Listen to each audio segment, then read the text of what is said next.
Okay. Aha. NCC 2025. The Battle of Kings and Queens is going to begin this December. Let's check this out. Rihanna.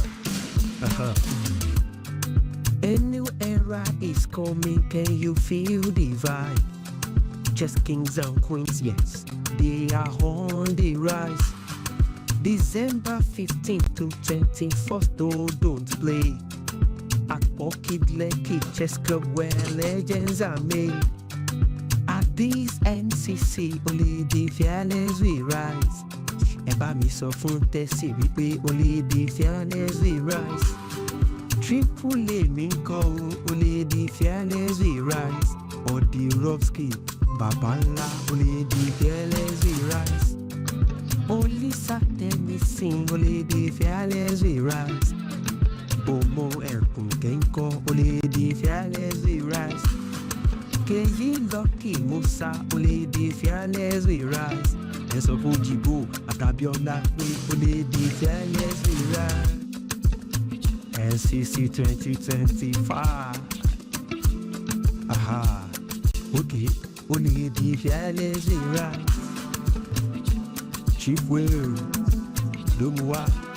Aha. Ẹ̀gbọ́n, only the fearless we rise. Yep, good day everybody.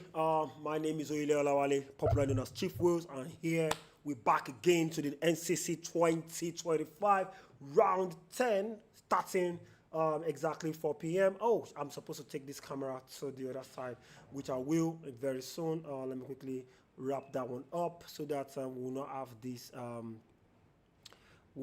this here. This is gonna be very funny. Let me just drag this and just block this place. Apologies as regards. Why are you doing this to me? Come here now. Come here. Good. And let us give it up for the sponsors of this event. We're talking about Renaissance African Energy Company. Yes, blah, blah, blah. Let's go. Let the prediction begin, please. Let the prediction begin, guys. And I have a fantastic guest in the show. Ladies and gentlemen, I have a fantastic guest in the show. Anyways, we have Renaissance African Energy, thank you very much for joining.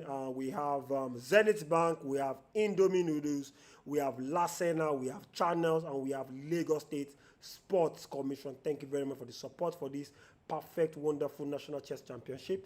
And I'll also mention the name of Jake's Embassy Limited. Jake's Embassy Limited, thank you very much for what you do, what you have been doing, and what you will continue to do for Nigeria regarding chess. Thank you very much. God bless you. Much appreciated. Okay, very fast, we are going to, I don't know why this is doing this to me. Yep, it's there. So quickly, let us talk about the result of the last round. And we could see again that after round 9, FM Akisheye Abiola, Olisa Tennyson was able to defeat Olariwaju Ajibola with the black pieces. I was opportune to talk to Ajibola Olariwaju thereafter, and he was saying something about, that he doesn't even know why he keep complicating issues. He doesn't know why he played A3. You remember the A3 I spoke to you about that? I don't think it was a good idea. He said he doesn't even know why. It's just sometimes, these things just happen. You forget your prep. You just want to do something, and next thing you're just doing bad things. And it tells, at the end of the day, you probably lose a game that you're not supposed to lose. Tessie was fantastic, phenomenon against Odiona Ikoje, International Master, beating the IM. That's a very easy feat. And the IM, I could remember also when he was reading his Lamentation 16 verse 5 down at the restaurant, he was saying something about that was his intention before wasn't exactly what he now did on the chessboard. So, and this is the second time this is happening. It seems like, something is off somewhere. He wants to do something and he does something else against this same young man, Anyways, we move on. Lucky Musa just discovered right now, when we sat down, he was saying, oh God, that he now realizes that chess is very, very hard. Chess is hard. Like, if he was in his, his local government area by now, he should be carrying the trophy. With the rate at which he was playing, his opening is fantastic. Everybody knows that preparation good. But something. See, there's a difference between putting your bishop on g6 and putting your bishop back to e3. That's just one difference. Or playing e6 before playing bishop to g6, or playing bishop to g6 before playing e3. Bishop to g3 before playing e3. There is a difference in those kind of move orders. If you miss it at this level, you are a goner. Sorry, I'm not talking of us now. I'm talking of you are gone. Goner. Anyways, quickly, the game between FIDE Master Abdurrahim versus Kigiga Bomo also was to a draw. It was a fighting draw. Bomo was able to pull through and get the draw out of the position. And finally, the game between Ekuke Goodness versus Okiku Bartholomew ended in a loss for Okiku. It was a fantastic game by both players. Actually, kudos to them. And we quickly move to the female round 9 just results. We have Jessica. Please let me with the door. Jessica losing to WCM quick point Deborah. Just open, don't worry. Just open it. They don't have to close it anymore. Sorry about that. We don't have to close it. Just your game is over again. Yeah. The opponent just played one rubbish opening. I don't understand. And you crushed him. Just gave me 2 points. Now blunders is nice. I'm so sorry about that. One of the players from the open session, oh Lord Joseph, we've seen him the other time. The tournament started at 3 o'clock sharp, and this is 4:09. We walked in inside. I was like, what happened? And he said, you have already crushed his opponent. And that's, well, no problem. Oh God. Okay, let's go back to this. Anyways, the game between Pelemo and Jessica was very, very tragic. She was winning, completely winning, and just one move. I believe she's gonna wake up in the middle of the night and start screaming. Let me even see the move that she has to scream again, which is the move that broke the camel's back. I'm so sure this move is gonna haunt her for a very, very long time. Where you see Pelemo Jessica, this is the game, and towards the end, this end game here, not this one. This one now, Bishop E7. Bishop E7 is actually going to hunt her for a very long time. I spoke with Pawel because what Bishop E7 does is now you are able to push this pawn forward, check here, a Bishop here, not to distant fissure, or what else? Even if the king comes here, you have Bishop check here, then you can promote a queen and you get it, and the game is GG's. Game over, right? But unfortunately for her, she misplayed it. Even with the bishop d6, she was still winning. But something along the line just happened, and in fact here, I think we were talking about just the usual, just this d3. D3 is possible if the king decides to take the pawn. Then we have this simple just pawn push. If the rook decides to come here, we have this same pawn push, and there is no way you can stop these 2 pawns, and the game is over. But guess what just happened in this game? She just played bishop backwards, which is not necessary, and rook attack the pawn. Here we have pawn push here, and suddenly from a very, very good winning position, look at it, the pawns can't move anymore, and this pass pawn was enough to just win the game. So rook takes, and things fall apart by Chino Achebe. Anyways, Sulaiman Azumi was able to win Mitchell to extend our lead in the tournament with 0.5 points, and Samson Peace was scotch.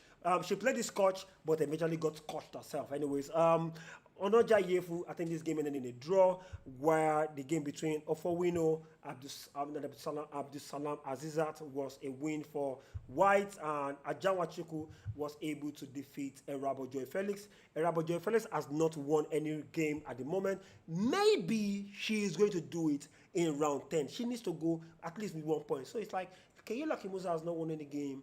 Erabo Felix has not won any game. They are both at the bottom of the table. So they are both single. No. Let's leave that one. that was Comedy Central. Come on, you guys, you need to laugh about that. Don't tell me that's not funny. Okay, quickly, let me quickly see this. I think I need to be able to follow my own live stream myself. It's very important so that I don't miss out on when there is a problem with the live stream. I'm coming, Chief Wales. Let's go this ASAP. And where are mine? Where is that coming from? Sorry about that. I just need to sort this out very fast. Yes, good. I'm supposed to be live and direct. Yes, this is live and this is round 10. Beautiful. So I can watch this as hot.com. Yes, people are already on the stream writing. They are Organimaru said they are both single. Well, you got that, and I'm so sure you're supposed to laugh about that. Please start making your predictions, and the prediction is going to end exactly 5 p.m. And don't forget that we'll be having some fantastic guests right away from Jarabore. I've spoken to him. He said he'll be joining us in the next 10 to 15 to 20 minutes. And Dabee will be joining us very soon. Lakute is around. And guess what? We have a new guest in the house in person of Ijish Michael. Everybody knows Ijish. Well, not everybody knows Ijish, but the Ijish played chess. Ijish is the only chess player that I know, or one of the chess players that I know, that after move 12, in the 90 minutes plus 30 seconds at a time tournament or game, by move 12, Ijish is having 12 minutes on his clock. I don't know, maybe it's intentional or we'll get to know that story from here. So, Mr. Ijish, welcome to the studio. How you doing? I'm fine, thank you very much. But what happened? You ran away from chess. What happened? Well, I'm running away from chess is one thing actually, and taking your time off competitive play is something else actually. I think I just decided to take a little bit of time off from competitive play. What happened? What happened? So something happened, or what could have taken you away from competitive play? Everybody wants to be competitive right now. Well, it's more or less like, chess is taking me away from chess. Let me just put it that way, because I'm still active in chess, and at the same time just not active playing competitively, but more or less active in doing analysis and impacting the chess knowledge into the younger generations. Oh, that's beautiful. It's been a long time I've seen you in the chess community. And guess what, ladies and gentlemen? We have the man of the moment right now in the house. Oh, wait. Okay, good. I thought I was not sharing the correct screen over there. We also have the man of the moment in the house all the way from Poland. He's right here, right now, right in our very midst. It was here yesterday, but it was just here to just give us a little bit of, sauce, like tasting, like just taste it, see what it's going to be like. And today he's here. He don't full ground, Gidigba. Right here in our midst. Please let us give it up for no other person but the national champion of Poland at the moment, and he is a grandmaster. It's not so often that we have a grandmaster in our midst, and he has coached some of our players in Nigeria over here, and we've seen tremendous results from the perpetuals to the quick pen to the Bomo himself to young GM. We've seen results from this wonderful young lad, and he has been with us as far back as probably 2017. That he has been on the national group at the point, being in Nigeria online chess group, junior chess group, and give it up for Grandmaster Teclaf Pawel, aka Hello guys. Jarabore. Thank you for the invitation. How you doing, man? Doing great. I'm doing great. Let's just look at the games. Let's just look at the games I can join for. I will be here for like 20 minutes. After that, I have to go. I have a lesson at 5 p.m. starting in about 40 minutes. So, okay. So, it's the okay, wait, ultimate ones. hold on a second. If that's gonna happen, I think let me just quickly go to the games for you to see which one we're going to be picking as fast as possible. This is the male category, playing round 10. Hold on a second. And we are having let me quickly run through the pairing for people to know. We have FIDE Master Akishe Abiola playing against Okikpo Bartolomeo. Bomo is playing against his own student, Ekunke Goodness. International Master Balogun Luafemi is playing against FIDE Master Abdurrahman Abdurrahim. I am Odirovsky is playing against Keyiloki Musa, and we have Olisa Tennessee playing against Ferdinand, who is a defending champion. And of course, we don't have this game at the moment. That one is not going to be playing. So, which of these games is catching your eye right now, GM? Which one would you like to just? Let's start with the first. Let's start with the first game. Abiola Bartolomeo. Oh yeah, let's start with this one. Let's quickly go into that. Let's get it on. So we have e4. Okay, they played the Caro-Kann, the advanced variation of the Caro-Kann. All right, bishop f5. Mm-hmm. But wait, hold on a second. Do you know about this opening also? Knight c3, pawn takes pawn, knight takes, knight f6, and knight g5, h6, and booms! Okay, but this is some kind of gambit. How is it called? This is some kind of TikTok trap, yeah? Knight takes f7. I don't even know about this. Like, I haven't seen anyone playing it in a serious game. I just know it's some YouTube trend or something like this, but okay. Of course. It's not worth consideration in a serious game like this. I agree. I agree. It's not what is serious consideration. Na cruz, na? Na cruz, na cruz. Confirm cruz for this one. Anyways, don't worry. Don't worry. You can come back. Don't worry. Don't worry. Sorry about that. Don't worry. Water, you can drop the water on the milk. Thank you. Anyways, e5 was played. So up to you, sir. So e5, bishop f5, knight f3. Here we have the main line of the advanced system: bishop e2, c5, castle, knight c6, and after knight c6 there is a bunch of interesting lines. There's a bunch of interesting continuations. You can take this move back. Some people also play bishop e3. There is, for example, bishop e3 here, after which we have a very long and sharp line. Bishop e3, queen b6. There is just some theory like this. Wait, actually take. Okay, it's yeah. I'm getting it wrong. You can take it back. You can take it back. Take back one move, please. Yeah. Instead of castle, they play bishop e3. Instead of castle, they go bishop e3. Move number 6, white. Yeah. Okay. From here, right? Yeah, c5, and after c5 they play bishop e3. That's the line. Okay, good. That's so the line. c5, then bishop Bishop e3, right? e3, and then there is queen b6. Right, there are some lines like this. Queen b6. And as far as I'm concerned, they play knight c3 here. That's a really messy line. And then after knight c6, yeah, queen b2 can be met by knight b5. There are some complications on the way, but white is supposed to be. In this very line, white is supposed to be better. So after knight c3, I feel like they go knight c6, and then there is castle or something like that. Not here though. Not here. You can take back queen b2.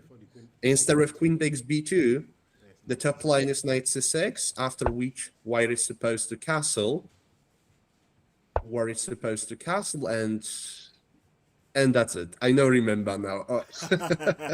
I think Lakwite will actually love this discussion with you, because he actually plays the Caro-Kann. He has been playing it for a very, very long time. So, but he's cleaning up. He's going to be joining very soon, in less than probably 5 minutes. But so I think going by this game, after what you've just explained, we have this, and this is where they stopped. Are they still within the theory, or they've done something different? No, I think it might be some. Okay, it's not like mainstream theory, but that position might have been played in some games before. After h3, so it kind of resembles the advanced variation of the French. The only difference is that Black has his light scored bishop on g6. That the light scored bishop is on g6, and that makes a little difference. I think it should be in white's favor. Normally the bishop is on c8, and that's not the most active place for the bishop, but on g6 it should be a bit more active. So I think the position is roughly equal. We can say that Black is not going through any major issues at the opening stage. Okay, after h3, he can just. I feel like he'll just play bishop e7 and short castle. He might try to complete his development. But on the other hand, it's not so simple, because if he plays bishop e7, there is g4. There might be some ideas with g4. And then the knight on f5 is quite precarious. Knight h4. They can try to play now h4, knight takes, bishop takes h4, and when the time is right, they can follow up with f4 and f5. Right. Whoa. You can follow up with something like this. Yeah. So that might be one of the ideas. So okay, black is not going through any major problems, but there are some little issues that need to be solved. Yeah, I think I agree with you as regards that. And we move to the next person, the player. These two players between students and teacher. I have a well between them. I think at this moment I feel they are going to play to the finish. Worst case scenario, the student beats the teacher. Best case scenario, the teacher beats the student. Now, worst case scenario, they make a quick draw. Now They cannot. That's the point. They can't even make a draw because this is the penultimate round, right? And they need the points. I don't know the standings. Are they still fighting for medals? I don't know the standings. Yes, to be honest. the standings. There was a little issue before now. You know, a player left I know. So now we needed to what is it called? They will need to reduce the scores because he didn't make up to 50% before leaving. So they will have to remove those scores for the standing, but for rating purposes, the scores will be there. So if we're looking at the chess result server, we might not be having the correct standing. So until it is being worked on manually, that's why we would know the correct standing. Okay. Yeah. So that's So I be like this Callisto's thing don't mess up the entire tournament. Nah. yeah. He was not supposed to leave. I think there are other ways of resolving the issue. So by him leaving, almost. But the tournament is going on fine without him. It's still going on fine.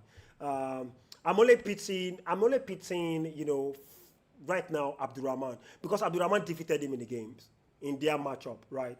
So Okay. and now because he left, now we have to remove that point from Abdurrahman's point. This is where I have an issue, right? So that any other thing I'm good, but that's just the only issue. So let's quickly dash into this game. Let's even look at how they were actually going about it. D4, knight f6, d5, c4. Yeah, that's just the Slav. This is so-called the Slav defense, and the position is fully symmetrical. The position was fully symmetrical till he played queen b3. Yeah, knight c6. It's all theory. Queen b3. What's the idea? So after queen b3, yeah, if they play knight a5, there is just queen a4 check, which Bomber played, and then after bishop blocks the check, bishop d7, there is just queen c2, and that's the idea. It looks kind of strange. But by getting their knight to a5, we want to clear the e5 square for our knight. So now, for example, after e6, in some future, white might be interested in playing knight e5. Of course, he can also complete his development first, but I feel like at some point, knight e5 might be a thing. Yeah. So here, Yeah.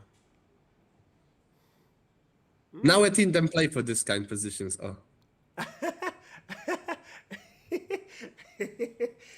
Well, this is at least they are on queen a4, so we see what's going to happen there.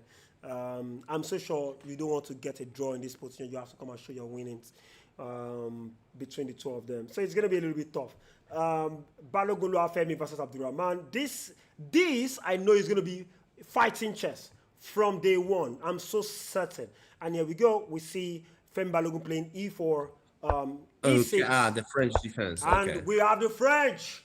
Nathan is going to be so happy seeing the French on the chessboard. Knight c3, knight f6, e5, knight fd7, knight c2. And knight c2 is a modern approach.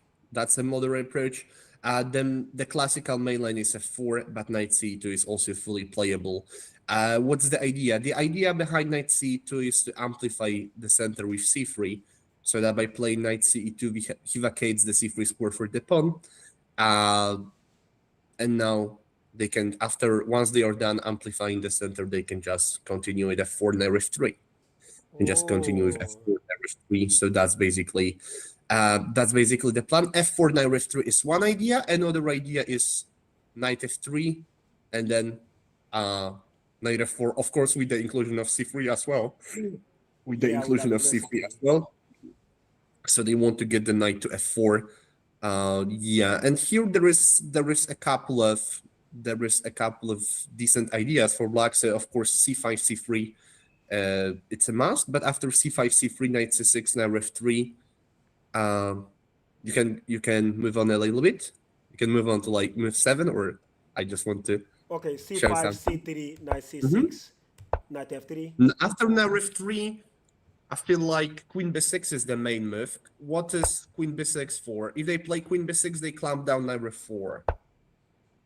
They clamp down knight f4. Now after knight f4, there would be cd4, and after cd4, bishop b4, the d4 pawn is doomed.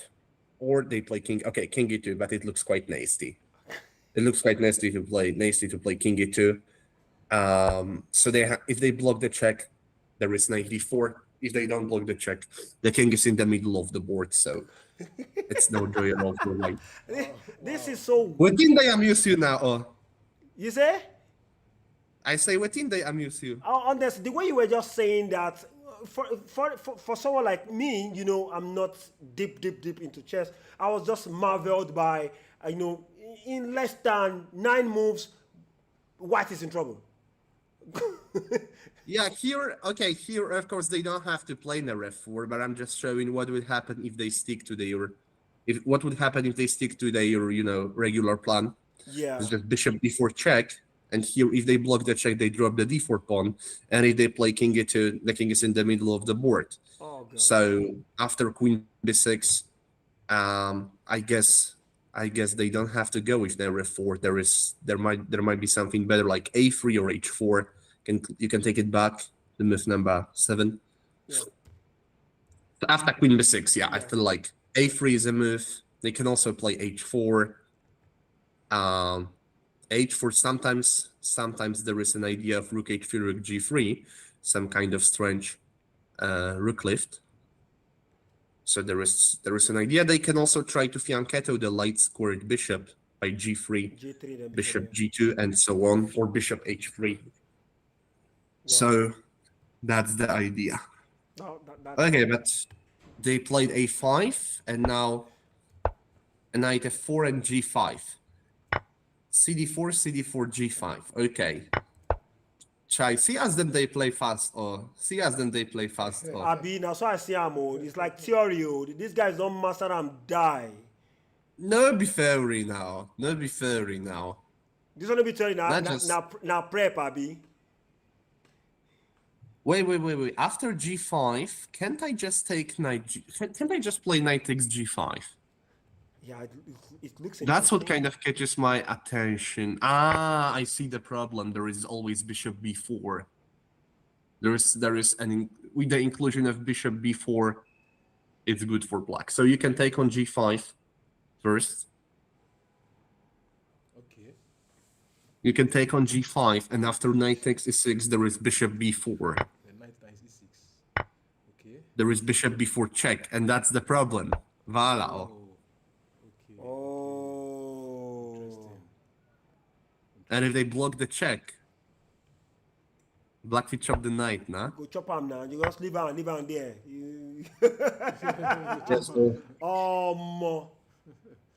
Serious trouble for serious. This one they deep. This one they deep. No be beans, nah?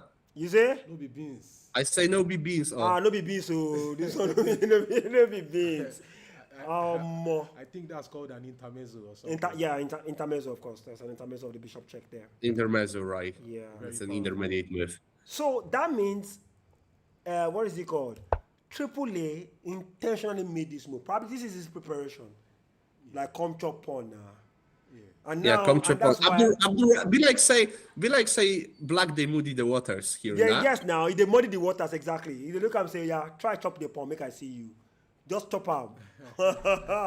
Chop out, make I see you. If they bore you. If they bore you, chop out. But what if Okay, I think it's still going to be a bad position. I'm looking at, okay, after queen takes the pawn on g5, then white follow. Sorry, yeah, Knight takes. Yeah, knight takes, then queen Queen takes. takes. Then white follows with the knight. No, knight takes the pawn on e6. And we still have the check. Yeah, and then after the bishop check, what if the king just moves instead of blocking off the?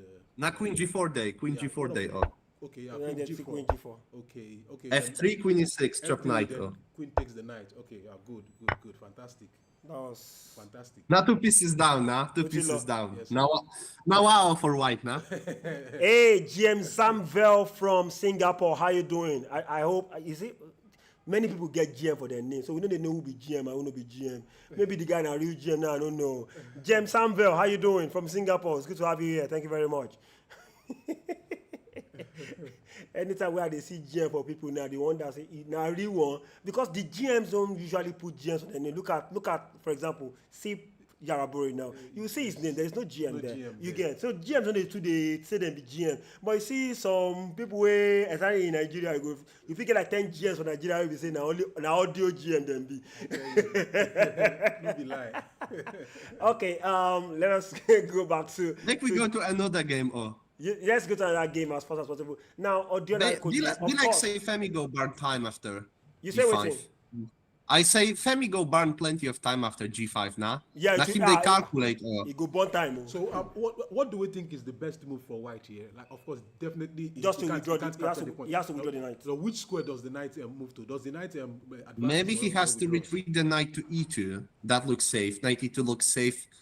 And then after G4, something like knight G1. That looks quite strange, but Okay. maybe it makes some sense. Like after G4, kindly spot that G5 works both ways. It's not like Knight E2, it's then not pawn like G4. it's not like a very safe move. Okay. The G pawn can also become a target of attack in the future. So after knight E2 G4, Yeah. even if they move the knight back to G1, there are still some ideas with H2. They can try to hook the pawn later. So knight FG1, knight FG1 and knight FG1. The other one. Yeah, knight that's a FG1. of course. Yeah. Then probably. and then after now queen something. B6, maybe A3. Queen B6, I will first play A3 so that there is no bishop B4. Okay. And now, okay, if you play something like, I don't know, say bishop E7, then maybe after H3, All right. Bishop E7. white can try to... H3. Yeah, bishop E7 or just any other move. Any other move, basically like bishop E7 or bishop G7 can be something like H3. Okay. Okay. And they can get the rook to the party and clear the F3 score for the knight. Oh, good. That's good. still quite unclear. Yeah, it's quite okay. I'm not even sure if it's so bad for white. Like, maybe it's still perfectly playable. I guess it's still perfectly playable at this point. Okay, before I'm going to actually call on my wonderful friend. You know him, or probably you've heard of him. Lakpite Oluwadurotimi. I believe you heard of him, right? Come again? Lakpite What's his name again? Rotimi. You know him? Rotimi. They ring my bell now. Oh, he did not ring any bell.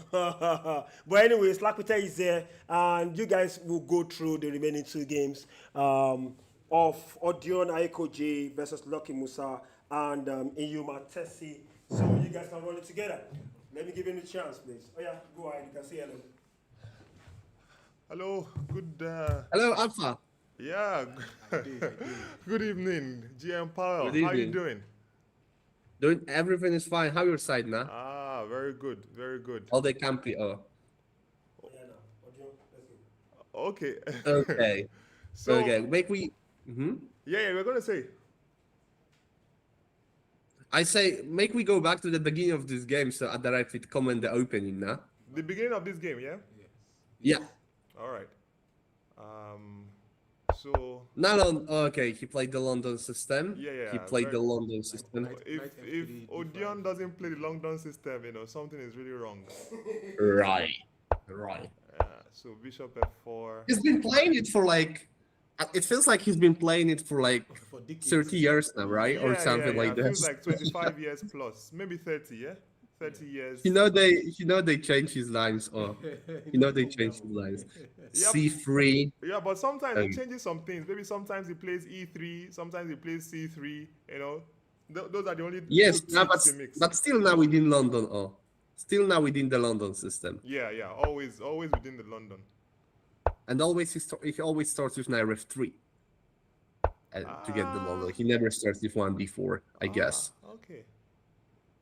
Okay, so yeah, Queen b6 is here. For me personally, I like to play e6 and then knight h5.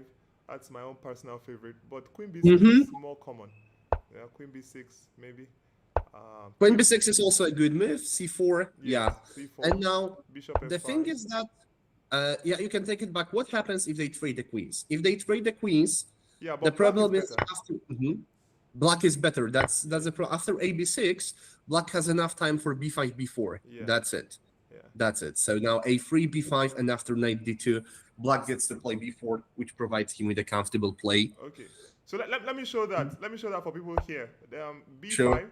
and then even after knight d2, you can still play b4 because of this pin on this a1 rook. So that after pawn times, I think I once tried e6 with the idea of bishop captures on b4, but I think knight b4 is fine. Rook go Japan now. Oh, Oh, okay, If okay, you play okay. e6, Maybe go that's Japan. another line. Knight times b4 here. Yes, no. Yeah, and then because of this, and still you can still continue with this other pawn later. You break up the queen side, and black should be better.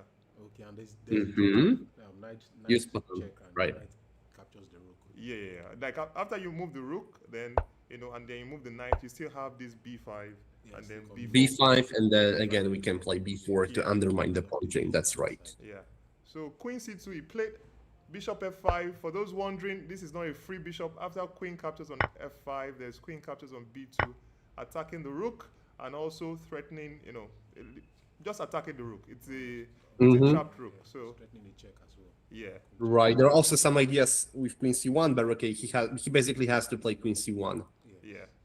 So here, so let's go back. Queen c1 was played. e6. But there's a quick question I want to ask you. There is a very tricky Go ahead. line. If we go back here, after queen b6, there is this slightly tricky line with queen c2. I know this. Yeah, I know this. Bishop f5, dc5. Right. Yeah. This is where I would play myself. If I were to play this position, I would go with queen c2. Yeah. Okay. Yeah, because it seems like And I then think normally, so queen c5 doesn't. Bishop f5 with almost a similar idea doesn't work here because of dc5. dc5. Yeah. Bishop. They have to take the queen, and after cb6, the endgame should be slightly better for white. For white. Thanks to the fact that his pawn structure is better, it should be some little advantage. Yeah. A takes b6, knight bd2, and then the double pawns are not so mobile. They Yeah, cannot this is play the weakness. b5 as there is just bishop b5. Yeah. So that's basically it. Yeah, I think I once fell for this trap, maybe by Nigerian player, and then after that, I probably started after queen c2, maybe g6, maybe other ideas. But okay, let's go back to what happened in the game. c4, queen c2, bishop f5, queen c1, e6. All normal. Knight d2. Was there ever any knight bd2? Yeah. Was there ever any g5 somewhere? Not in this position, Not I in this think. position, Not in yeah? this position. Okay. Nor in this position. Okay. E6, knight d2, d2. bishop e7. Bishop e7. Aha! Now, GM Teclaf, I think you should try to explain to us what's the nuance about h3 and h6. Okay, so if white doesn't play h2, there are some ideas with knight h5. Yeah. There are some ideas with knight h5, so they can try to swap the dark scored bishop. And I feel like, okay, after bishop e2, now h5 doesn't really do so much because there is still bishop g5. But after castle, he just decided to include h3, so that there is a shelter on h2 Wait, quick question. in case they play. Quick question Yeah. here. After knight h5, what are you doing as black? I guess bishop g4. Bishop Bishop g4. g4. Okay. Is it f3 or h3? f3 doesn't work, yeah? Maybe h3. F2, it works. It does work. So h3, say they play. Okay, you can go with h3, bishop h5, and then after bishop h5, g4, I can go knight d7, and that's often the idea, knight d7. Ah, okay. Yes. Because the So knight is that even if he gets the bishop pair, his structure is ruined. Right. Yeah, so even if white gets the two bishops, Yeah, after gh5, there is just bishop takes h4 in black is perfectly fine. yeah, And after knight d7, if they retreat the knight, there is just bishop g6, and and it's perfectly you fine. keep this fantastic Right, you bishop. keep the bishop, and then you can just castle. The bishop controls the entire diagonal, so I guess So if white black goes- is just if doing white- fine. If white goes h4 right now, threatening h5, Yeah. it doesn't do anything, right? h5 Dana. Okay, so black goes h5, not h6. Okay, so h5. I think it doesn't make a big difference, but I'd rather play h5 so that I can try to Carve out so that I this, can try to F5 create some square more right now. weaknesses. Oh, okay. gh5. Say you take with the pawn. Okay, g5. Okay. G5, yeah, I think g5 should go because gh5, then that means that light square bishop has more diagonals to operate. So g5, I think, is just. And there might be actually this position doesn't look so bad for H1? white. I mean, this position doesn't look so bad for white unless they play e5 here. I think e5 might be a strong move. Yeah, E5 might be a strong move, and if we open the position up, so you can just keep going e5, d5. Okay. Then after d5, knight takes e5. Yeah, there is knight d3 in the which is a little bit unpleasant. So I guess this is worth more than a single weakness on d5. yeah. The pawn on d5 is weak, but it doesn't matter at all. The d3 square. The board is full of pieces, so a single weakness is not a problem. Yeah, if this knight ever lands on d3 and it gets swapped off, this bishop becomes a real monster. So I think at this Mm-hmm. point, I think white should probably develop his light square bishop. Bishop Oh! e2, then Is that bishop Dabee? e2, and followed by knight to f3. Of course it is, Dabee. Yes! Dabee in the building. Hello, This is- guys. This is a star-studded Afana. arena, yeah? Do you want to, because I can't see. Yeah, don't worry. They come together. Okay, ladies and gentlemen, give it up to a four-time national champion, a beast in the making. Once you see him on the chessboard, everybody gets silent. But if you see him outside the chessboard, he's so cool and calm, studied. I think it was the very first one I saw that was playing the Tromposki. Whenever he brings the bishop out, I was like, which kind of opening be this one again? Well, it was crushing people left, right, and center. Please give it up for FIDE Master Adebayo Adegboyega, popularly known in Nigerian chess as either Dabee or Small B or Little B. Good day, sir. How are you doing, sir? Yeah, good afternoon. It's good morning here, so it's probably good afternoon where you're at. Hello, everyone. Quick correction: it's 5-time national champion. I'm so not sorry. 4. Apologies. 5-time national Yes, champion. it's fine. Apologies, Yes. sir. Apologies, sir. Yeah, we missed you down there. Dabee, Yeah, at a I'm point you lose count, actually. Yeah, I was about to say that, and I'm surprised you still keep count. But the one thing that I would note, I've been looking at the results from this tournament, and things are a lot different. I mean, round 8, the leaders are tied on 4.5/8. That's not something we're used to. By round 8, you probably have like somebody on 6/8 or 7/8, and then everybody's playing catch up. But with so many people struggling, I mean, it means everybody is so close in strength that you can't even tell what exactly is going on. Everybody is just so super strong, so super prepared. Yeah. No, I agree with you. Despite the withdrawal Teclaf, GM Teclaf, Yeah? you can CFM Dabee, your good friend. Alpha, I don't. I did, I I don't did, see I him did. last year. I don't see him last year. We don't meet in person last year. Oh. Yeah, we saw somewhere in Manhattan. Yeah. Okay. Don't be Manhattan now. Na Queens. Oh yeah. Okay. Well. Okay. Yeah, that's true. Because you have to cross the bridge, but it's just actually at the boundary. You just cross the Okay. border, and then it's Manhattan, Queens. Yeah, you're correct. You see, when you're strong players always meet up. Well, one day when I when totally I'm as agree strong with as you. this, maybe I'll also meet up with you guys. All right. But you have to understand that, strong as you think I am, where Pawel was playing, they told me to please step out and go watch the game online. You're being too modest, Dabee. All right. So what's going on? I've missed quite. I've not tuned in this morning yet. So Yeah, what's happening? we're trying to catch up with Guys, I have to go in like 1 minute or 2 minutes. My lesson is starting 10 minutes. Okay. all right. Okay. So, yeah. So let's quickly pick GM Teclaf's mind a bit before he has to leave us. So let's see. Castles H3 H6 B3 trying to undermine the queen side. Yeah. Right, that's a very typical idea. Yeah, but I'm a bit surprised. Are you supposed to allow this as a black? This opening up of this diagonal. On the other hand, it's not a disaster for black. Maybe he should have retreated the queen before casting. Maybe he should have retreated the queen so that after b3, he can mate it with b5, right? Yeah, so after maybe Just h3, h6. Okay, let me go back. After maybe before castling, yeah, to meet maybe. No, okay, castle was fine, but after h, okay, here, yeah, it's also okay. Yeah, so that- Queen d8, b3, b5. Yeah, Maybe that would make some more sense. Exactly. yeah. But there was one idea I once tried against Odeon. I don't know if it's here. Like after this castling, I was able to play a move like bishop knight to b4, but I can't remember if it was here. The idea was that if it captures, then I was able to play a quick rook c8, bishop times b4 and put pressure on him. But I can't. I was the preparation I made against Odeon some time ago. Can't remember if See compensation, huh? yeah. There was a lot of compensation. I think I got my piece back. There were too many pins and this queen was awkward. I think it was night before I played. I can't remember where. So if someone wants to do, someone can just check it out. But yeah, that was a preparation I made when I was still playing this line as black. All right, so rook f8 was played.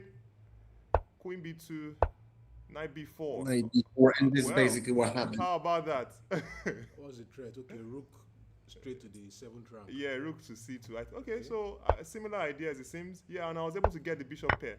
But Odeon willingly gives this up sometimes, and then he plays some strange moves.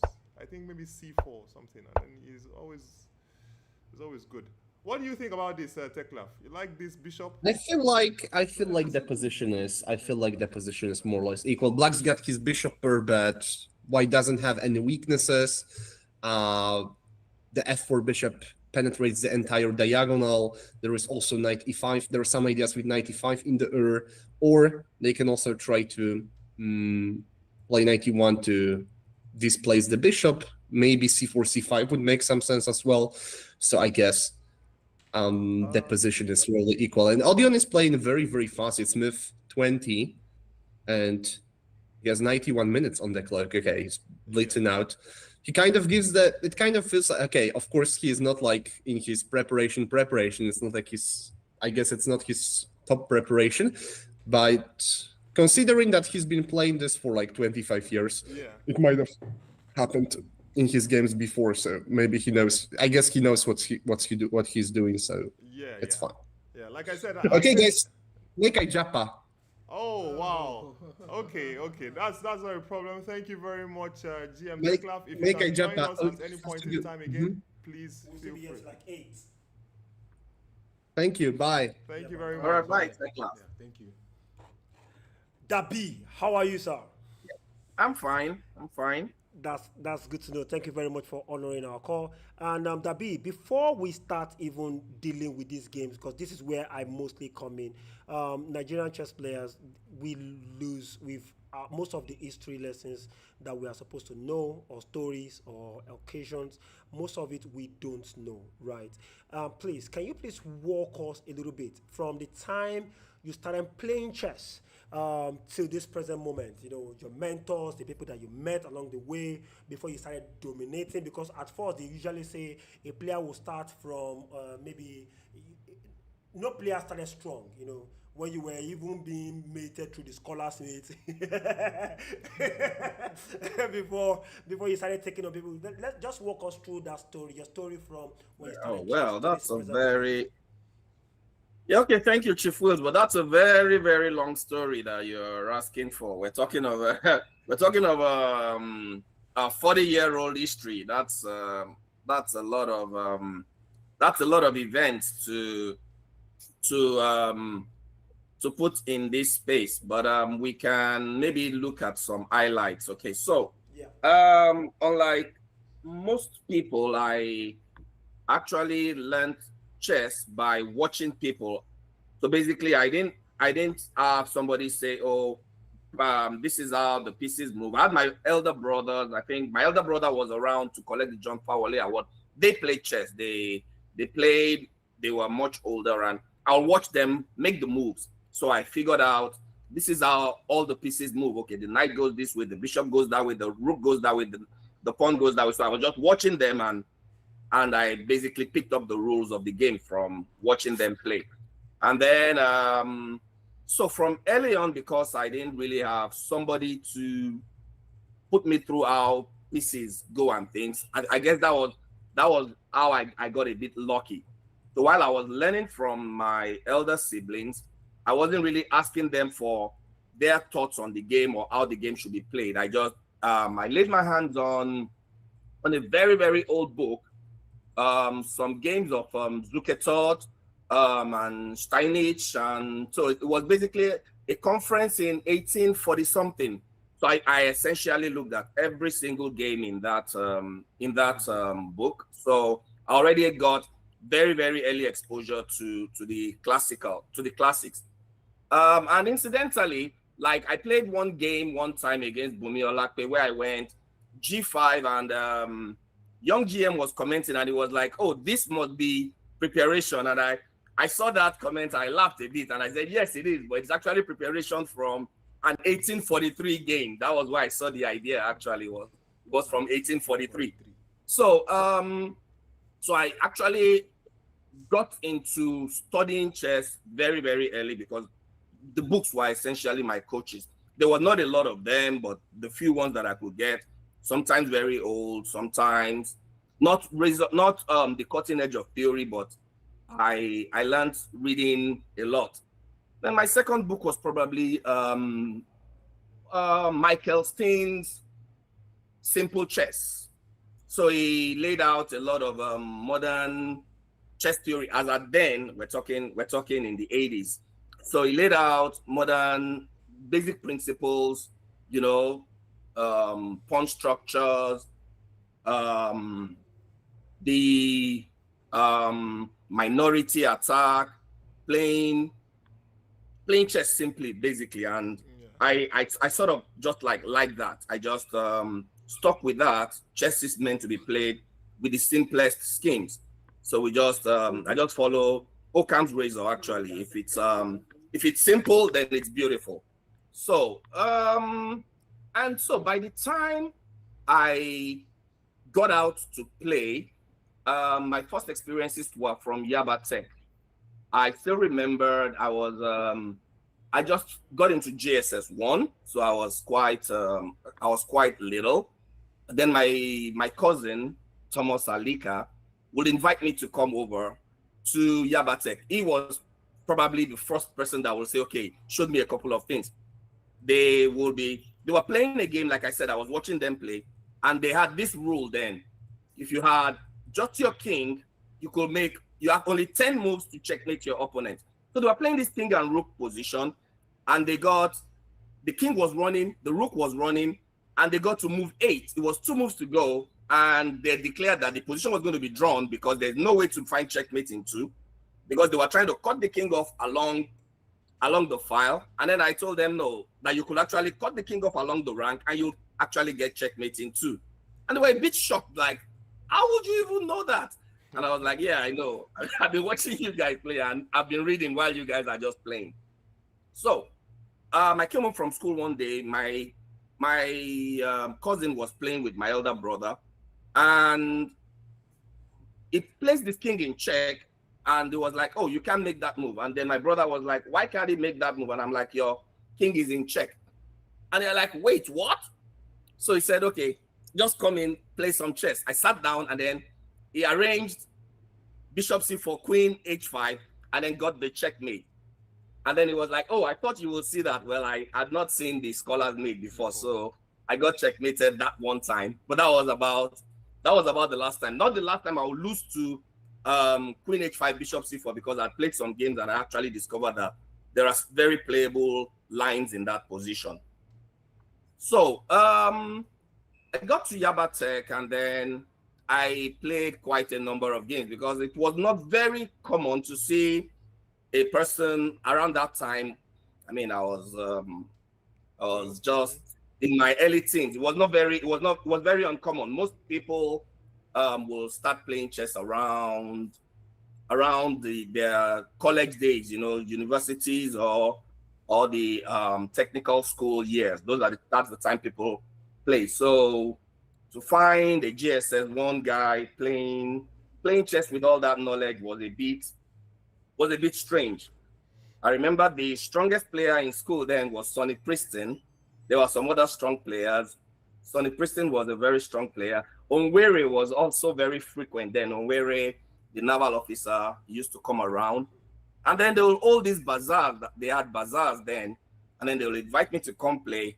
And then people will pay a token and they will say, come on, you pay a token, you win if you can win, you win prizes if you can win, but you're playing against a small boy.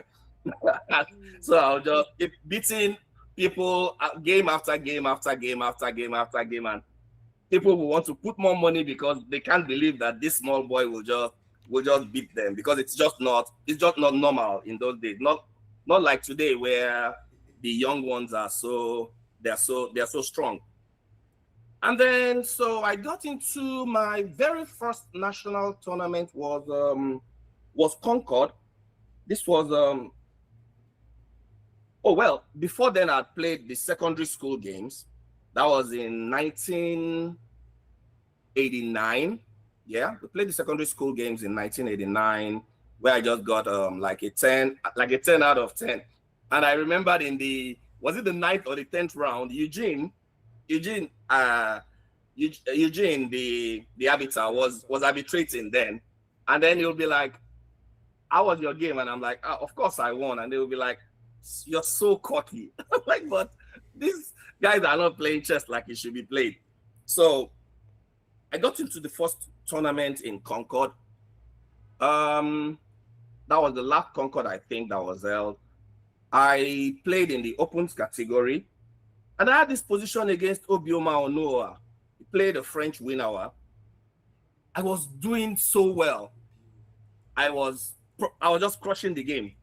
So, but he had about 3 or 2 minutes left on his clock. I had 15. So I started playing very fast. And I responded very fast because I didn't actually know what the clock was really meant to be in a tournament. So I felt if your opponent plays, you have to respond. If he plays, you have to respond. Somehow he turned the tables, he won the game. I think I came 5th in that tournament or so, from maybe 2nd or 3rd or 1st to like 5th. And then I got an invitation to come to play, I think in the African juniors, but my dad would be like, I think it was supposed to be in Ethiopia. There was this very huge 8 scare then. And then my dad would be like, okay, who was going to be with you if you're going? And like, the NCF had money enough to only pay for one person. There's no way I can, but they will just put me on the flight. Somebody will pick me up there. So my father was like, there's no way I'm sending this 13 or 14-year-old boy to Ethiopia with all these 8 scare around then. So this was still very, very, very, very early days. So I couldn't go into that tournament. But I was invited to the national camp. I went to the camp that was at Bode Thomas, and then we had all these legends of the game seated, BD, Folidon, Odeon, everybody was seated. They were listening to a lecture from Emmanuel Omuku. And I mean, it's so I went into the camp and then I listened to the lecture, and I was like, is this what they're learning in national camp? I know all these already now. Come on, guys, what are you guys doing here? But of course, I later realized that, you build up from these basics. To me, it was just like this is not a lot of knowledge that these guys are sharing here. But later I realized, this is how they actually do this stuff. You build from the simple things and you learn how to make big things from the very simple things. So my for preparation to that African Juniors tournament, Bola Dada was the secretary of the NCF. Then he had recommended that I should go to Idi Araba to meet Olomola. So he just said, Olomola, Idi Araba. I used to come from Igbobi then. I used to live at the National Orthopedic Hospital. So I just take a ride to the stadium. So he says I should go to meet Olomola, go get some training there. Olomola will always be willing to help. And they said Idi Araba. I didn't realize that when they say Idi Araba in those days, they meant Luth at Idi Araba. Yeah. So I went all the way to Idi Araba and I was asking for Olomola there, asking everybody at the bus stop. I'm looking for Olomola. I'm looking for Olomola. He's supposed to be close to being a doctor. And they're like, how do you find Olomola at Idi Araba? Eventually, once I mentioned doctor, people said I should go to Luth. So I took a bus back, or I walked back actually. I walked back from Idi Araba down to Luth. And then I got to the gate. Once I got to the gate and I actually asked for Olomola at the gate of Idi Araba. Oh, they're like, okay, just go to so room. So I went to the room and Olomola was like, yes. And I was like, okay, I'm from the National Stadium. I'm from BD. I'm supposed to represent Nigeria at the African Juniors. Once Olomola had chess, he was just like, oh, he didn't even ask me much about what have you been going through for the whole day. He just puts down a chessboard in front of me and he played a Grunfeld. He played a Grunfeld that time. He just blew me off the board in less than 15 or 20 moves. I could tell in his mind that you're the one that is supposed to represent the country. I could tell that, look, I know, old boy, you are not it, or you are not him. So he just, after the game, he just gave me a book. Well, I was happy. It was a Gary Kasparov book. That was my first Gary Kasparov book. By this time, I also had a lot of books from some of my my brothers and their friends. There's this guy that had a very huge library, and he gave me some books. One of the books that he gave me was the complete games of Anatoly Karpov. Wow. He had about all the games from O'Donnell, or was it O'Connell? He had all the games of Karpov all to that, up to the leading to the World Championship, his matches against Korchnoi, every single game that he had played. The golden years of Anatoly after the World Championship, that he was just beating everybody. Would you say with very, very positional play? So I was reading this, and then Olomola gave me this Gary Kasparov book. So I had this Kasparov book. So it was just a good thing, because I had a mix of these two diametrically opposed sides of the spectrum. They are just two. They are on opposite ends. And I looked at these games of Gary, and they were great games. They were beautiful attacking games. But I looked at the amount of work that one has to put in to understand and play chess like this, and the risk. And one of the games that actually impressed me the most, going back to Chief Will's introduction, was a game that he played against, I think, Van der Steren. He played a game against Van der Steren. It was a Trompowski. So Van der Steren had gone Bishop G5, Kasparov had gone C5 and Queen B6. Van der Steren had played Bishop G5, Bishop F4, and Bishop C1 in the opening.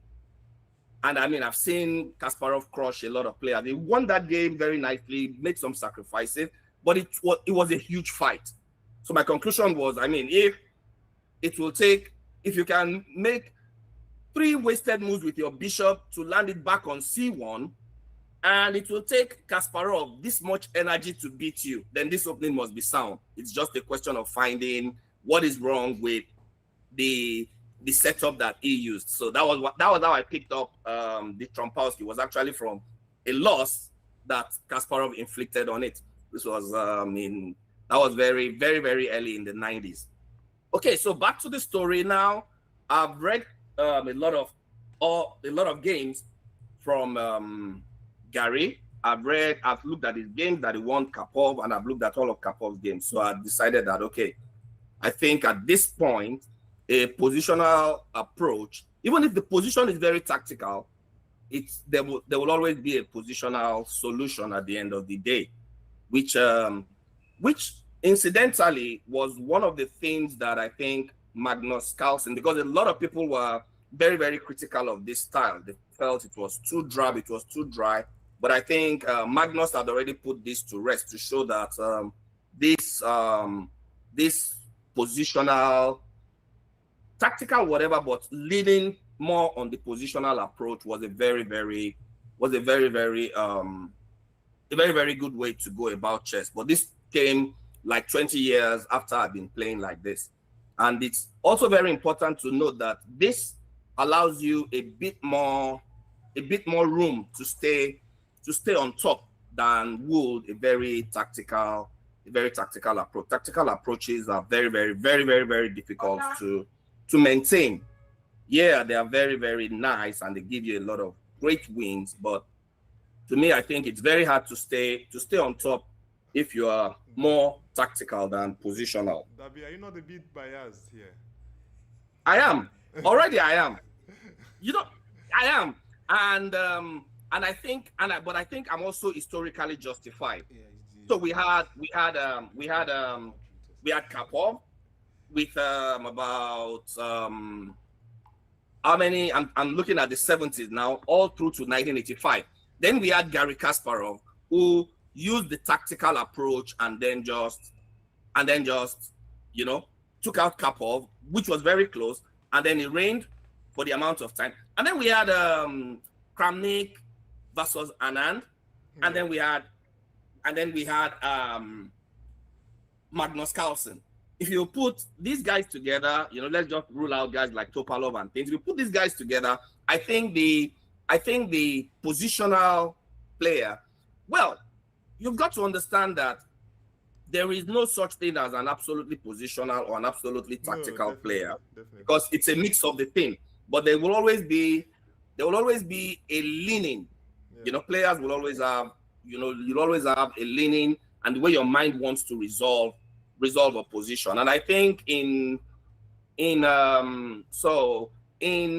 light of putting styles into universal styles into tactical leaning or positional leaning, I think the positional players actually have they've probably done a lot more.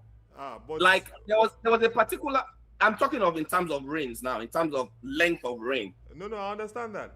But you omitted some people. For example, you omitted Alekhine and Capablanca. Yeah, I said in the 70s. That's why I said in the 70s. I ruled out say Botvinnik versus Alekhine but even if you put guys like Alekhine, Tal, and then you add up guys like Petrosian and add up guys like it's still all okay. Fair. But I think it's much easier to defend that way. But it's not like you're not good. I remember there was a game, I think this was in Nuga. This was in Nuga. I played a game against Odeon. And then Odeon had played this move that wins an exchange. And was going to win an exchange, and I was going to get a pawn for it, but I was going to get the pair of bishops and a pawn versus so I was going to get 2 bishops, 1 knight versus 2 rooks and a bishop. And I calculated that, okay, you were going to win the exchange, but at the end of the day, my compensation was going to be extreme. It was going to be very, very huge. And by the time he played his combination to win, I launched my own, like this thing at the tail of the scorpion, and then got this very fine looking position, and turned out that winning the exchange was not going to win the game. And then we dragged on this game for a while, but the game eventually ended in a draw, but it was a very, very, very, very nice game. Yeah. Okay, so now apart from although that's another story, because in that game, game was played in round 1. We drew that game, and then we both went on to, that was on board 1 in round 1. We both went on to win the next 9 rounds to finish the tournament with 9.5 out of 10, and we didn't win the gold medal. Neither of us won the gold medal. The gold medal was won by Tobuye Christopher, who I think finished with 7/7 or 6/6 or something like that. And then so it was very, yeah, it was very, so all you had to do was just avoid UI, avoid Ilorin, and avoid Ife. So he just took out the rest of the challenges on board one, and he won a gold medal. So that's another story. There are a lot of stories like that. So I think my first big win was in the national juniors. We had some very, very strong masters players in that tournament, including Thomas Okpara wasn't playing, but Kenneth Ode was playing, who was a former African juniors. We had Oladapo Adu, then it was not an IM. We had Okechukwu Iwu, but these guys were already playing in the national team. I was just playing I was just coming in. I was playing chess from GS1, so I was, as in tournament wise. So I was coming in for my shots, and I mean I was playing a bit stronger than people in that category were playing. And so people took notice, like, oh, okay, who is this guy? They're like, oh, that's Bayo. And then they were like, Bayo, there was the Bayo, Babalola, and then Coach B. And then they were like, oh, okay, so let's just separate them, This will be the small B, that will be the big B. So that's how Bayo became big B till today, and I still get the small B. I still get small B appellation. People have changed it to all sorts, little B, Dabee, all sorts.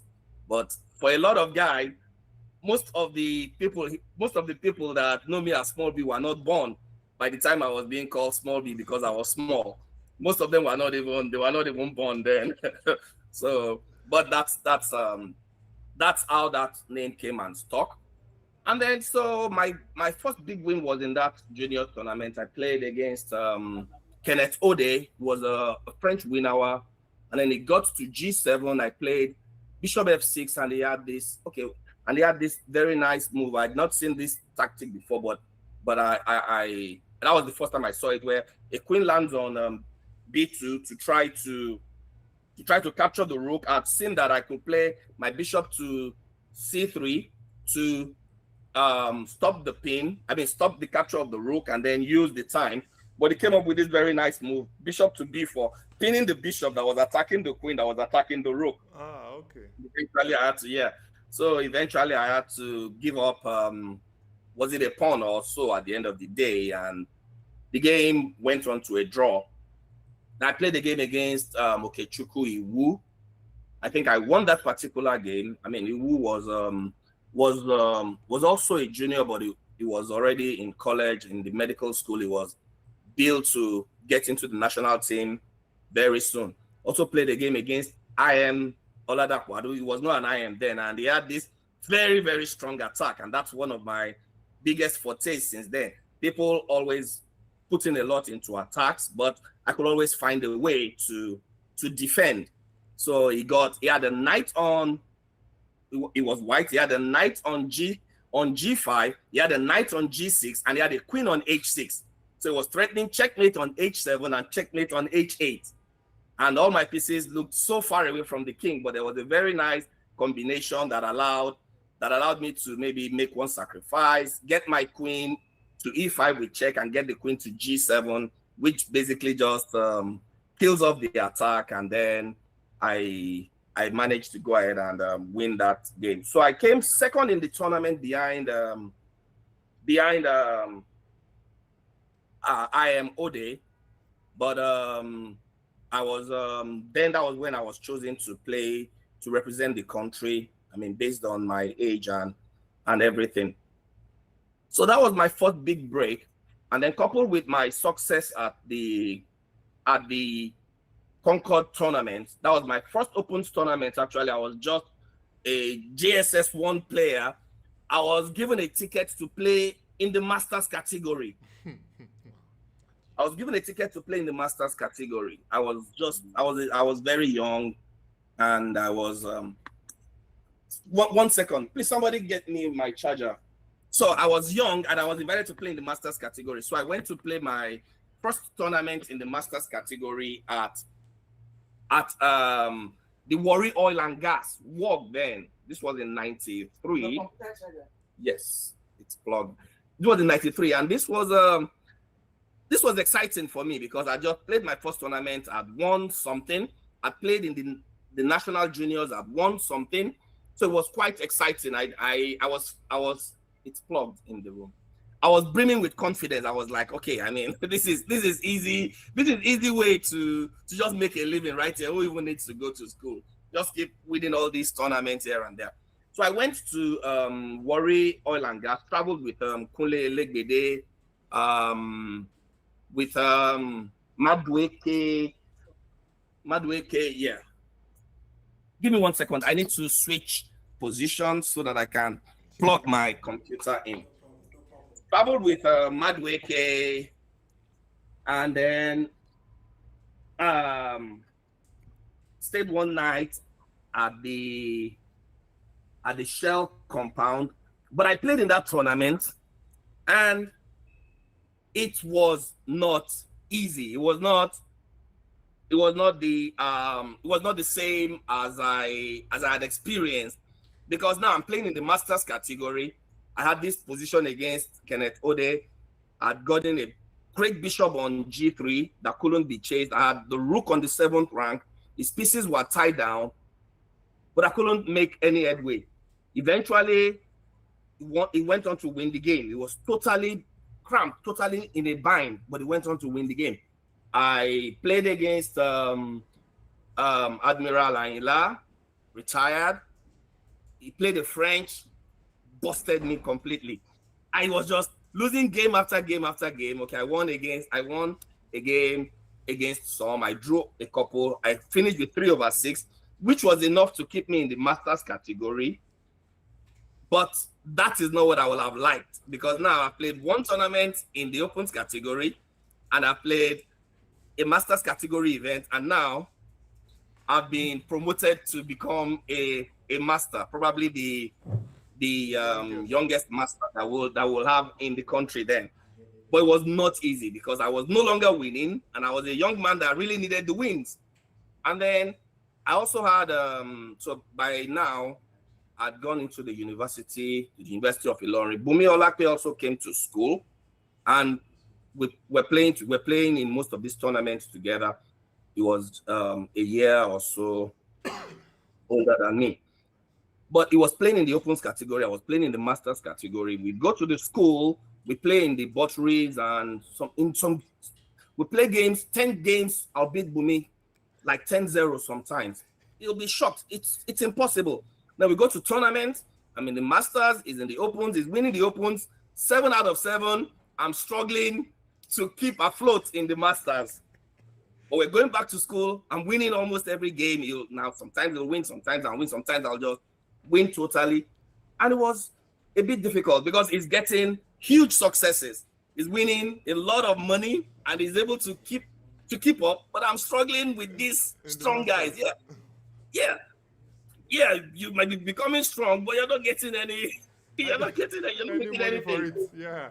Yes, it was really, really frustrating. And at a point, I was just like, I'm stopping chess. That I'd come to the conclusion that there's no way, because I put in so much study, but it was impossible to just win games. Who's that talking? So one night, this was around 1 a.m. I just stood up from the room, the middle of the night. I just went down. There's this place we call Shaba. It's a borehole, hand pump borehole. It was huge then in school because that was the biggest source of water. So I just sat down there. There was absolutely nobody else there. I just sat down. I had to start thinking about my life choices. I think I'd made the wrong choice to be in this game because it was impossible. So one of my friends then, Roland, wrote to me. He walked down and he was like, "What is wrong? What is wrong with you?" And I'm like, "There's no way I can't keep this up anymore. I have to focus my energy and put my drive somewhere else. This is an impossible game because it is impossible to beat these Masters players." And Roland is like, "What are you talking about? you drew a game against Bimbo Adelaja. They used to call him the Shaolin Master 1. They call me the Shaolin Master 2. I mean, he's a positional attacking player too. He doesn't really go out all out attack, but he wants to attack you, but it's just building up and then it just eventually strikes. Then you've drawn a game against Dashe. You've beaten Bimbo. I mean, you've beaten Bim. Have I beaten Bimbo Adelaja? No, I drawn a game against Bimbo Adelaja, but I think I won a game against him eventually. You've gotten a win against Odion. You've gotten a win against Dakwadu. You've gotten a win against Okechukwu Iwu. And it's like, although these are separate results, if I have this result, I'll be thinking of retirement, not resignation. I'll be thinking about retiring. This is a dream. You got a draw against Dashe. How can you get a draw against Dashe and you're telling me you want to give up chess? It's impossible. Are you out of your mind? So I was like, okay, you know what we'll do? I'm going to give this like 3 to 6 months. So I just did some absolutely crazy stuff. Then I was studying for like 16 hours every day for like 3 months.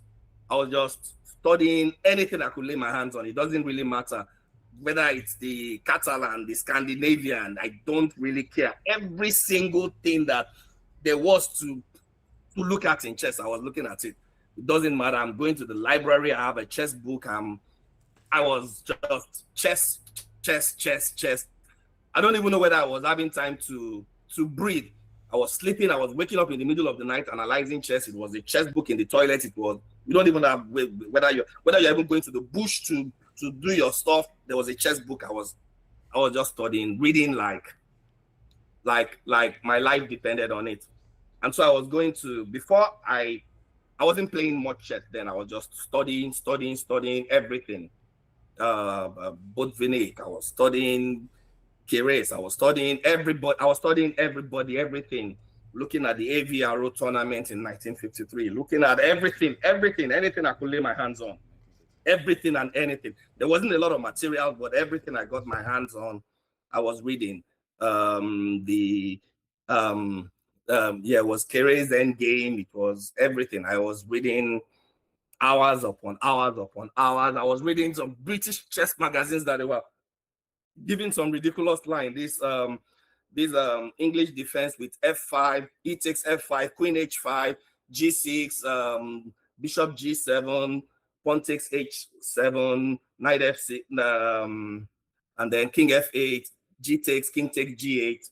And then I read all this stuff that I don't even know where I'm going to apply them. The Benonis that I don't even play. I only started playing some of these things like 20 years later that I read donkey years ago. And I was analyzing positions with Leonard Etokakan when he was studying with me or studying at my place.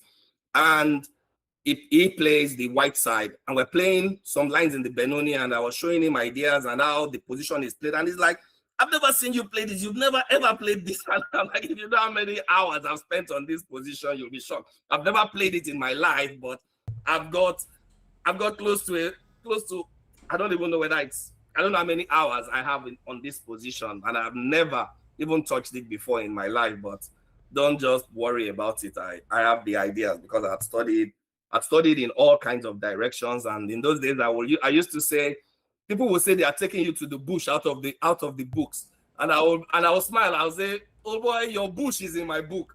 Your bush is in my book. don't just bother about it. I'm still in the books, even when you think we're both in the wild. So I go to try and play this tournament, NBL. There was not a lot of tournaments, so we don't even know. There's no way to get information, no phones, no nothing. So I and Roland will take a bus from the main campus. We'll go to where we call post office. Then we'll start scanning through newspaper pages. We'll be doing this week after week. We scan through newspaper pages to just see, oh, NBL is coming on in the next 3 weeks. All right, we go back to school, pack our bags. It's off to Lagos. So I decided to go play a match with Olomola. Now, I mean, I think he will qualify to probably be my first ever coach. Yeah. So I went to play a match with Olomola. What what was the result of this game? I think I lost that game again. Lost that game in a classical Lopez. It was black. And then I played another game against Odion, and it was also, I think that game was in the draw. But that happened to be, Odion felt it was a novel position, but it was one of those positions the position I was discussing with Bishop B7, F5, you capture, and then the pawn captures all the way to G8, and it was like, oh, it felt it was good as we were playing over the board, but I knew theoretically that black was fine. The game ended in a draw, so I went to play MBL that year. I didn't win, but the results were very nice. I think I got a very, very reasonable result, much better than I would against chess masters, and it was not bad. So, because from the matches that I played, I felt, what's the point of reading all this while when you just go and play against this guy, play against Olomola after reading so many. This guy is not even reading much. All he's just doing is playing blood, check his books to see the lines, and then you come and they still blow you away. They still blow you away. But eventually, I got a very good NDL, and then I also made a very strong impression. Coach Ojeleye one day was just walking through the stadium, and he was talking with Dashe that he needed players for the 1996 festival. I think he had managed to convince Ogun State that if he was given professional athletes, because chess didn't have professional athletes at that period, that was about the first time. So if you could get players on contract, that he was going to deliver them medals. Okay, the state had approved, and they came to the stadium to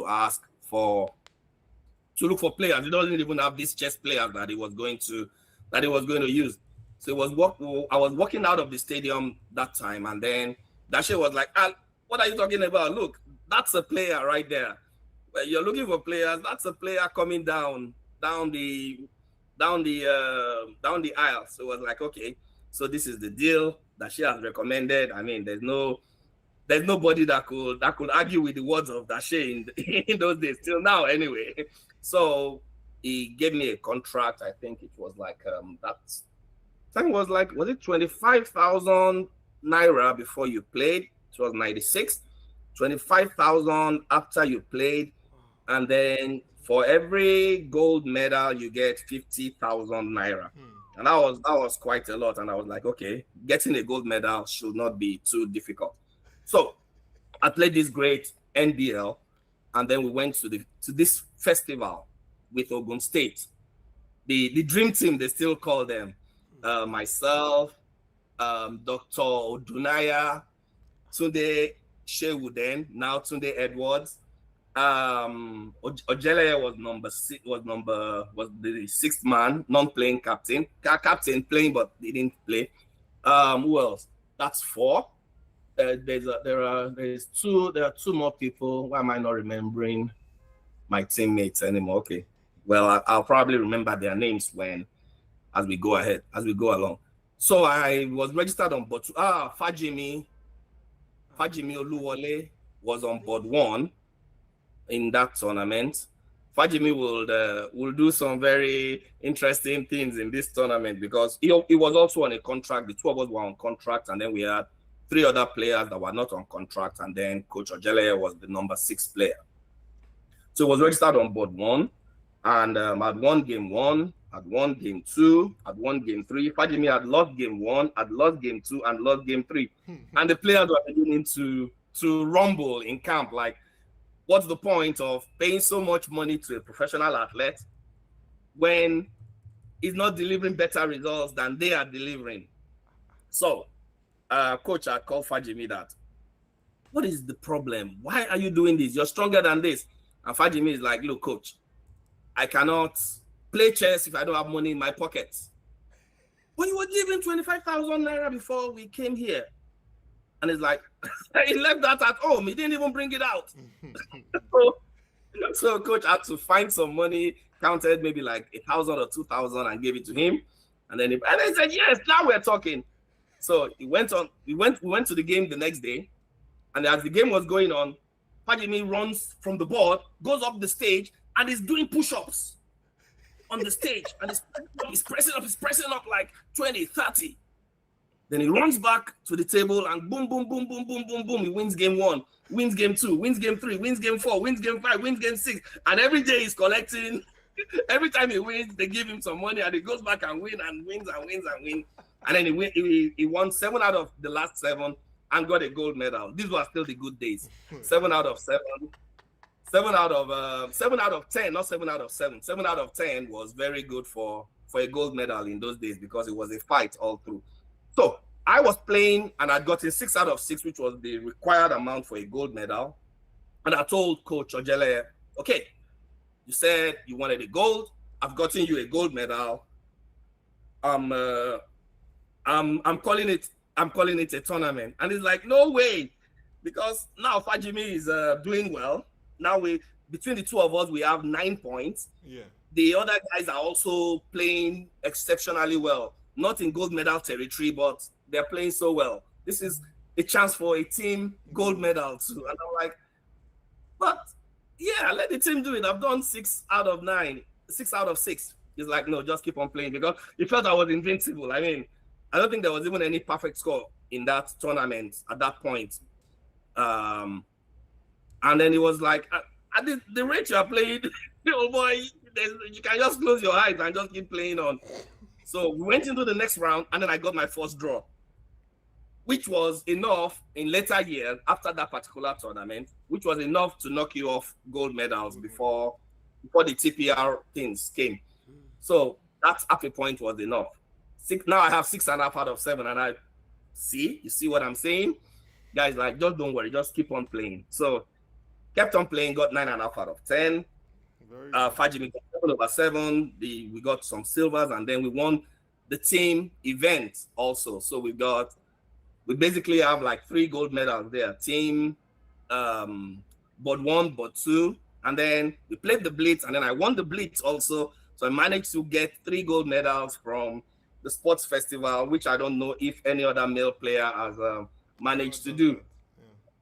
But I remember after that tournament, Coach Peter was famed at saying, look, oh boy, nobody will do this again, that it will never, ever happen in the chess world. And I'm like, why? It's not because of strength, but he will make sure that it doesn't happen.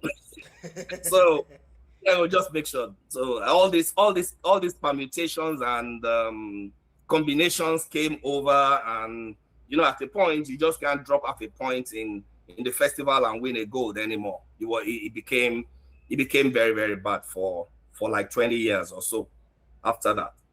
Okay, so that was probably the first record. Also managed to win the team gold with the University of Ilorin. I think I also won my board gold. This was in was this in Kano? Yeah, the team won in Kano. So that was also a great year for the team. Maybe I'm just lucky. I find a way of playing. I find a way of playing with the team that just does a great deal. So I got my first invitation to the national team to Cairo. We played for the African Team Championship in Cairo. That was my first play for the national team in Egypt. Played with Fola Akintola. It used to be such a huge thing then. We landed at the airport and we were greeted with cheers of Akintola, Akintola, because Fola Akintola had gone to Egypt. I think was a couple of years before, and they had just outplayed some of the strongest Egyptian players. That was when it became IM.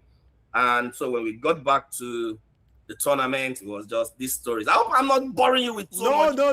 We're actually enjoying this gist. Actually, it's a lot of stories. We need them. We needed them, please. And then we got to the games, and Folidon wasn't playing as well as he used to. And so the songs were changed a bit to, instead of Akintola, we now had the song Hey Akintola. Every single game they're losing.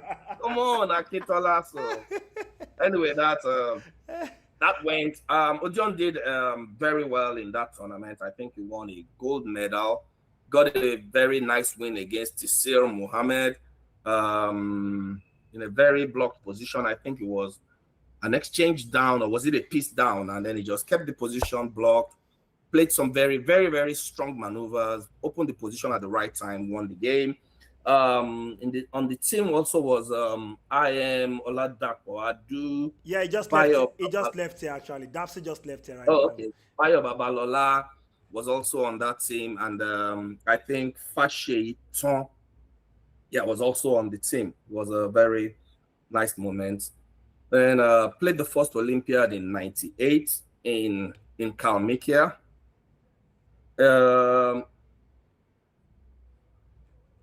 I think. Wait. Was Kalmykia '96 or '98? Not too sure, because I knew there was one Olympia that we couldn't go for because funds. Everybody had their bags packed at the national stadium. We're waiting for the last 96. minute. I think probably 96. Yeah, we were waiting for the last minute funds to arrive, but the monies didn't come through, and then we had to pack our bags and go home. I had a similar experience for the World University Games. We were waiting, and that I remember that one was the day that Chris O'Hare equalized against Russia. The miracle of Daman. That was that very day, because I was listening. I was sick in the bus as I was going back home. I was down with a fever, but I could still hear that very ringing in my head. So the first Olympiad was quite interesting. In that tournament, Odion also made gold medal. Ahead of Ivan Chuk and Sergei Movsesian. Yeah. But there were a lot of stories that came from that, surrounding that.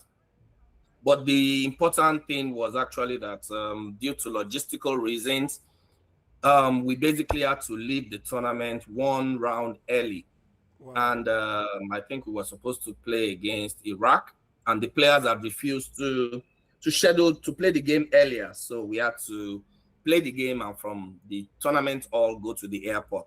And unfortunately, now they know that we're running against time. So they just kept on waiting for departure time to come close. So they refused to move.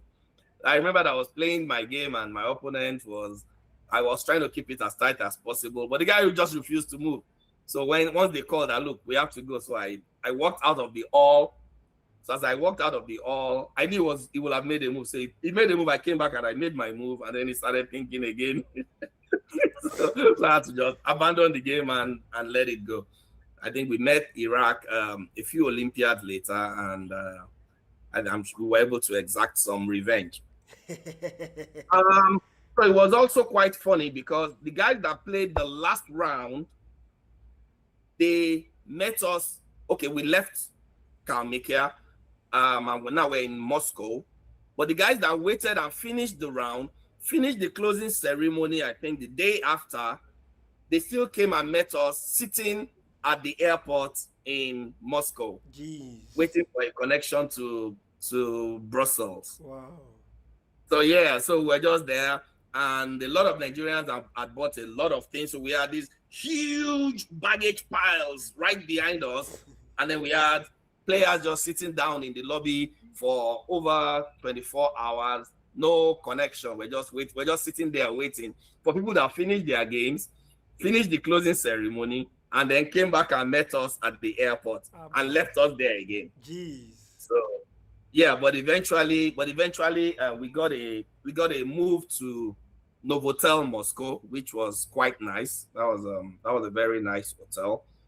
So we got a move to Novotel Moscow, and then on to Brussels and back home. And then the whole saga of the Olympiad gold medal that we could not collect, and eventually getting lost, and all kinds of drama. So this was 96. Yep. Now to the stories of the national championship. While I was playing NBL, and like I said, I was getting some good results. I've still not been able to win the national championship. And I was like, okay, so what will be required? So I went to look at the history of all the national champions that we've had. You know, I used to have a book then that I used to call my doghouse. If you beat me in a game, I used to have my records of the games there.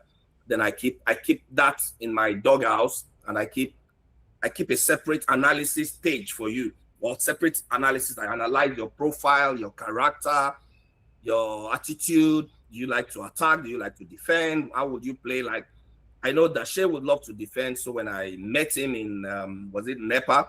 I sacrificed 2 pieces for 4 pawns and played in an attacking manner and won the game. People will be like, oh, it's positional. No, I can adjust, but it's just the one that I favor. I'll play in any manner the game dictates. So I have this book that I used to keep a record of all my games. Like I had a game against Babalola when I was still a very young junior of my first Masters tournament, and he had played the Scotch opening, and I'd looked at the position. I knew all the history. Kasparov was playing the white side then, but I was defending because Karpov was playing the black side pretty well. So I defended, I played well, and the position was totally equal. And spectators then, things weren't this terrible then. Spectators will come and comment, and they'll be like, Big B, give the boy a draw. And Big B will laugh, and they'll be like, no, yes, it's equal, but I will cheat him. And he did. He went on to win the game. He went on to win that game, and he I don't know whether it was a miracle, whether it was magic, he went on to win the game. And then years later, I had him in this end game. Now I'm sitting like King Kong now. I'll still come back to this. So I'm sitting like King Kong now. All those training years ago began to kick in, things that I didn't even know that I knew. I began to just play them like it was second nature, things that I never even remembered where I got them from. I just know that, I just know this, I just know that, I just know this. I just knew how to handle these things. It was just like second nature. And then I got this end game against Babalola. I had triple pawns. The pawns there was a pawn on C7, a pawn on C6, a pawn on C5, and they were supposed to be very weak, but I had like 3 open files that I could use in compensation.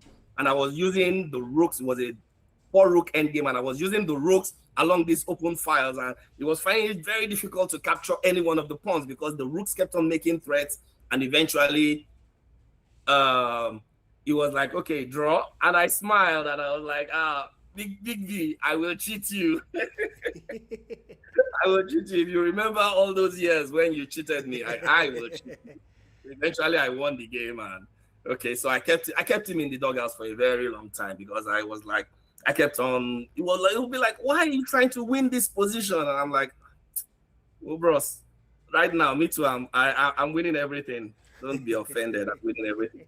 And it could be very, very frustrating. I think there was a game I played against Tosin. One day, it was totally winning. It was like a piece of me from the opening. But I just felt, okay, the idea with chess is that if you keep on playing the game, if you keep the game close enough, you're always going to have your chance. Chances will come. Everybody sleeps. Everybody. Doesn't matter whether you're a grandmaster or sometimes, these days people are playing very, very, very, very close to perfect games. In those days, when we didn't really have computers and things to help, everybody sleeps. Even today, we still sleep. So there will always be a chance. And I'm always looking out for those chances. Just keep it as tight as possible. Keep it as close as possible. And I know that eventually the opponent is going to give you a chance. And I'm always waiting for these chances. I'm always just there, just waiting. Doesn't matter whether it's on move 1, could be on move 1, could be on move 2, could actually even be before we start the game. Could be a question of how afraid you are of the game. Could be a question of how eager you are to win the game. Could be a question of, it could be any question. It could be anything. Could be the psychology, could be the position. It could be anything. I'm just waiting for anything that just, changes the objective evaluation. Whether you think, oh, you should win when you shouldn't, whether you think you should draw when you should win. I just try and look at everything together to try and match this up. Okay, so back to the story of the national championships. So I've been playing tournaments, okay. I've been playing in the national team now, okay. But I've not been able to break the national championship thing. So I went and I looked at all the players. And one thing I discovered then, those years ago, was like every player that I looked at in the national scene actually peaked around 24 years old. At that point. I don't know if anybody else was looking at it that way, but I checked out all the players. I looked at Fola Akintola, who was 10 years. I checked Tolani Owoshino. I checked every single player that was ahead of me, even Odion, my contemporaries, and Dapo Adu. Most of these guys, when they picked up their titles, they picked it when they were 24. Now, I'm no longer that young. I'm actually approaching 24 myself. So I'm like, okay, I'm probably approaching the peak of my powers too. Not the peak, but at least this is where your powers begin to manifest in Nigeria at 24. So I have to tap into that zone.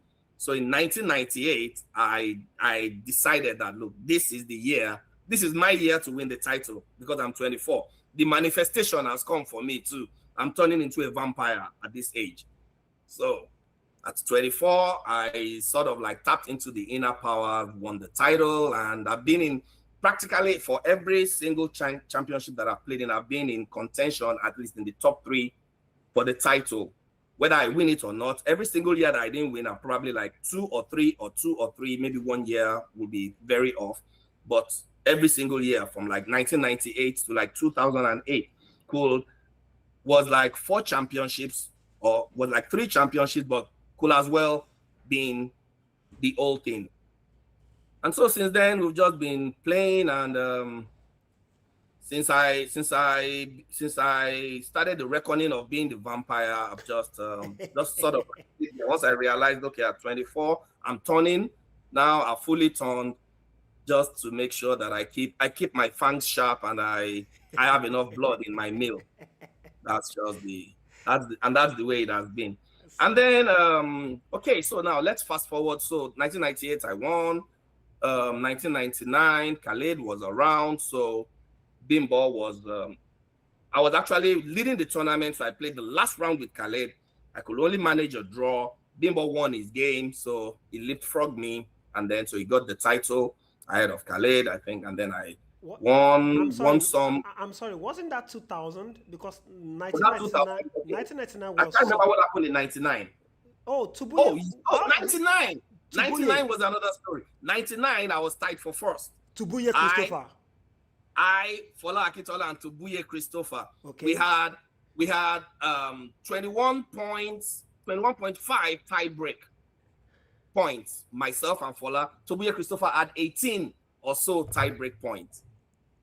So I was like, okay, let's play off. I was so sure of my playing strength that, I mean, let's play off. I can be sure that playing off was as sure as giving me the title. Maybe Fola too felt the same way and was like, nope, we're just going to do a tie break using the highest rated player, as I've been done in some FIDE tournaments. And I'm like, how do we use that? Okay, you are the highest rated player, but playoff would be the best way to settle a tie break. Let's play off. All this while we are arguing, because we've been arguing now for like an hour or two, the closing ceremony is on, we still haven't decided who the national champion is. So, because now we've even sort of like relegated to Buye, because we've already looked at it. Okay, the only tie that is left is SB, already tied. I and Fola, we had already relegated him. And we were arguing and arguing and arguing. He wouldn't play off. I wouldn't allow him to just be handed the title if it's ratings, because it was higher rated. So we couldn't decide. And then the chairman, Theophilus Caiaphas, had just decided, okay, guys, you guys have even been both champions before. We'll award it to a new champion. Wait, what? Are you serious? So that was that. That was how I lost. That was how I lost out in 99. In 2000, I was leading the pack up till the last round when I had to play. Khaled, Drew, Bimbo, leapfrogged, and then he got the title. Then in 2000, on, we had this, but I've always been in the mix because now I'm a true vampire. I have already received the awakening. So I played on for a long while. And then somewhere around the early 2000s, now I've been slowing down a bit, no longer playing. There's very little worlds to conquer. So somewhere in the early 2010s, I'd gone to play in this tournament, I think in, was it one of these tournaments? I think it was one of those Toko tournaments or a tournament that was in Chevron. And then the secretary then, late Madame George, God rest her soul, was like, come on, guys. You guys have been playing and been winning this event since the 90s. This is 20 years gone. When are you going to allow the younger ones to grow? And I'm like, okay, that's a point. Because I'm even thinking of stepping aside myself. So that's a very good point. And then I stopped playing chess for a while, but I was still following the results. But unfortunately, instead of the younger ones to grow, I didn't even realize that it wasn't the younger ones that were keeping down, that there are so many strong players behind us that were keeping down, like Ajibola Olanrewaju, who didn't get a chance to shine until players just stepped down, and then we just realized how much of a beast Aji is, and which we can still see, like from the game he played against Abdurrahman. We just didn't realize how much of a beast this kind of players were. But unfortunately, there were still so many strong players, so many strong remnant,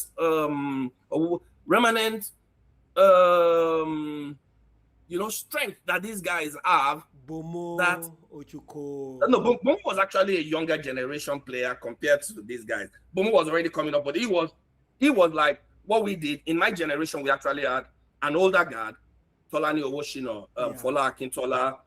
We had all these BD, the quiet assassin, Chidi, Madweke.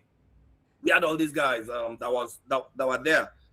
But we came in, we basically stamped our authority. Myself, Bomo, Bumi, Dakwadu,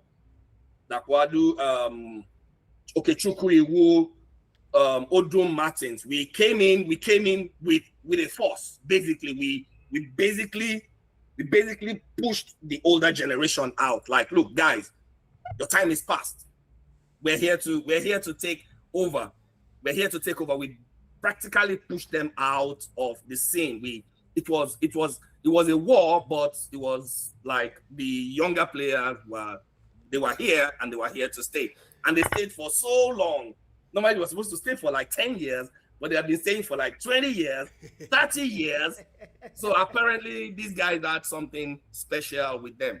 So we came in. So Bomo was part of a new crew who didn't have so much support that could have helped him to basically wipe out an older generation of how would you call them? What do you call the ruling of the old?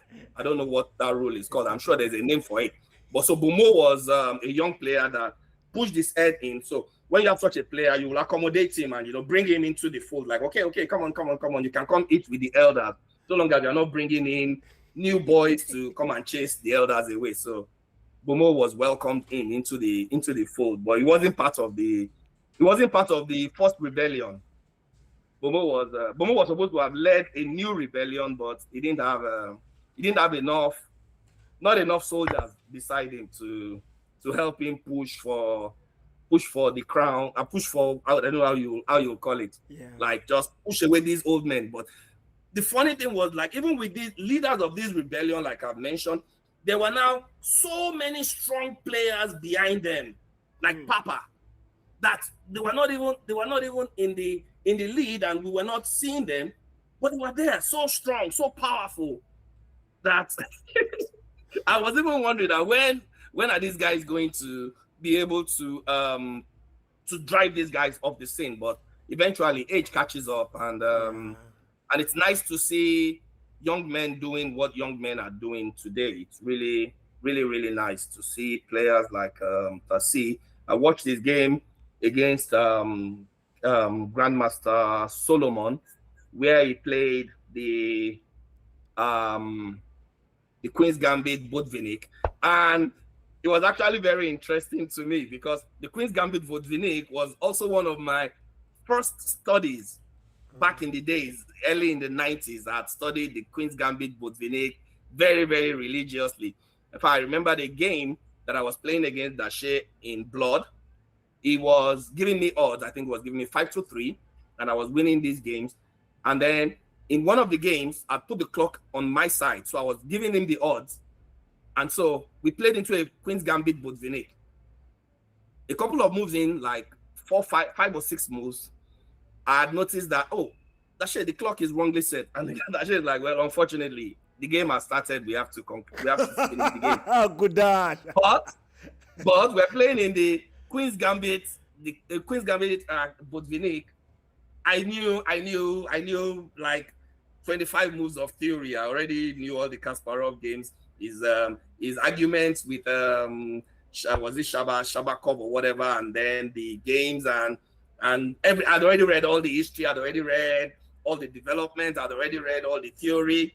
So I was quite impressed to see that this young man was also studying the Queen's Gambit Botvinnik, which not a lot of people actually put a lot of study into because it's already so overanalyzed. To see a young man analyzing or thinking in that line, and it was totally crushing GM Solomon before Nigeria did it to him. Did you see the game?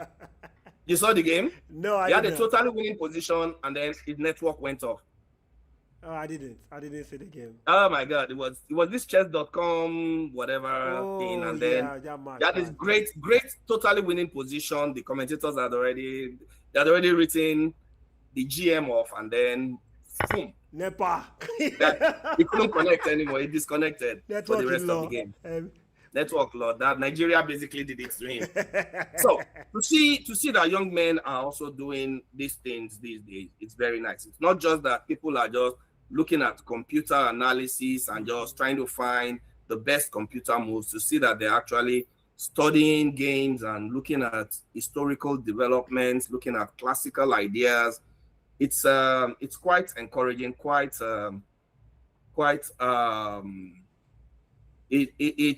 it's encouraging because you know that okay, there is a future. Yeah. And then so Madam had said just stop, basically just stop so that young ones can grow. You guys you're stifling development with your never dying attitude. So I had to basically step off, and then eventually I think I got bored after like 10 years or so. I was like, okay, from let me come and play the national championship again, see if I can. That was see from if I, 2008 to 2022 to 2021. yeah, so see if I can, see if we can still show some vampire fangs. I mean, the awakening was what? The awakening was like 10 years ago. The awakening was 1998. Now the last skinny was after 10 years, and then we're coming back like 24 years after the awakening to see if the vampirism was still there. And lucky enough, there was still a little. But I think I was lucky a bit because that tournament was still essentially against the old guard. Yeah. So the new players that were on the scene was practically Femi Balogun. Okay, Bomoa, we'd already been competing together since he came as a junior. So Femi Balogun,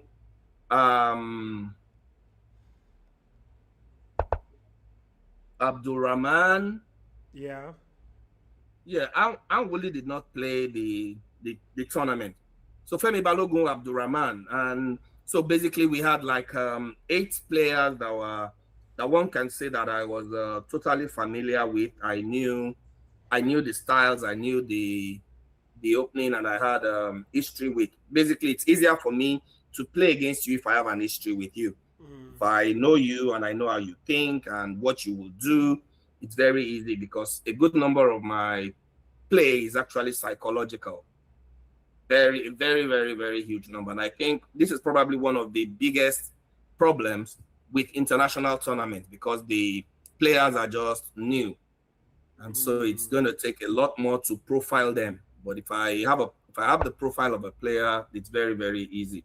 because I mean, I think I have the basics of every single thing that you want to choose, but I would like to know how you will react in certain situations. Like if you give Papa a pawn, Papa will take a pawn. So he feels safe to take. If you know give he's an ambassador of the no, Pawn he will Grabbers take a Association. pawn. Is from the Sairawan School of Chess. He's Yes, an now ambassador Pawn Grabbers of, Association. Pawn Grabbers, yeah, yeah, but why not? Why not? I do that too, actually. But now I'm trying less, and I'm trying to avoid pawn grabbing in favor of other things. But it's a way to go. Actually, most of the old school players were in the pawn grabber school. Even Bumi Olakwe will actually grab material if you give it to him, regardless that he's more attack oriented. If you give Bumi a pawn, Bumi will take a pawn. That's how I think our mind has been built up. So fast forward to 2022, played one, and not bad, but then decided that I need a change of scenery. Senate also retired from the poly, and we had quite a number of players come up along the way. Notable among a lot of the players that I've worked with will be I've worked with Tony Jegede, worked with Leonard Akpan, Uche Agu.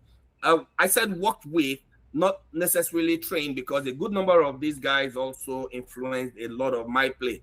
Like a lot of Piet's ideas, or a lot of Piets that I play, were actually due to Uche Agu. Picking up the Dutch, although I'd already looked at it earlier, was a product of working with Jegede, Benonis, Fianchettos, were working with Leo. I also did some work with Wale. The Poly then had this program of also just they had the scholarships, and they actually participated in tournaments. In those days, we used to play the Friends of Chess events. Yeah. And we will get a bus from the school, get all the players that are interested, just drive down to Lagos, play the tournament, and drive down to Ibadan. So while players that were schools that were even in Lagos were not able to send representation, the Poly Ibadan was doing a lot of this.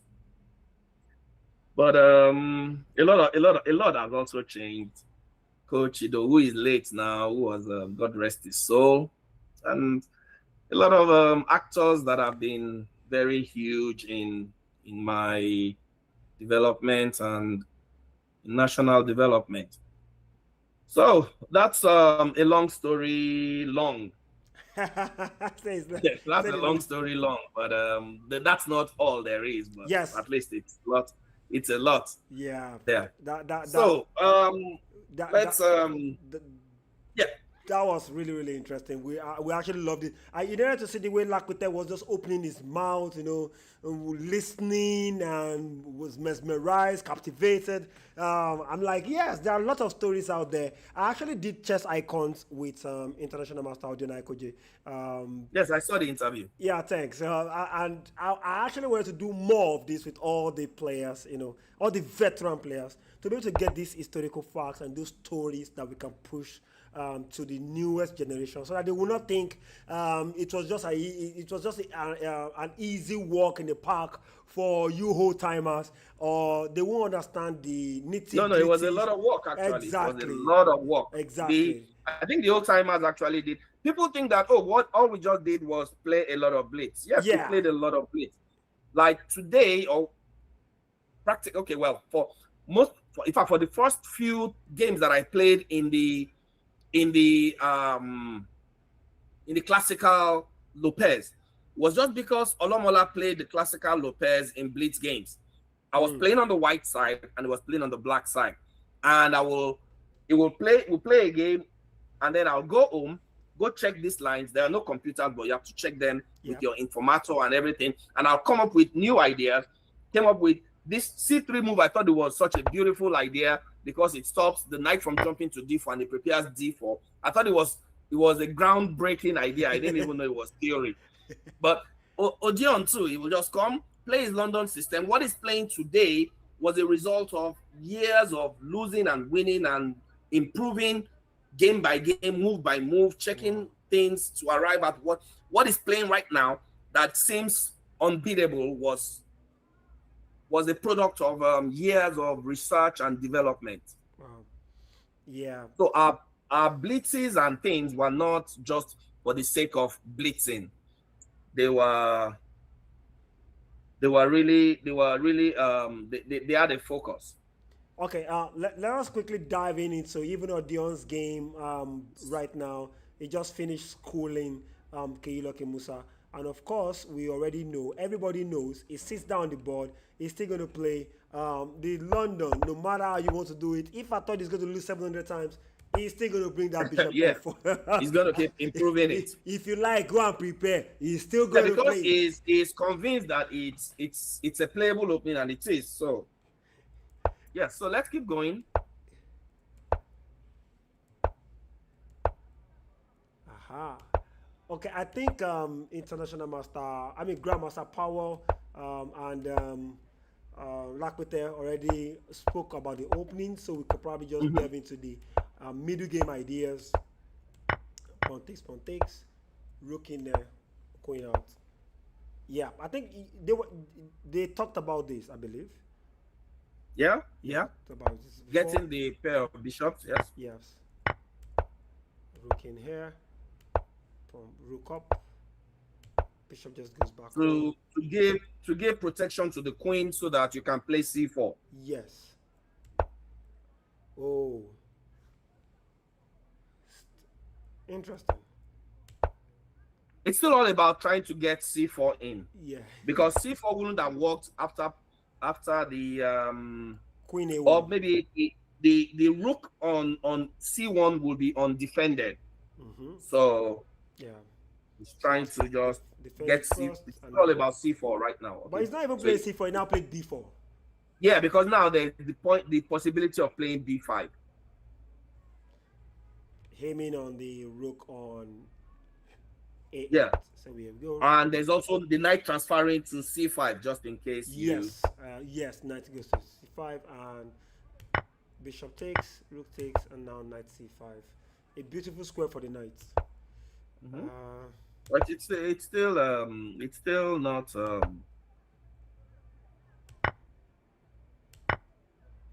Oops. Missing. So here, just 2 steps ago, because I was wondering why not just play with the rook back 1 move. Yeah, I was wondering why not just play f6. Yeah. Now you have 2 plans. Either you play e5 or you could play h5 g4. Yeah. But f6 is important. You need to control e5, and your bishop can just keep an eye on the dark square. The king can also step to g7. I mean the light square. The king can step to g7, hold h6 and f6, and we continue the game. But unfortunately, it fell for this, and this is enough to. And no, this is over. It's just a full exchange. There's no. And Odorovsky being Odorovsky. But there's no. It could even have done e4 immediately. Yeah. Instead of moving the queen to f2. This is over. Okay. Yes. All right. That was just outmaneuvering the opponent. Yeah. Takes. Is it possible to get a bird's eye view? Instead of scrolling into the so you just go to watch and then yeah, actually we not Yeah, too. the bird's eye view. So Yeah. this way it's easier to find the position that you want to go to instead of just blindly looking at the. So this is great. So let's see. Okay. So Bartholomew versus Akinsheye, you've got classic French, lack of space, but could be from a Caro-Kann because the bishop is outside the pawn chain. Yeah. Okay. Black looks cramped but It's solid. actually. It's actually. Wasn't it? It was. Yes, it was a Caro-Kann. Yes, it was a Yeah, Caro-Kann. that's because of the piece in front of the pawn chain. Yeah, because bishop of the d6. bishop Yeah, it's pawn Caro-Kann. chain. It looks like a French, but it's like a French with a good bishop. So Yeah, I think I remember Pawel saying it's the difference between difference between this opening and the French is just the subtle bishop g6. The bishop g6 yes, is the not bishop on available. g6. Yes. Yes, does not. However, there's still some very huge issues.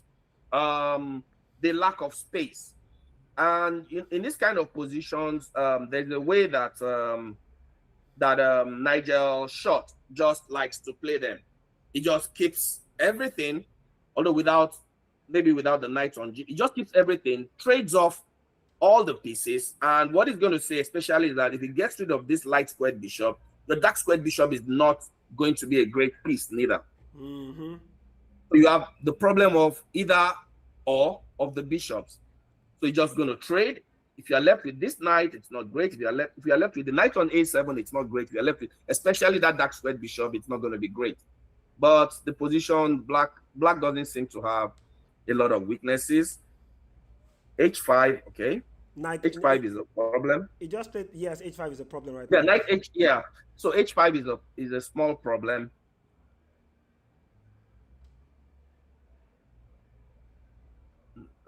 After, if it's not that easy to deal with.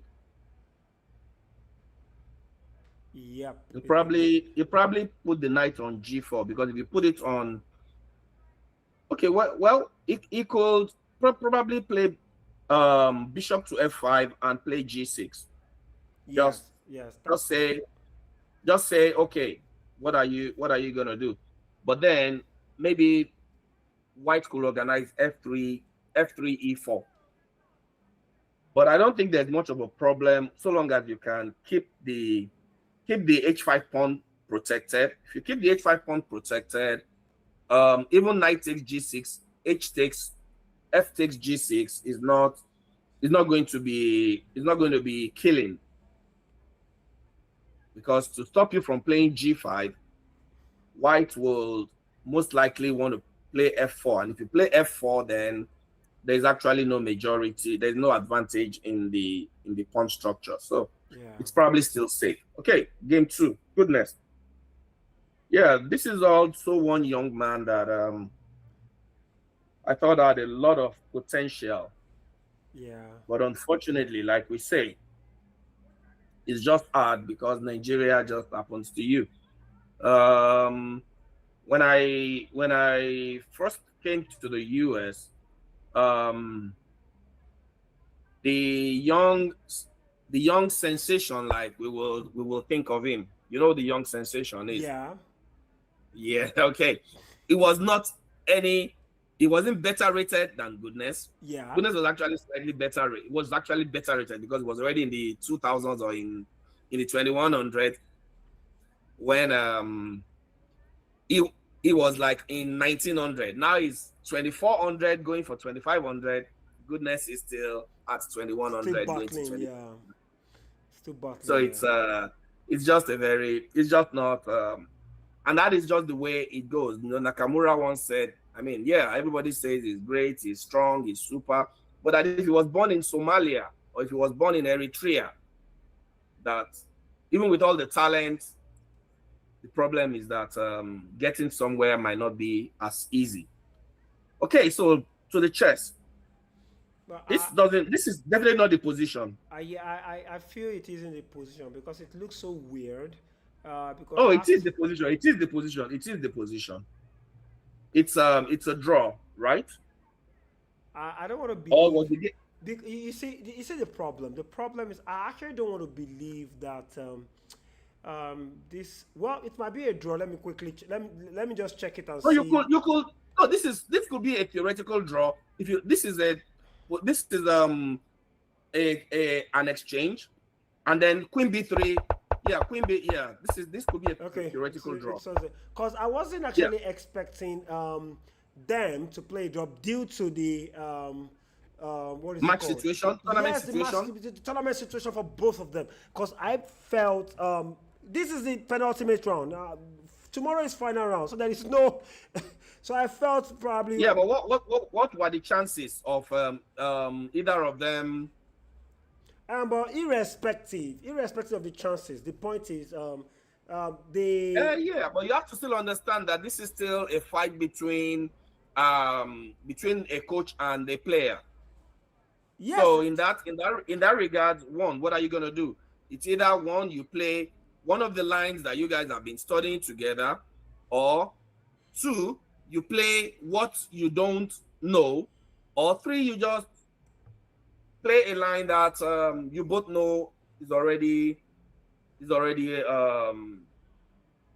already a known result. So I think either way, because here in this position, because I play a bit of this position myself. Although I think the main go back one move, go back a couple of moves Okay, to I the have game. to go. Yeah, yeah, good. Yeah. So the thing is, in this position, what? Yeah. No, go back instead of Queen A4. Go back. Yes. Go forward. Oh, sorry. What? Yeah. Just go forward a couple of moves. So 1, 2, keep going. After Bishop F5. Yes. So in this position, no, not Queen B3 here. It's played, but it allows, because the bishop still has access to D7. So why should play E3 instead of Queen B3? Exactly. So you go E3. Yeah. Then only after E6 will you go the queen to B6 and the queen to B3. And now black has to be a little careful. You have to be a little careful. So there's Queen B6. There's I don't think Knight A5 works as well. There's also the try with A6. You sacrifice a pawn because there's Queen C7 to save the piece. If there's a Knight A5, so you just wait for E6, stop the bishop from being able to go back. Then you start attacking the pawn. But it's all equal. It's an equal position. It's a Slav exchange. Everything is the same. All you have is just one tempo based on the extra move that you have. Okay, so let's get back to the bird's eye view. Yeah. There. I think, So Abdurrahim, yeah. the game is looking. Queens have been traded. He's got that very good. The pair of bishops versus a very active rook and very active position for black and a good center. If white cannot find a way to evacuate that king from the center, it could be extremely dangerous. Because moves like E5, E4 are in the way, are in the pipeline. Yeah. You've got the rook on H1 just totally stranded. So you probably need I don't even know what you need, because if you try Bishop E2, Bishop F2, you still get it by Bishop C3. Bishop, yes. You get E5, E5, Bishop D4, and E5, Bishop C3, and the pawns are rolling. They could come to E4, could come to D4. It's not so easy. White is in a lot of trouble with this rook. Big And with the trouble. rook on a2, g2 is already hanging, so you already need to do something immediate. Yeah. You can't play the king to f1 because e5, e4 is coming.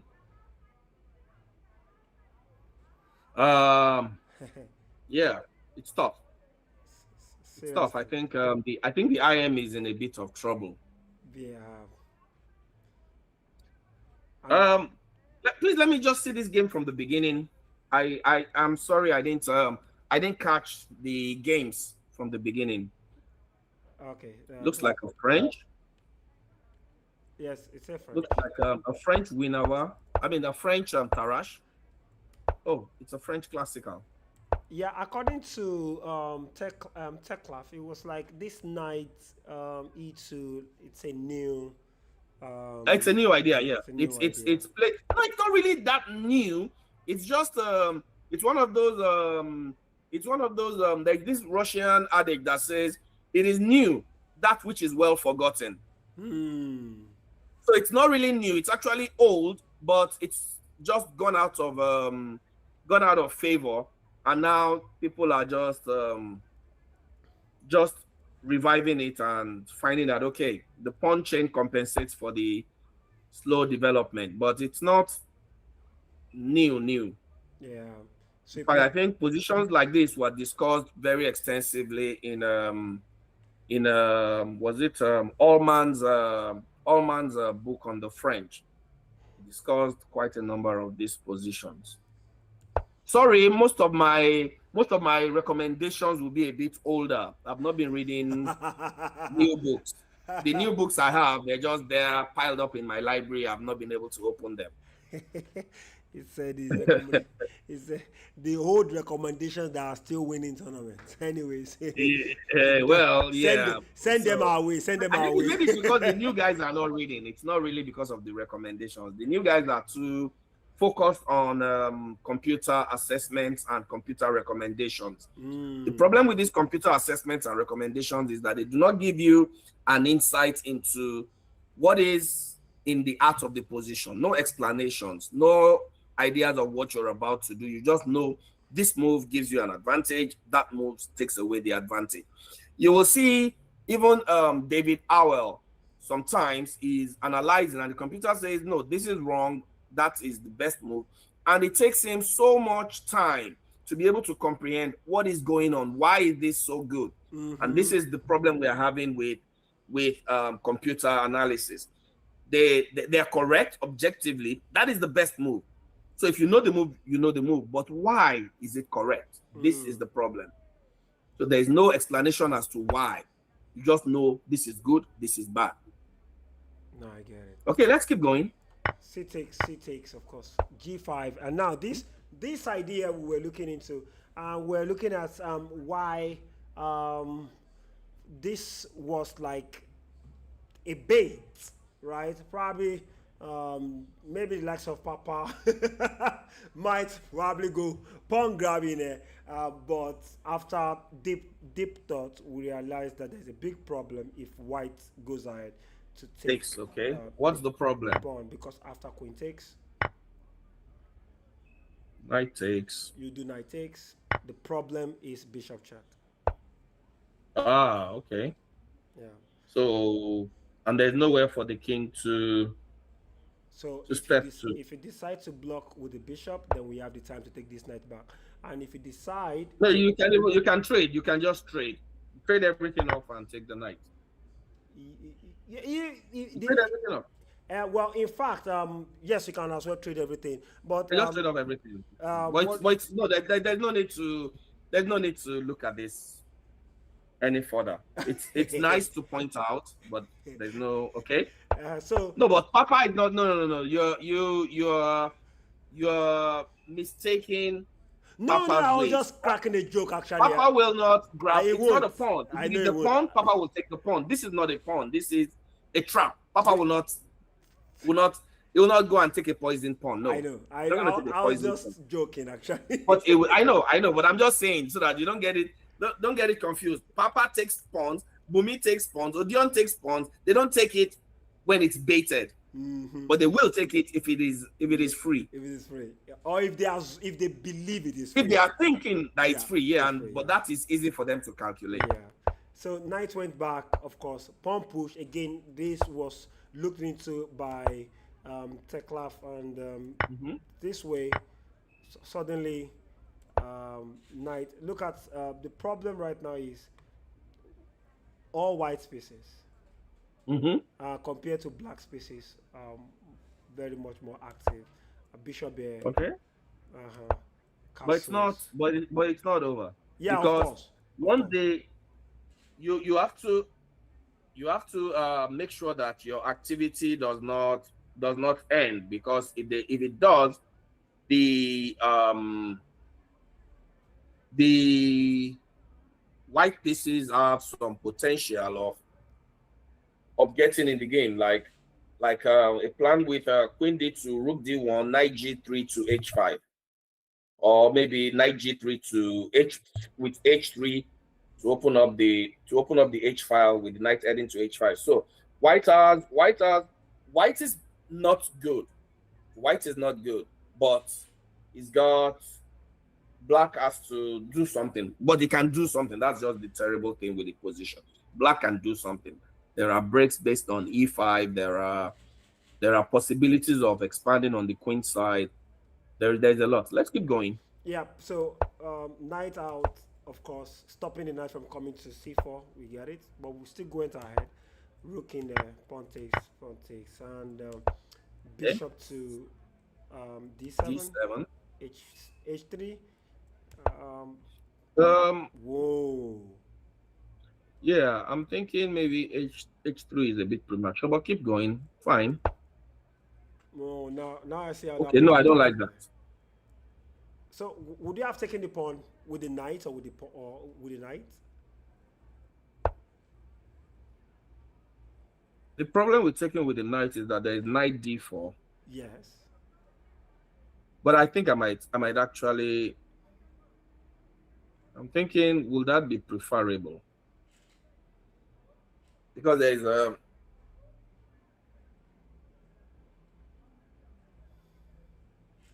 don't know.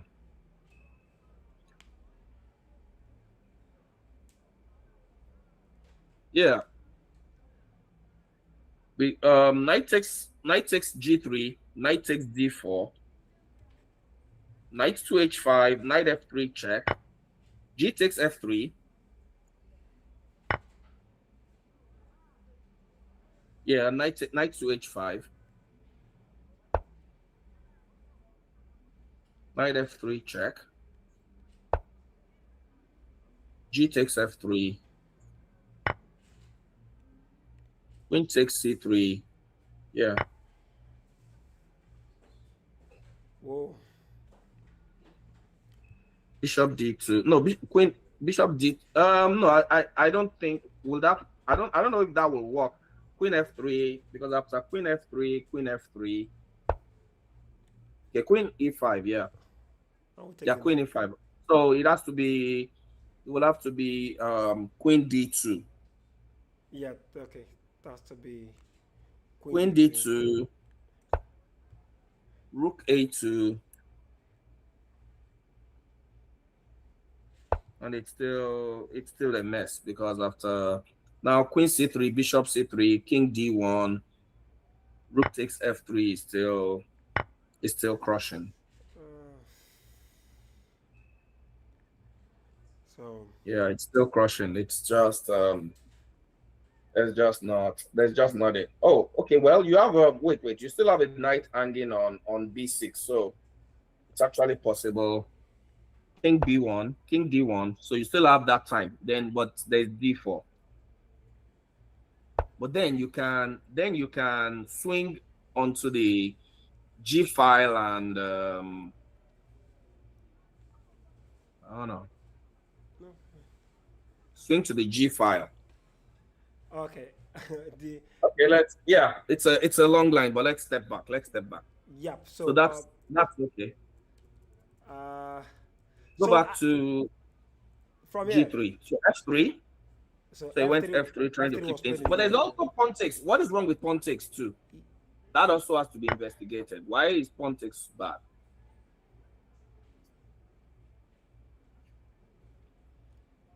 Maybe Yeah. e5.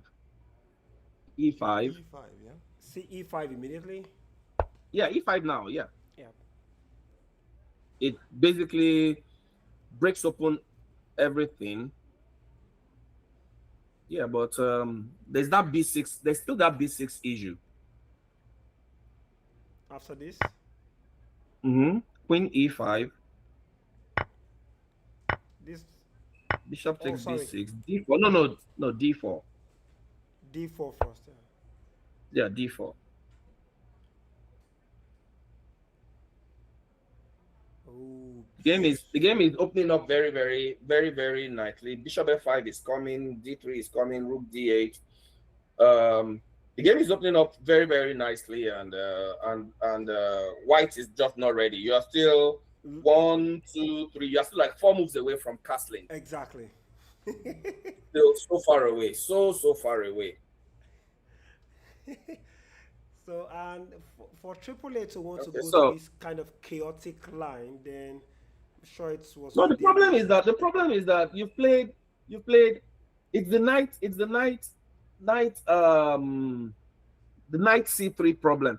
So you had knight c3, knight e2, knight f4, knight e2, knight c3, knight b1.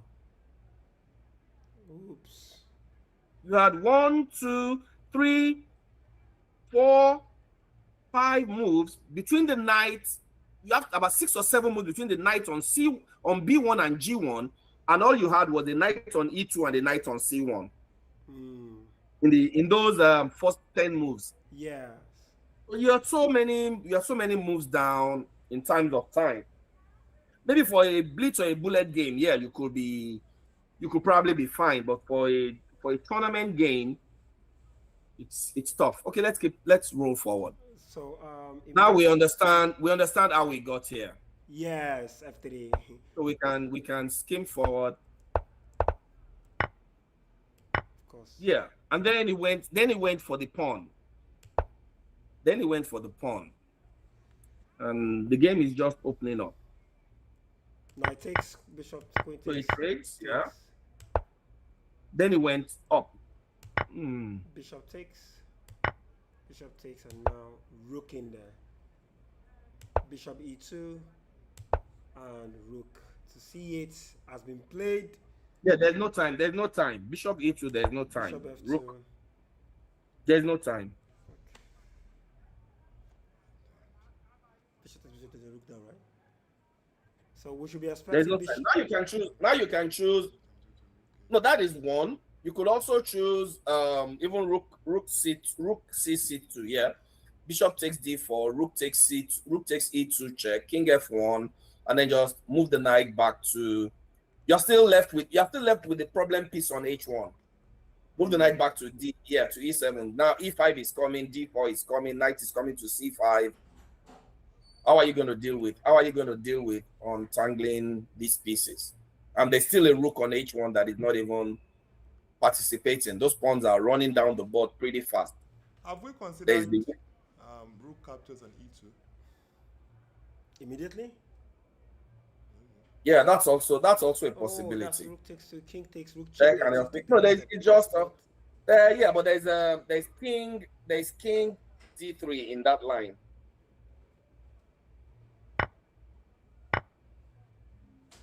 King d3. Yeah, king d3 with the double attack. Yeah, so then you lose it. So you have knight. I'll keep either of the minor pieces for white. Those minor pieces neither of them will be great. Either one you keep, neither will be great. Either one is just terrible. King f1 is only move. King d1 just loses the King bishop. d1 loses the bishop. King f1 only move. Then knight d7 and if you compare all the pieces, the only piece that you have active is your bishop d4, and e5 is coming to kick it off the board. G2 is hanging. The pawns are rolling. Your bishop has no home. It's it's resignable. You can resign this with a good conscience. Nobody will blame you for resigning this position. They will blame you for making six moves with one knight, only to get it back on B1. Might as well not move it at all. In this position, nobody will blame you for resigning this game. Yeah. They'll be like, yeah. Yeah, They'll be like, yeah. This rook is completely out of the game. Out of, yeah. If you've given this rook one of those 6 knight moves in the opening, just give one of them to the rook and the king. Castle. Let me see. So this is the current live position. No. This is the live position, but rook c2 is just totally dominating. Oh, this is the live position. Yes, this is the live position now. Okay, we've not looked at this. Yeah, rook c2. The rook will come into play. I think it's considering maybe pawn to d4. Pawn to d4, then rook to e1, rook to d1. Okay, let's see. So this. Then the knight is going to swing from d5 to f4. Yeah, I think this is what he's considering, and then he just completely neutralize.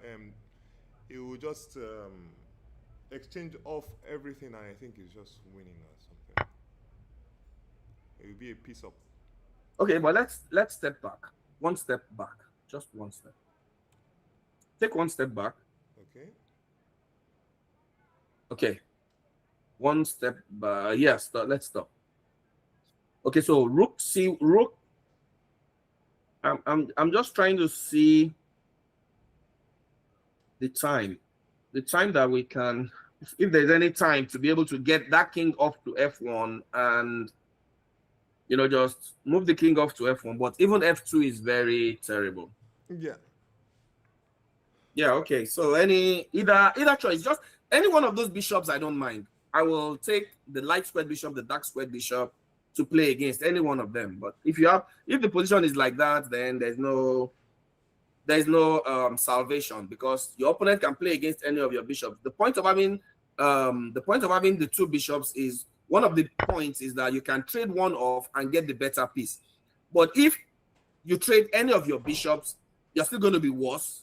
Then it's yeah, but normally when you have a tactical, when you have the 2 bishops, then maybe the position is calm. But here you are just losing tactically, I think. Yeah. Yeah, just losing. That's true. That's true. The king is too weak. Maybe that's a huge factor here.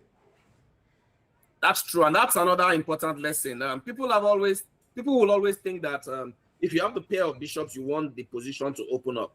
But actually, like this guy has said in modern chess strategy, if you notice, the guy that has the pair of bishops is the one that actually wants to keep the game calm, and the guy that has not the pair of bishops is the one that wants to open up the game as quickly as possible, so that his pieces will be able to handle the pair. Yeah. So if the game is calm and close, the bishops will have their way in the end, because the game will eventually open up.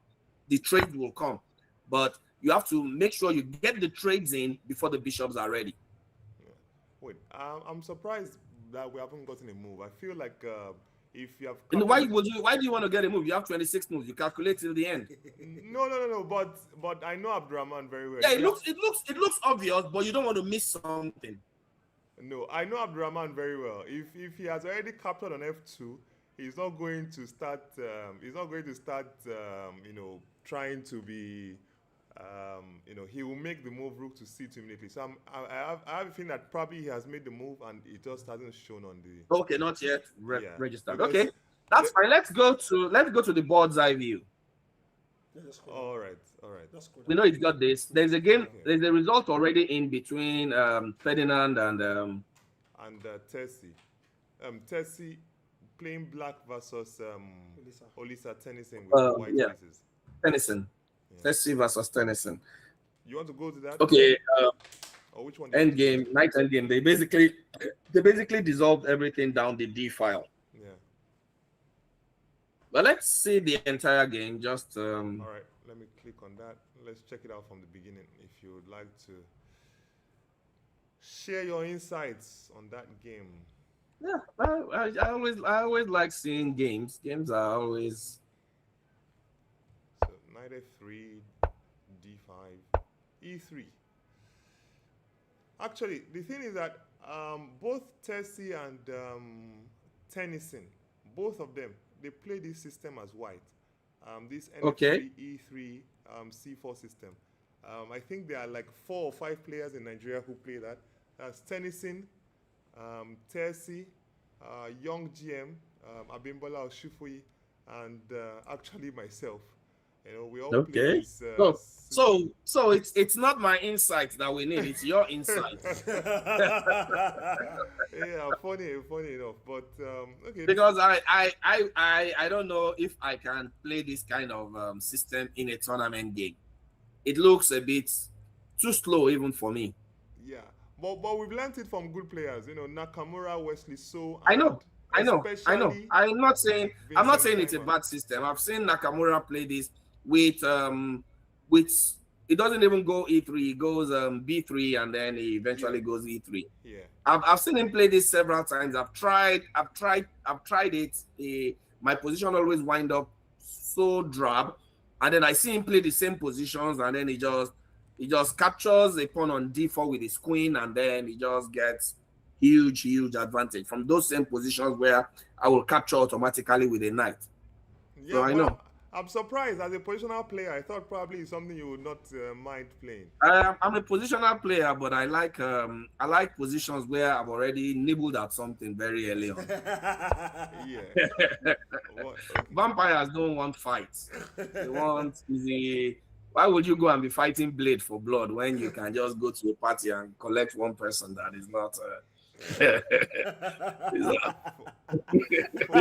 is not the code. It's not in the vampires code. Okay. For me playing white, usually I think I play the move knight to c3, and something Okay. that maybe let me see, something that is this the same position? Wait, cd4, knight e2, knight c6. It's not the same position.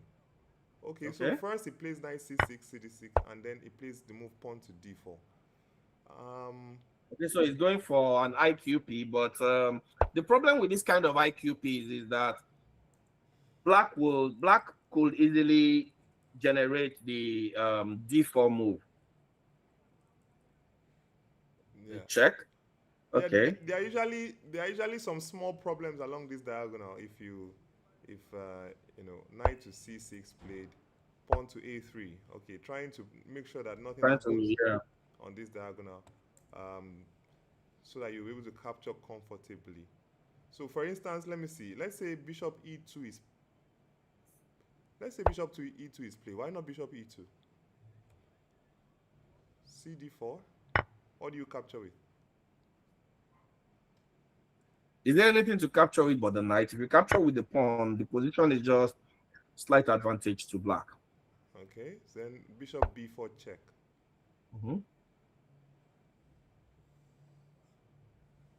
And black is already looking slightly better.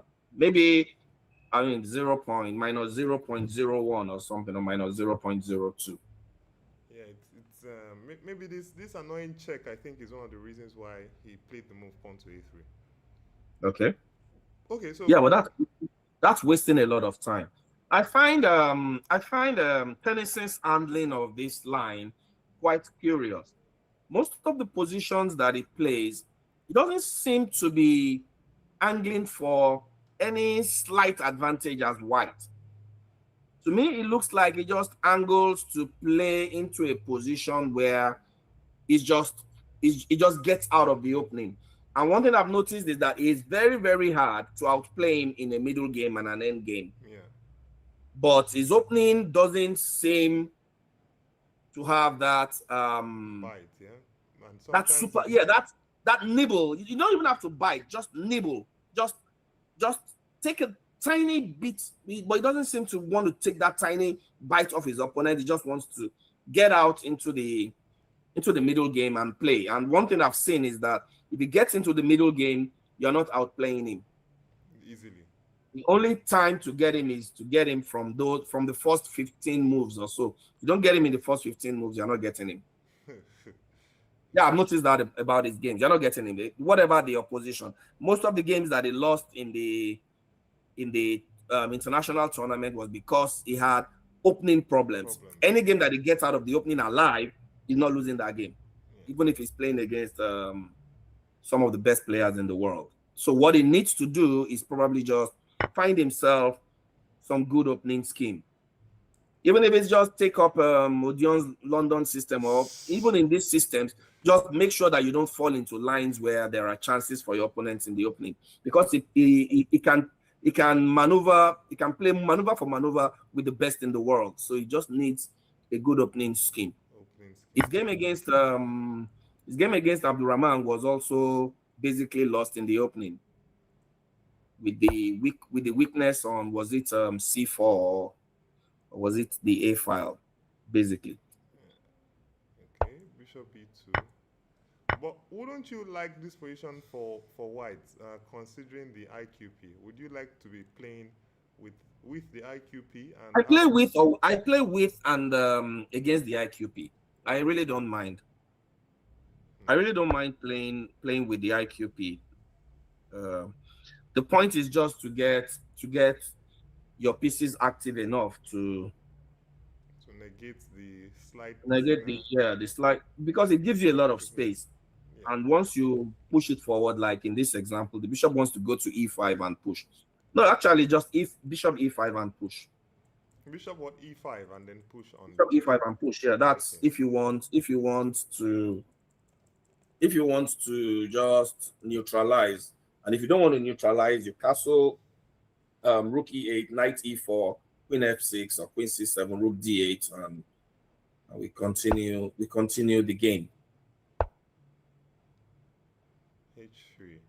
So I think at this point he was worried. But it's a waste of time. That's also a waste of time, though. Or what do you don't think that's a waste of time? Maybe he was slightly worried about that in some cases.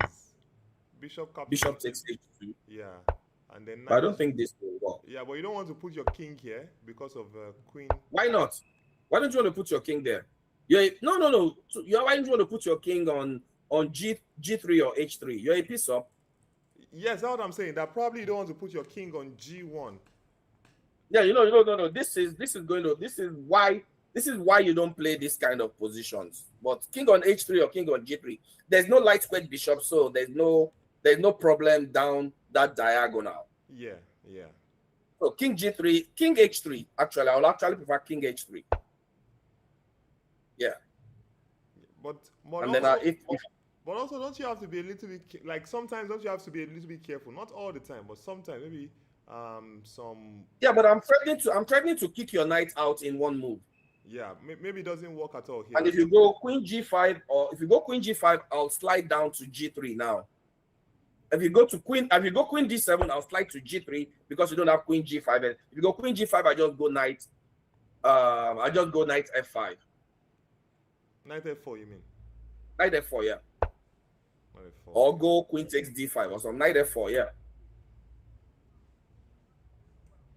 Yeah, I believe. Then I'll just say, okay, what's the plan?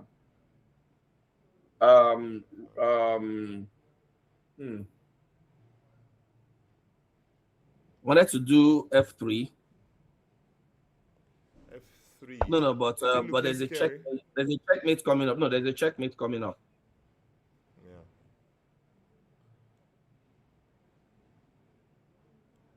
Yeah. Okay, step my knight back to E2.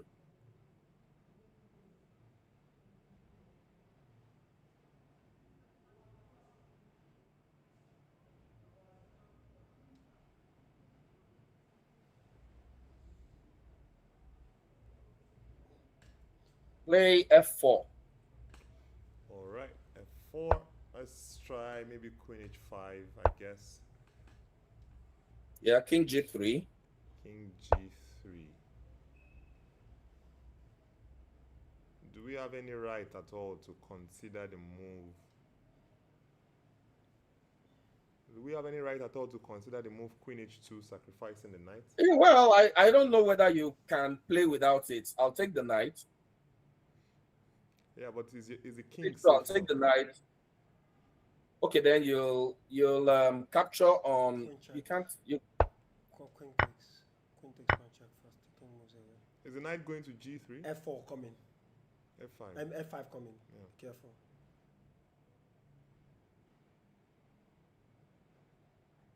Okay.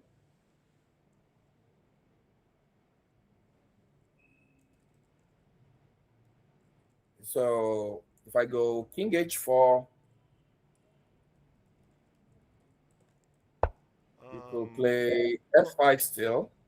Yeah, F5 still. And probably at the very least, black has the perpetual. At the very least, yes. And once you have, no, you can't play F5 because of Queen takes D5 check.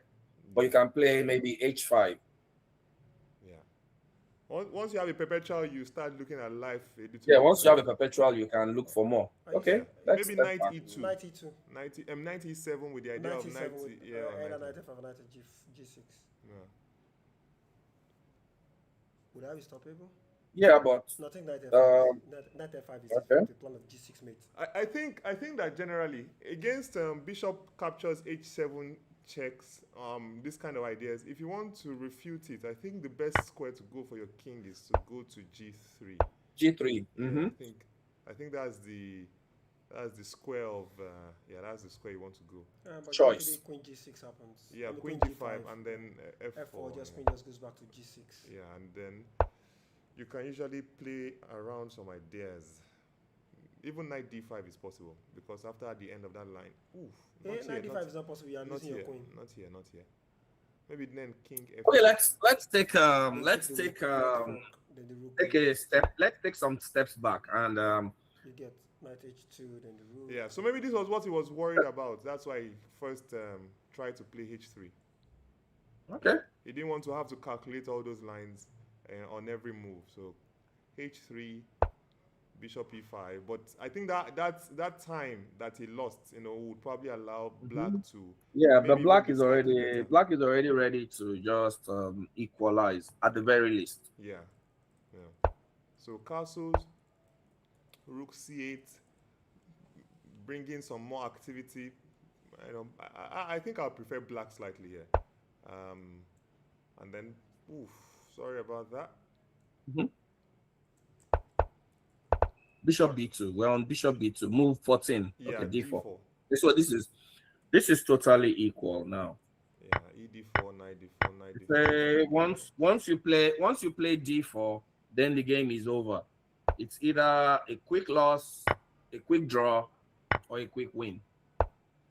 There's nothing else to do. The game just ends after D4. Yeah, but I guess black still had slight pressure, but maybe it was not enough. Yeah, black usually gets a little bit of pressure in these positions, but it's not. He has I was wondering. but maybe he could try for something. Put the position back a bit, pull it back to the rook endgame. I was hoping to look for something. There. I was Okay, hoping to look for something more earlier, like. Yeah, maybe if you want more, yeah, you can. If you want more, you won't play D4. Yeah, So exactly. if you want more, you'll probably just step the queen up, put the rook on the D file, and then that's maybe start pushing knights up and things like that. Yeah, that was what I was. But if white gets control of the D4 square, then you may wind up losing more. Yeah, so here Sorry. you are trying to look for some improvement, yeah? Yes. So take. So in this position, he played rook C1. Okay, rook C8, yeah. Rook C8. Rook C8 looks rook C8. Shouldn't we calculate the move? Rook captures on D1, then King F8. Yeah, I thought that, but the problem is that you've got to deal with rook D3. Yeah, rook D3, but then rook C2. Rook C2, knight C4. You have to go rook C1. You'll have to go rook C1. King F8. King F8. Yeah, King F8. Rook D3. Good evening. Rook C1. Rook C1. Yeah, rook C1 check first. Yeah, rook C1. C2, yeah. Yeah, but knight. No. Knight D1. Knight D1. Knight D1. But you don't want to try to grind this, no? No, no, move the king back to the first rank. Allow the pin. You said? Allow the pin. Allow the pin. Allow Where? the pin, yes. King on G1. Okay. Knight D1. Knight D1. Yes. Allow the pin. Allow the pin. What about Knight E4 and threatening Knight C5? Now you just go B4. B4, yeah? Yeah, threatening F3. It's Maybe, little. Maybe It's not- little, but hey, if you want to play for a win, you have to continue like this. Yeah. But it's very little. Okay. Very, very little. So we have Omori Sandra here with us, trying to take us through our game against Michael Okay. Bridges. So you are here with the legendary, Dabee. I do not know you probably have heard the name a few times. Dabee. These young players, they don't know your Yes, legend, Dabee. It was one of that was also one of the reasons why I had to come play in 2022, because a lot of people have just forgotten about us. I'm sure. Wait, which Sandra is this? Is it the same Sandra? Delta State Sandra? No, Omori Sandra. Sorry, Sandra. Not. She's one It's of different the, from the Delta State Sandra. No, no, Yes. Delta. She also played for Delta.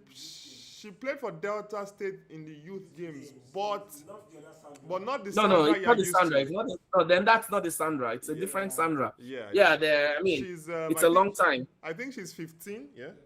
You're Ah, 15? no. That is definitely not the Sandra. Yeah. Sandra is. I don't know young players right now. Okay, let's go. Let's see the game. Yeah. Sandra. Yeah. So can you please take us through the game, Sandra? Which point did you feel like your opponent started to get it wrong? She played this, I think, earlier against Chiamaka. So had you looked at the line? Yes. So you had made some improvements. So where was your, or if you don't want to reveal too much, where was it that you felt like, aha, I'll try to do this little idea and see how she reacts? That was the knight f6. Okay, knight f6. I think that was what was played, but she played the same idea of bishop e3. What was your new concept in this time? I wanted to castle, then bring my rook to e1. Whenever a knight comes outside, then my bishop will pin it to the queen.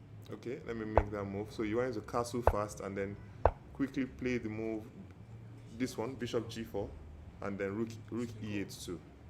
So pinning, trying to put pressure before she can actually develop anything. Yes. Okay, so I think that's what you did, c3, rook e8. So there's a bit of pressure here on this diagonal, all right? So she continued queen c2, you played h6, okay? Castles long, and then knight d7, king b1. Were you ready for castles long, or did you think that she was going to castle short? Like I in was this ready way? for both. You're ready for both, yeah? Okay. So castles long, knight d7, king b1, queen to c7, h3, bishop e6, g3. All right, so what was your general plan here? I wanted to pawn storm around the queen side. Okay, that's normal. Like once you guys have castled on opposite sides, you want to start pawn storming. Yes. So you felt like your own attack on the queen side will be faster than our own. Yes. Okay, bishop d5, bishop f3. First of all, trying to put some pressure before finally you play the move pawn to c5. But pawn to c5, not b5. You didn't consider b5. Maybe even knight b6, knight e4, some other moves like that, or knight c4. Pieces were facing my king side, like the two bishops. So Yeah. I wanted to play c5, forcing her to capture, Okay, so I play could c5. reduce it. Okay, you wanted to reduce all this. You didn't like all these pieces that were looking at your own king. Yeah. All right, fair enough. Pawn to c4.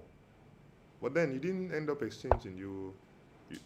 She did not capture. She went back, so I knew that she was kind of cramped. I just needed to like bring in my knight to b6, then d5, then b5.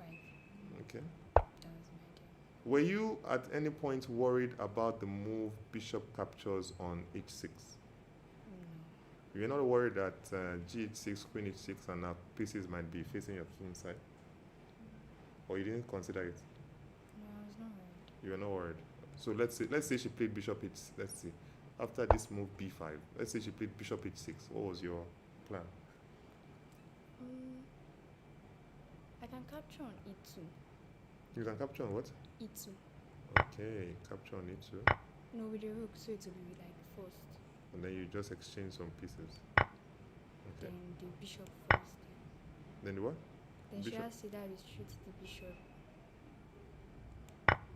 Yeah. Then you're just up a piece. All right, that's fine. Yeah, well, there's a double attack on e4 too. That you Sorry? got to worry about. Bishop, queen e4 at the end of the day. After you take the piece, you have to worry a little about that. Okay, so let me check that line again. So bishop captures on h6, rook captures on e2, rook captures on e2, bishop captures on e2, queen captures, and if pawn captures on h6, then queen to e4 with like a double attack. But yeah, so or maybe rook d8. Is rook d8? Does rook d8 solve the problem? You're facing a checkmate attack there. Rook d8, queen h7, Check. king f8, And then rook rook e1. e1. So slightly dangerous, no? Okay, so maybe something to have considered for Bridget there, but maybe she didn't consider it, or maybe something that you would have found a refutation. I think. No, but I don't think she's in trouble with Yeah. bishop takes h6. Yeah. I think the black pieces are active enough that she should be fine. Yeah. All right. So a5, bishop captures on d6, knight g1. Very bit passive looking. Rook In a captures position rook. like that, I'll prefer queen f4. Let's go back there. You were saying queen what? Queen to f4, just trade. Here. Trade. Yeah, queen to f4. Just Queen to threaten f4. to trade a bit more.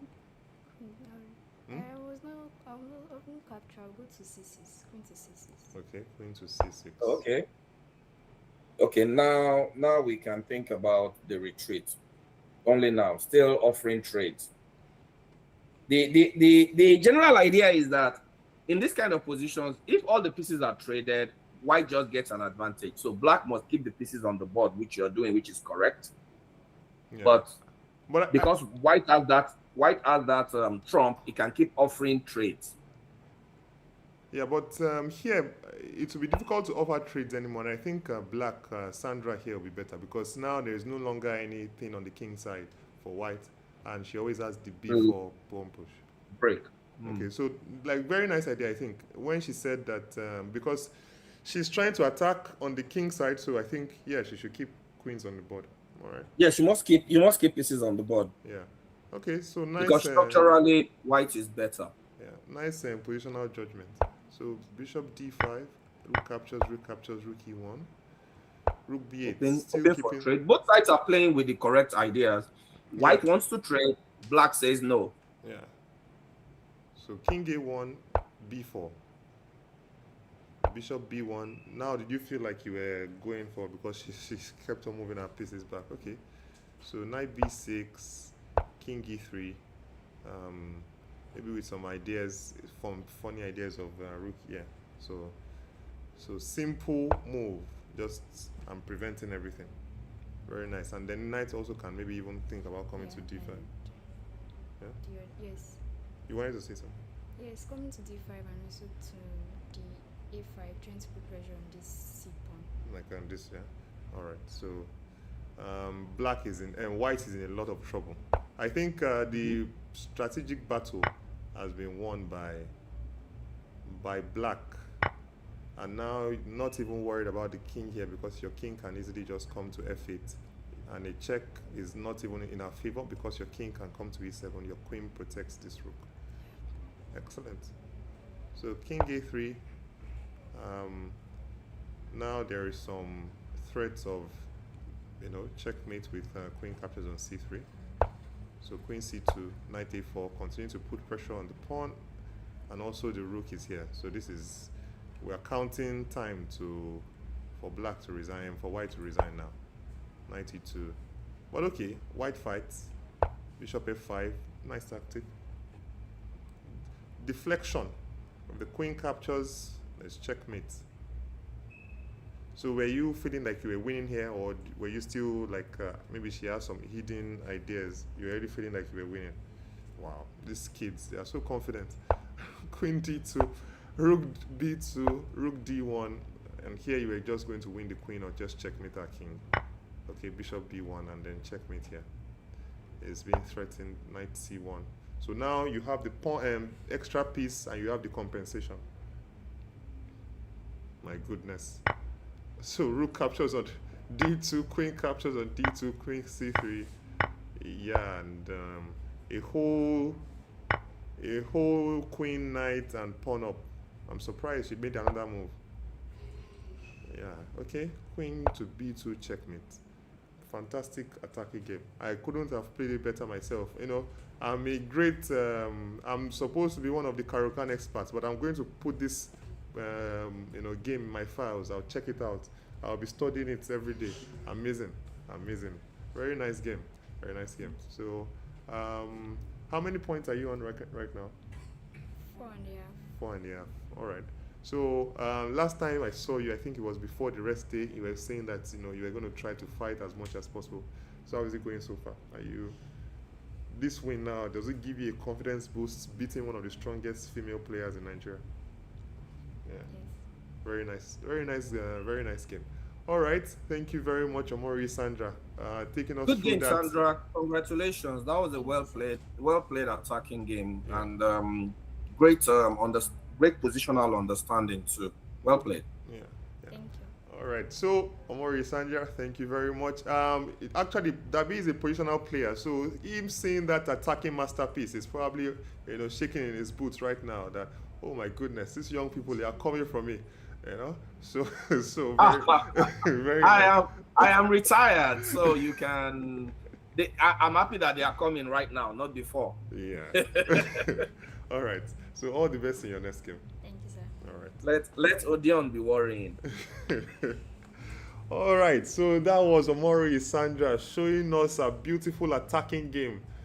She made some improvements on a previous game. Our opponent had played, had checked out some ideas, and just ended up winning with a devastating, crushing attack.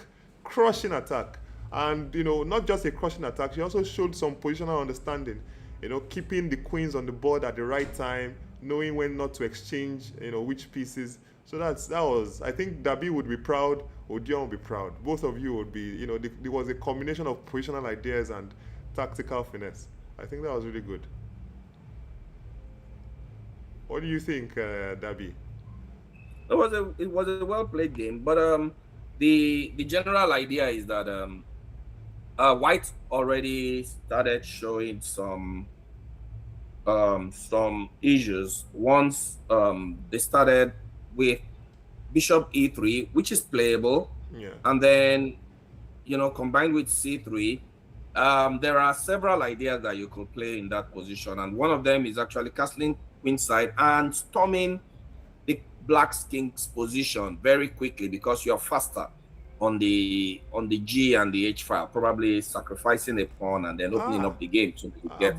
But Dabee, sometimes you're not faster. I play these positions a lot with black, and at first sight, I remember that I had some games against Udeme, the tier master, and Udeme, after a while, he said, wrote to me, I'm not playing this line against you anymore. Okay.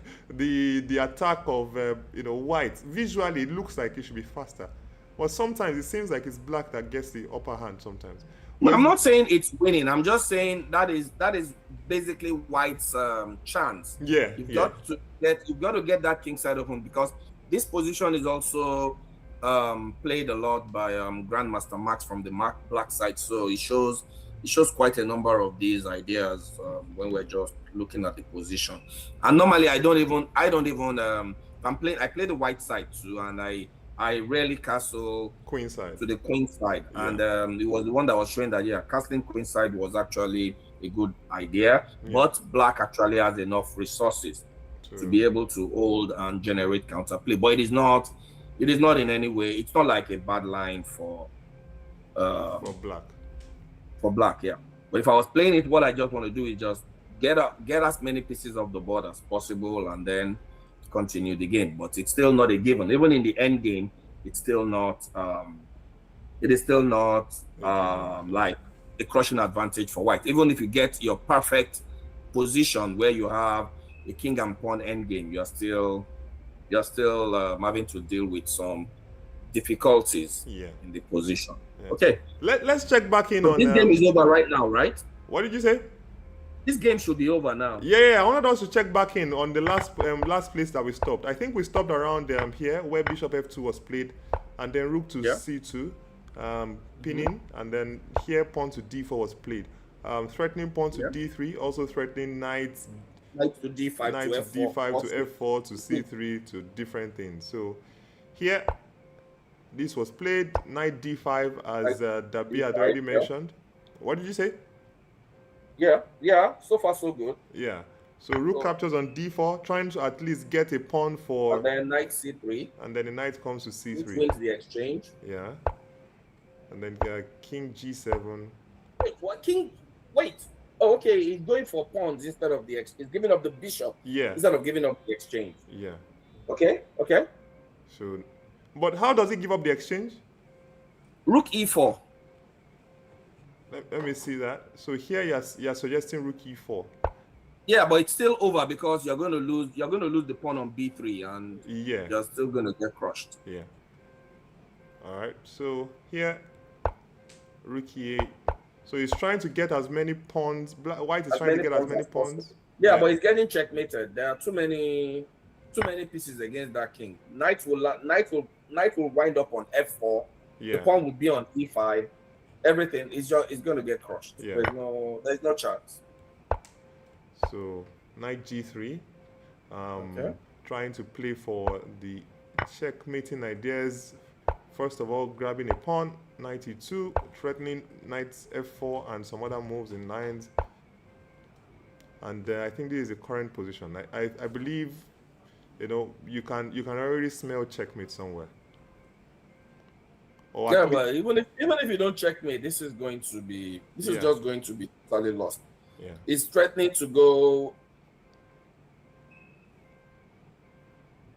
Let's see. King E4. Yeah, first of all, the king can't go to any of these two squares probably. So it probably will go to either E4 or C4. And but either move can be answered nicely with Rook G5. All right. So now we have covered here. You are trying to play maybe Knight G3. Knight G3 or Knight C3, depending. Yeah, Knight C3, and then some discovered attacks and some things. Okay, so that we will not make our eyes go terrible. Sorry. There's actually there are some mating nets that you can set up with Rook to D5. So after this, you're threatening Rook E5 checkmate. So F4, Rook D5. Sorry, can you please say that again? Rook G5. Okay. F4. Trying to stop Rook E5 and then Rook D5. Okay, and the king is in a box. It's just, and you are in a checkmate net. Yeah, it just needs a check and we're done. So this is just Rook G5 just solves this. Okay, so let's take a look at the bird's eye view. Yeah, so that we get out of this. So I believe that we've seen the Tercy game. We've seen the... we're just left with Olanrewaju. No. I think that's about the only game. If that game is done, then the male category is probably done. And Akishaye's game. Yeah, but Let's Olanrewaju did look not. at Olarewaju's game. No, but Olanrewaju did not play. I think that this was a. Oh, okay. This is the. Oh, this is the. Okay, yeah. What actually happened to Callistus? I just heard he's getting a cast and things. What happened? He fell down the stairs, or what happened? Dabee, there are some things that are happening underground that maybe we should not reveal, you know. Underground. Okay, then that means I have to call you back after the stream. Yes. Because I just heard that he was getting a cut, and I was really like, Yeah. I thought chess is not a physical sport. Okay, so let's go back to the Bartholomew Akishaya game. Okay. So where did you last you know? So we're going back all the way to when Akishaya played knight h3. Right about here, knight h3. Okay, so here knight h3 was played. Yes. So he's trying to reroute his knight to a more sensible square. Knight f4, trying to go after this pawn. Basically, yeah. So we were saying, I was saying that if black could defend h5, maybe with knight g4, then okay, he gave up the pawn. Yeah, but I think he's trying to get something else. Let me see. So knight. But I was thinking that if he could defend the h5 pawn, that even if the knight captures on g6, that it was still going to be safe with control of the f5 and g4 squares. So he went bishop to c2. Bishop c2. Take the pawn. Yeah, or you didn't take the pawn. Let's see. I feel. Let's see. Why is the pawn not? Okay, but if he takes the pawn, what about really knight? If you take the pawn. Knight h5. Okay, nice. Nice. Knight h5 is nice. And after your knight, if your knight moves away to discover a defense, then I'll play bishop a4. Yeah. Yeah. Oh, the bishop is not even on e2, so that's fine. Okay, let's go. Let's go. So knight. That's a good way. Knight f4. Then g6. He played knight f5 first, put him some pressure on this d4 pawn. Okay. So what do you think about this exchange of pawns? We're back in that position.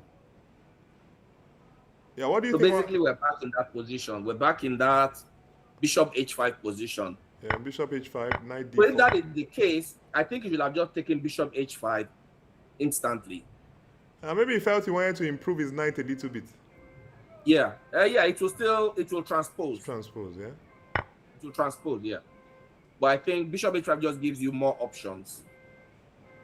Okay, so far so good. So capturing, bringing the knight. Things are turning. So the position is really, really opening up, and black is getting the outside passed pawn. Yeah. But now there are some questions. You know, questions like pawn to a4. How do we start? Doesn't that lead to like a complete? We're just trading. We're just trading.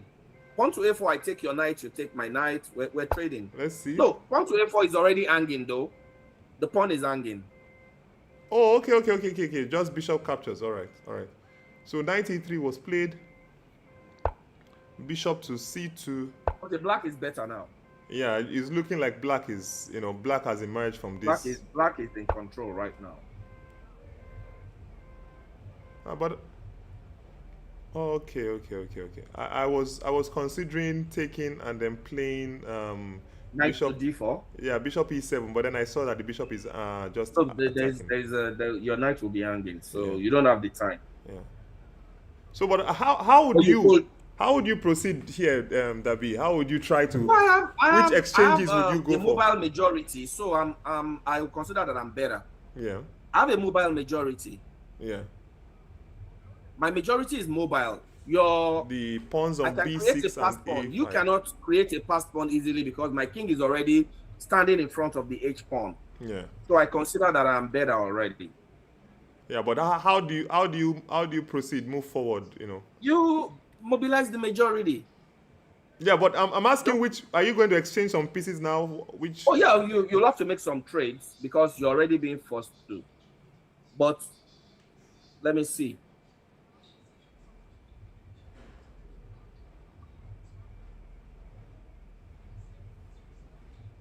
So, because there are two possibilities. I want to get my bishop to e7. That's what I really want to do. But there are two possibilities. If I go knight c6, you could play bishop f3.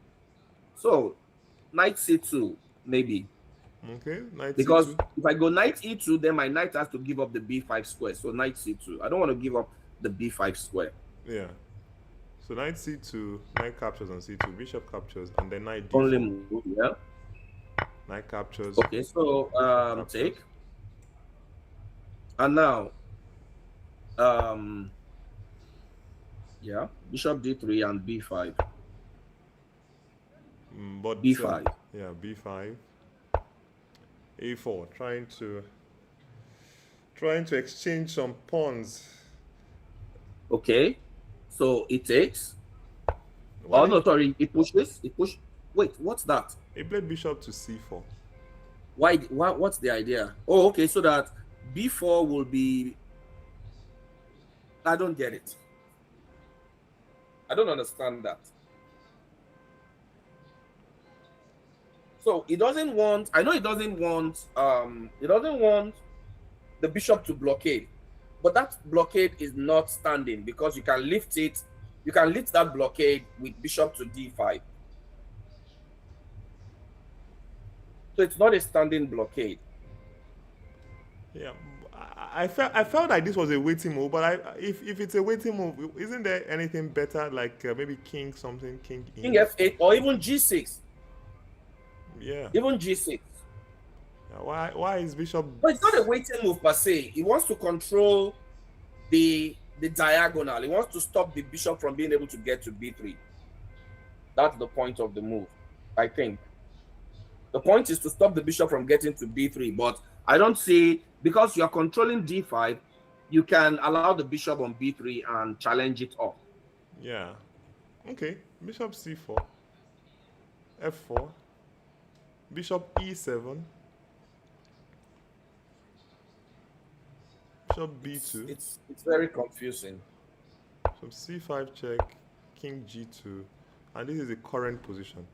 All right. So we think that the main problem right now is that white can also mobilize its kingside majority. The bishop on d8 was looking. The bishop on d8 was looking pretty sad, but was doing a good job of stopping g4. Yeah. So one of these moves I would have probably just used for h6, so that I stop h5 and I stop g4, and I'm just, you mean for g6? You mean? Yeah, g6. So I stop h4 and I stop. Yeah, just play g6. I will use one of those moves for that. And then just try and find a way to get my king to c6 or something like that. Yeah, what I'm surprised by is that his king is still on g8. I thought he would have tried g8. And when the bishop was on d3, that king could also have matched on the light squares all the way to f5. Yeah. It's possible that the game would probably still end in a draw, maybe, but at least you start to give your opponent something to worry about. You've got to start improving your position. It's not about win or lose or draw. If you don't force your opponent to give you the point, they're not just going to give it to you because they like you. Yeah. They don't like you that much. No, really, they don't like you that much to just give you the point. They want something from you, so you have to convince them that, look, it's in your best interest to give me the point. Yeah. The way you have put it is poetic, but yeah. It is. You have to make sure that, look, if you don't convince them, they won't give you the point. You think that chess players are like, oh, they are your friends. No, they're not there to hand you the point. They're there to make sure you suffer for every single thing you get from them. So you just have to. But black is better. So we're not. That is not in doubt. Yeah. I think it's doing good. Yeah, but he played bishop d5. Mm-hmm. Then bishop c6. Yeah, I'll probably still have left my bishop here. I don't want this king to try to help on the queen side. It's okay. He wants a resolution on the queen side. So if he can resolve the queen side, and your king has to go over to help, he will probably get a trade of one of the bishops, and then whatever is left, his king will just mop up on the king side. So he's hoping at least he'll be left with one pawn on the king side at the very least, an extra pawn, and if he's lucky, maybe two. Yeah, but so my big problem with this position is that I feel like white can't be worse anymore because White is still worse. White is still worse because you are dealing with an outside passed pawn. yeah, but the reason I don't think it can be worse anymore is because even if the pawn gets to a2, this bishop on a1 cannot be shifted from a1. The pawn is, once the pawn gets to a3, your bishop will go to d5. Then the other bishop will slide across, will slide down to c1 and challenge you on b2. Yeah, but before he advances. So c1 here, but so once the pawn gets to a3, your bishop will usually just stay on the diagonal. A smart move will be to keep the white bishop on c1, waiting for the pawn to go to a2 before you get to b2. But most likely, white is going to play the bishop to a1. Then black will slide his own bishop to c1 and challenge that bishop before organizing the pawn move, the pawn match. Yeah, but what about some g4 f5 at some point? Yeah, you will. You have to do you have to do this pretty quickly. You have to do this pretty quickly. If you don't, the more time you're spending avoiding h5 g4. You need h5 g4 f5 or h4 g4. You just need those pawns to do something, because if they don't do something, you're gonna lose on the queen side. Yeah. All right. Okay. So the pawns starting to move. Yeah. It's an outside pass pawn after all. Yeah, an outside. I mean, it's an outside pass pawn. It's worth its weight in gold. Yeah, and I think the plan you mentioned with pawn to a3, and that the bishop can go to e3 and c1. Yeah, you slide the bishop to c1. Yeah. So a smart move from black will be to drop his own bishop to c1, not a1. So yeah, but if he drops let's just make a random move. Say h5. Okay, g4 or h5. Yeah, just play a random move. Now drop the bishop to c1 and not a1. A1 is the looks logical, but bishop c1 is the smart move.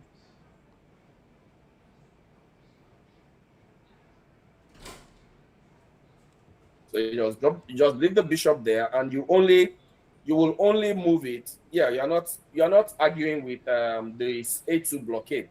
The only move, whenever the bishop just goes to whenever the bishop pawn goes to a2, then you put your bishop on c3. So on b2.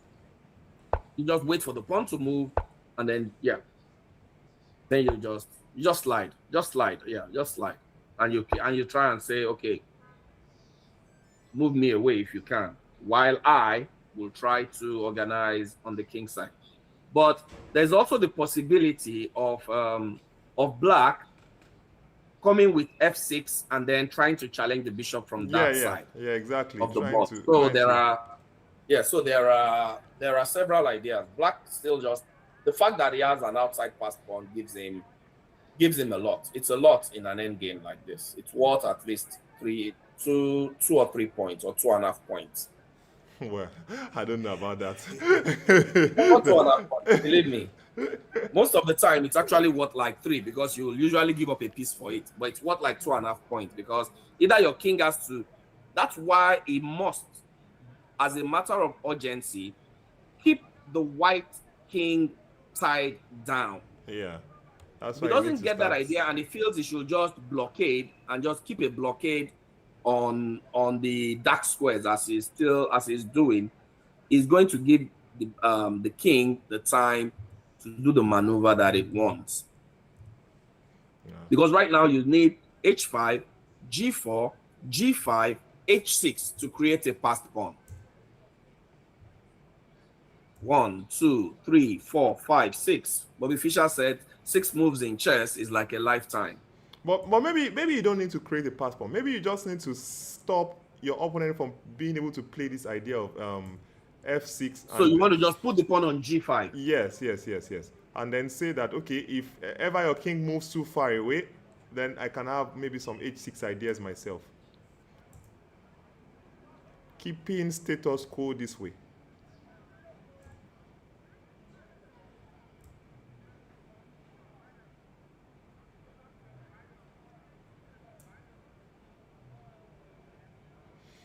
Pawn gets to g5, and if you ever play f6, maybe I even consider taking, and then playing g6. Maybe. Just maybe. Yeah, but that's more difficult because the king will just blockade on g7. Yeah, no, it's just, Yeah, I know. I'm just even then you still have possibilities of playing your bishop to c2 and then playing h6. So you liberate your bishop a bit, and then you also create a pass pawn on g6, and both sides will then be as worried as the other. Yeah, exactly. So that it's not only black having all the fun. And there's still also the final the possibility that even if you win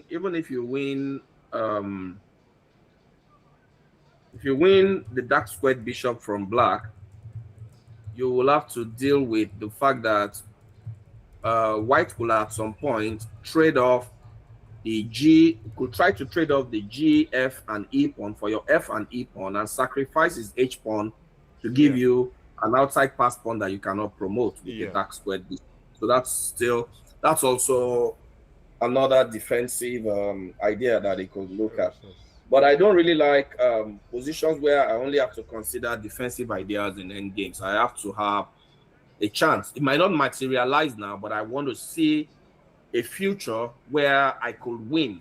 An outside possibility, but I always want to have a chance to win. Yeah, but Dabee, sometimes you have to defend in chess.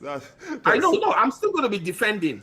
But while I'm defending, there is a goal I'm working towards where this is going to be the position that I can chances, win. Yeah? Even if this is the position. This is the position that I can win. So my defenses are usually going to be along that line, So that's why I'm thinking I just want a pass pawn on h6. Yeah.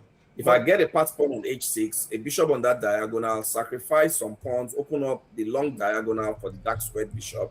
I'm already thinking of advancing my pawn to queen myself. So while I know I'm playing right now on the defense, I'm also thinking, how do I make some progress? Let's get back to the live board, see if h5 was okay. So played. Here, okay, so after king g2, there was a4 and bishop check here.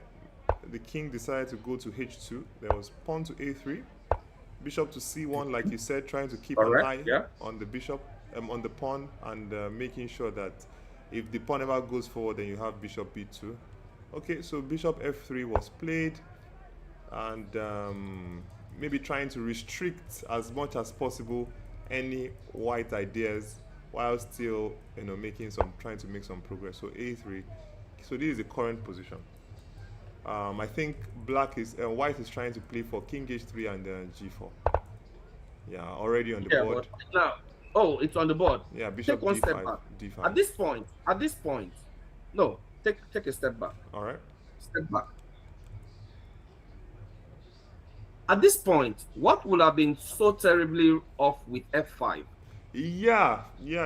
I was considering that. f5 at this point. If you get f5 in at this point and the f pawn stays on the board, then it's almost a win. Yeah, but because now you have crippled the majority, you have crippled the king, and all you need is just match your king to help on the queen side. Yeah, but I think it's going to take and then play g4. Then you take, and now the blockade does not hold anymore. The blockade doesn't hold anymore because now your bishop can just can reroute to the g7 square. But is it that easy? Let's see. Let's make some moves. Yeah, bishop f8. Bishop f8. Isn't it possible to?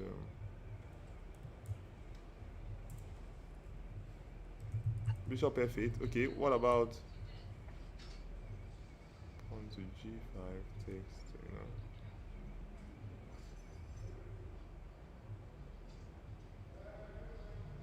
I'm looking at just exchanging a lot of things. Yeah, go ahead. I'm trying to. I want to keep one pawn. I want to keep a pair of pawns on the board and get an extra bishop endgame. Yeah. A2. A2. Yep. A2.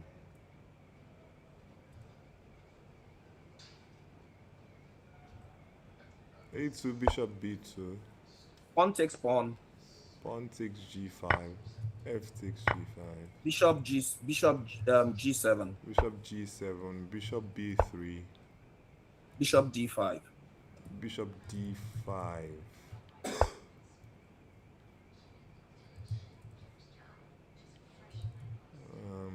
Okay, I guess I have to take on a2.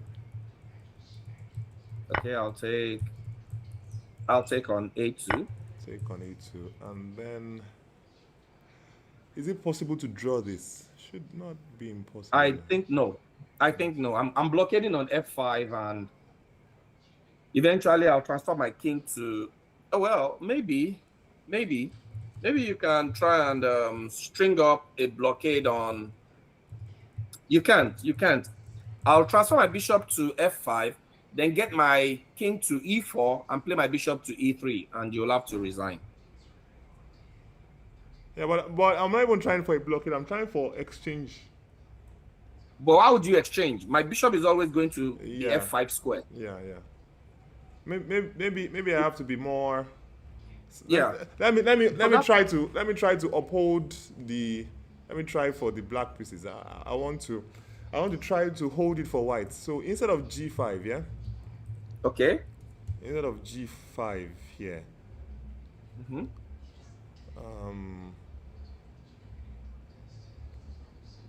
Okay, so f5. What do you want to do after f5?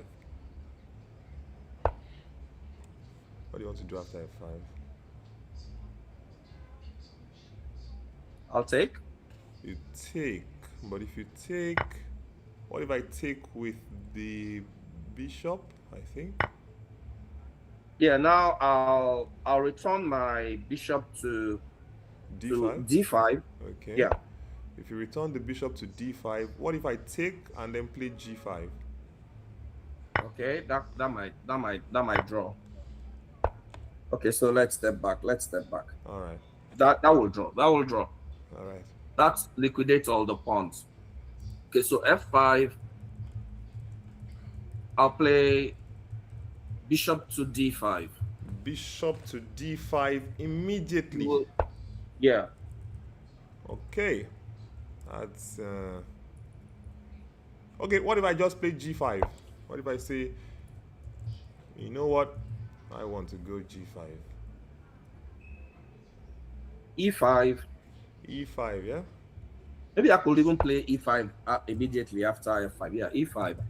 You're still rather slow with your. Is it? I was hoping for g6. Now I'm trying to play for the win.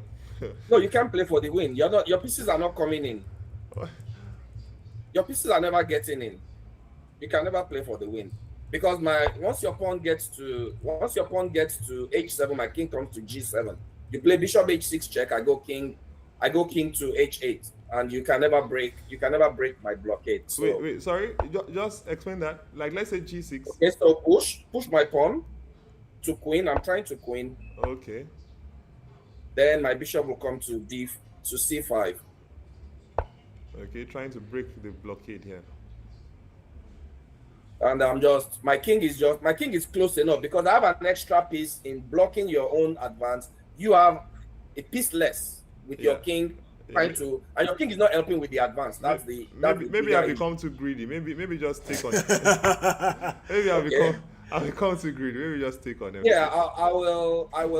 Okay, now you're still trying to get rid of all the pawns, right? So I'll play King F7. King F7, yeah. Not easy. Okay, King No, it's G. too. It's too difficult. King G4. Take. It's very difficult. H5. Push. Bishop The B2. pawn. Bishop H6. Bishop H6.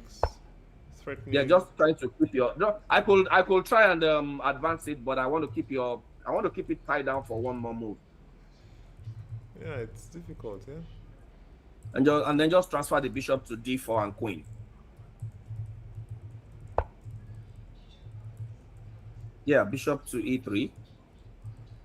And you can't stop me from promoting. You can give up a pawn, maybe. Yeah.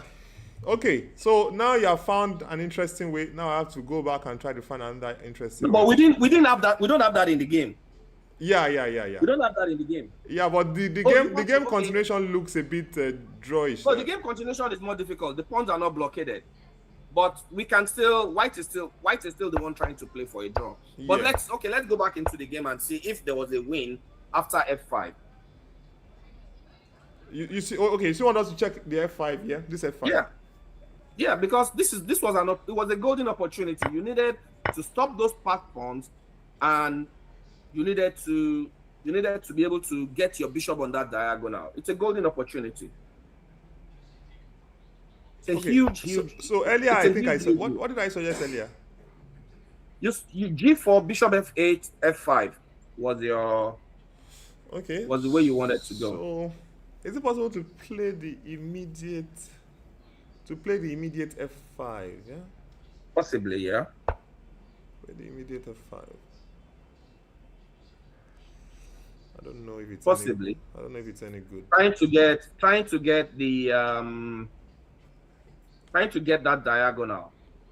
Yeah, but I don't think it's any good. Why not? Now, I want you to be the one to find it. I'm not going to give you.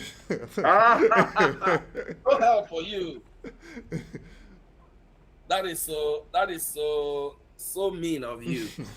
Okay, so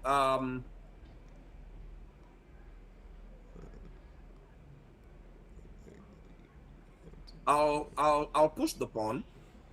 Okay. No. I'm going to lose time. But does that matter? Yeah, push the pawn. Let me see this. Push the pawn.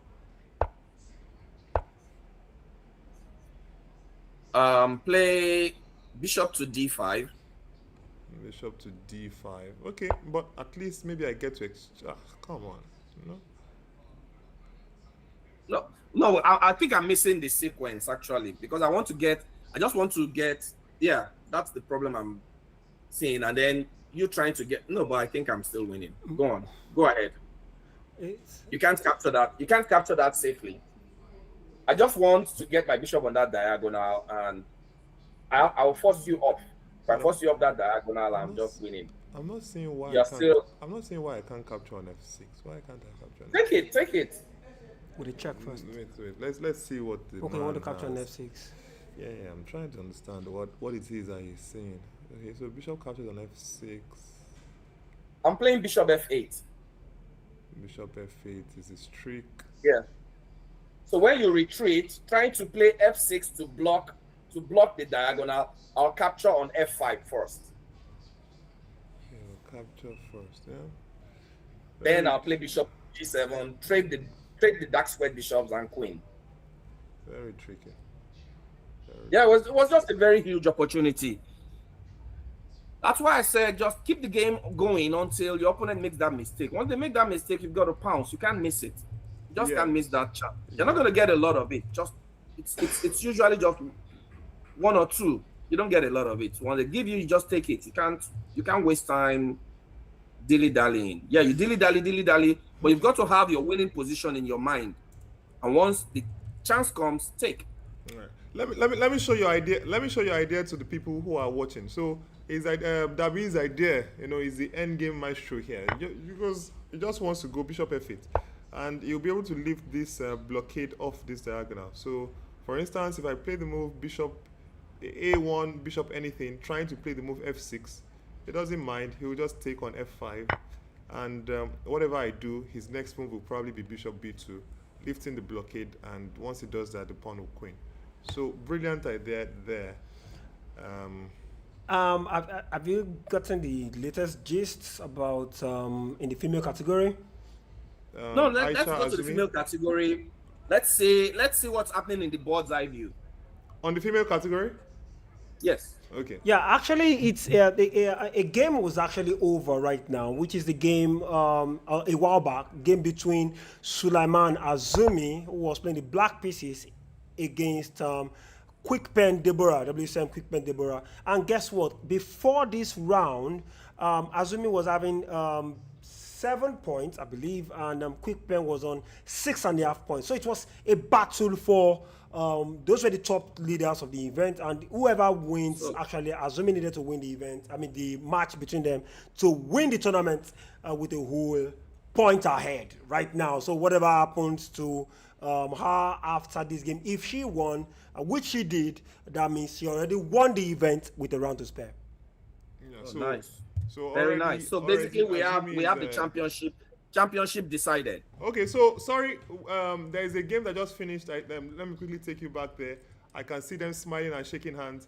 I think Abdurrahman has just won his game against. I'm going to bring him in. I'll bring him in. Against Femi Balogun. So the game continued. Let's see what happened. The game continued knight d5, and okay, he just decided to just capture the pawns and win easy. So rook here, and then okay, there was nothing much to talk about. Then the rook is coming to f8. All right. So I guess Or from E7. yeah, or e7. So from the beginning of the game, Yeah, just count those knight moves in the first 12 moves. Count the number of knight moves in the first 12 moves, and look at where the pieces wound up. Yeah, let me, because I was following, but I actually didn't see the game. I was following what you guys were saying on That's move 4. That's 1, 2, 3, 4, 5. That's 1, 2, 3, 4, 5. That's 5 knight moves. Keep going. That's 5, 6, 7. And take a look at this. Take a look at this. No. Take one step back. Take a look at this position. Just keep a picture. This is move 13. This is move 13. White has made 7 knight moves, and it's just like he has played knight e2. yeah, that's After 7 moves, he has just played only 1 move. So if black has been playing all the last 7 moves, all white has done is played knight e2. night. Yeah, well, I think it was theory up to this place, knight. But maybe a5 is a bit of a new. Let me see. a5 played by Abdurrahman is, but I'm surprised it reacted so fast. Yeah. And then pawn to g5. Aha. So this probably was what caught the IM off guard. Got him off guard. Yeah, probably the combination of a5 and g5. I think it's not something he is very familiar with. But luckily, this win is good. I think it makes FM Abdurrahman, to be on the same point with Tessie, if I'm correct. All right, thank you very much for joining us. We have FM Abdurrahman, who just won a tough game against IM Femi Balogun, and we have Dabee in the house to annotate the games with us. Oh, okay. So Hello, Dabee. Yeah. FM Abdurrahman, I have a prayer for you, whether you believe them or not, and that is that you're not going to be the strongest Nigerian chess player never to become national champion. So you got something to do there. You already have a terrible record. You don't want to be Coach Noy. That's Okay, true. let's go. That's true. all right, so the game. Well, where did you first? It seemed like you had some opening ideas. Was it? Yeah. After knight f4, I thought g5 was strong, but I'm not 100% certain. But I just thought that knight f4, because if he gets bishop d3, then everything is just working. Everything is just reasonable. You know, so I thought that it was now or never. So I had to just play G5. And then G5, yeah? Yes. And then G4. So, but when he played knight D2, I thought What were you something. expecting? I was expecting knight G1. I was expecting that knight to go back to G1. But the knight coming back to D2 looked very strange. So I just thought I don't need to do anything special anymore. Just try to open up the board. Okay. So that's when I played F6. Yeah, but somehow I thought as if the position was about to collapse, but it never actually collapsed. Oh, so already by move 12, you were thinking, you were thinking. No, yeah, because if I'm able to Yeah. open up the board successfully, Yeah. I should just be winning. But it wasn't so straightforward. So what do you think about this knight B1? You know, this knight kept someone retreating to. Yes, but where is he going to go? It can't go to B3. He wants to play bishop E3, Yeah. you know, to defend and then defend F2. Yeah. So the knight doesn't have a choice. So bishop G7, bishop E3, castles, knight C3, knight B6. Maybe E5 is better. No way. I was wondering that. Did you consider those? Yeah, those of kind course. Of variants? course, every move I wanted to do something, but I wasn't so sure. Okay. So first knight B6, defending the pawn, so that in case and improving the knight a little bit, maybe even allowing the bishop to come into the Yes, game. yes. Then maybe I might still play E5. Yeah. Yes. So B3, B3, no. No, B3 is necessary because I To want to play knight prevent- C4. Okay. Yes, it's a necessary. So, but this weakness, you know, when eventually E5 comes, it seems like but it it's will make not so everything, straightforward. it will make everything collapse. That's exactly what I thought. That's exactly what I thought, but it's not so straightforward. Okay, so A4 trying to open up more lines. Yes. Rook B1. Now we A- open the A file and it's like we made progress, Yeah, but still it's not so easy. clear. I think I needed to find something somewhere and I couldn't find it. I don't know where. Yeah, but- because the pieces make a very strange yes, impression. Because with this, yes. I just couldn't find the final blow. even some knight B4s with this. Yeah, of course, I wanted to do everything, but it just wasn't so easy. But maybe I should have. Yes, maybe this is a wasted move. Maybe bishop Bishop D7 D7. is just wasted, right? If in the end the bishop never got to really do anything, so maybe this is the time to go all in on some knight B4, trying to get the knight. But the problem is, the moment I play knight B4, there's fewer pieces attacking. There are fewer pieces attacking D4, and the knight on E2 will just move immediately. And now they want to play bishop D3. All of a sudden, they are escaping. So What about E5 here? yes, I considered it, but the problem is when he takes, he's attacking that knight on B6. But maybe this is not the time for me to care about that. Then also I was thinking, if knight takes E5 now, knight D4, that knight, Sorry. that So- knight, So E5. yes, Wait, not here. not here, the other E5. Okay, so rook B1 played bishop D7. Okay, so E5 here, you were saying E4. Yes, E5, if he takes, Okay. after knight takes, Okay, knight takes was what we were considering. yeah, because the knight on B6 is hanging. Yeah, okay. So the problem is all of a sudden knight D4 is a good square.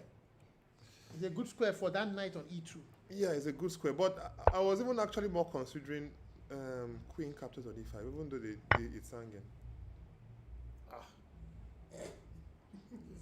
I didn't consider this. Yeah, but when he takes it, what are you planning to do? D4. It wasn't clear that was a plan, but well, you know, it just felt it feels violent, like D4, maybe yeah, D3. yeah, but I mean, well, this is, you know, D4. I mean, what's if it you have do? not, if you haven't calculated everything till the end, I think. Yeah, I was going to leave the task of calculating to you. No. This is risky. If you have not, of course. But where does the knight go to after D4? No. Because it seems like he will never be able to develop anything somehow. Yes. I mean, yeah. I mean, it looks good. It does look good. You have a point. It does look good because he's tied up. Yeah. After I play bishop f5, I will even still play d3. Yeah. Yeah. I have to agree. But yeah, the position was looking good. So let's go to the where you finally felt like h3, no, h3, g3. Were you starting to get really, really optimistic, or you still were not seeing anything clear? No, I was still optimistic, but I'm not sure about queen h4. Okay. And then queen h4, yeah. Yeah, I'm not sure about this. This is just a one move. Threat, This yeah. is a one move threat, yes. I think I should have found something stronger here. After all, the point, because I gave him queen d2 for free.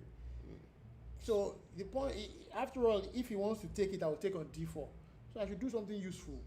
It still feels like e5. Or Dabee, what are your thoughts? You still feel Yeah, like e5 we on every actually move, yeah? when you were away, I and Chief Wills were looking at ideas based on the e5 move.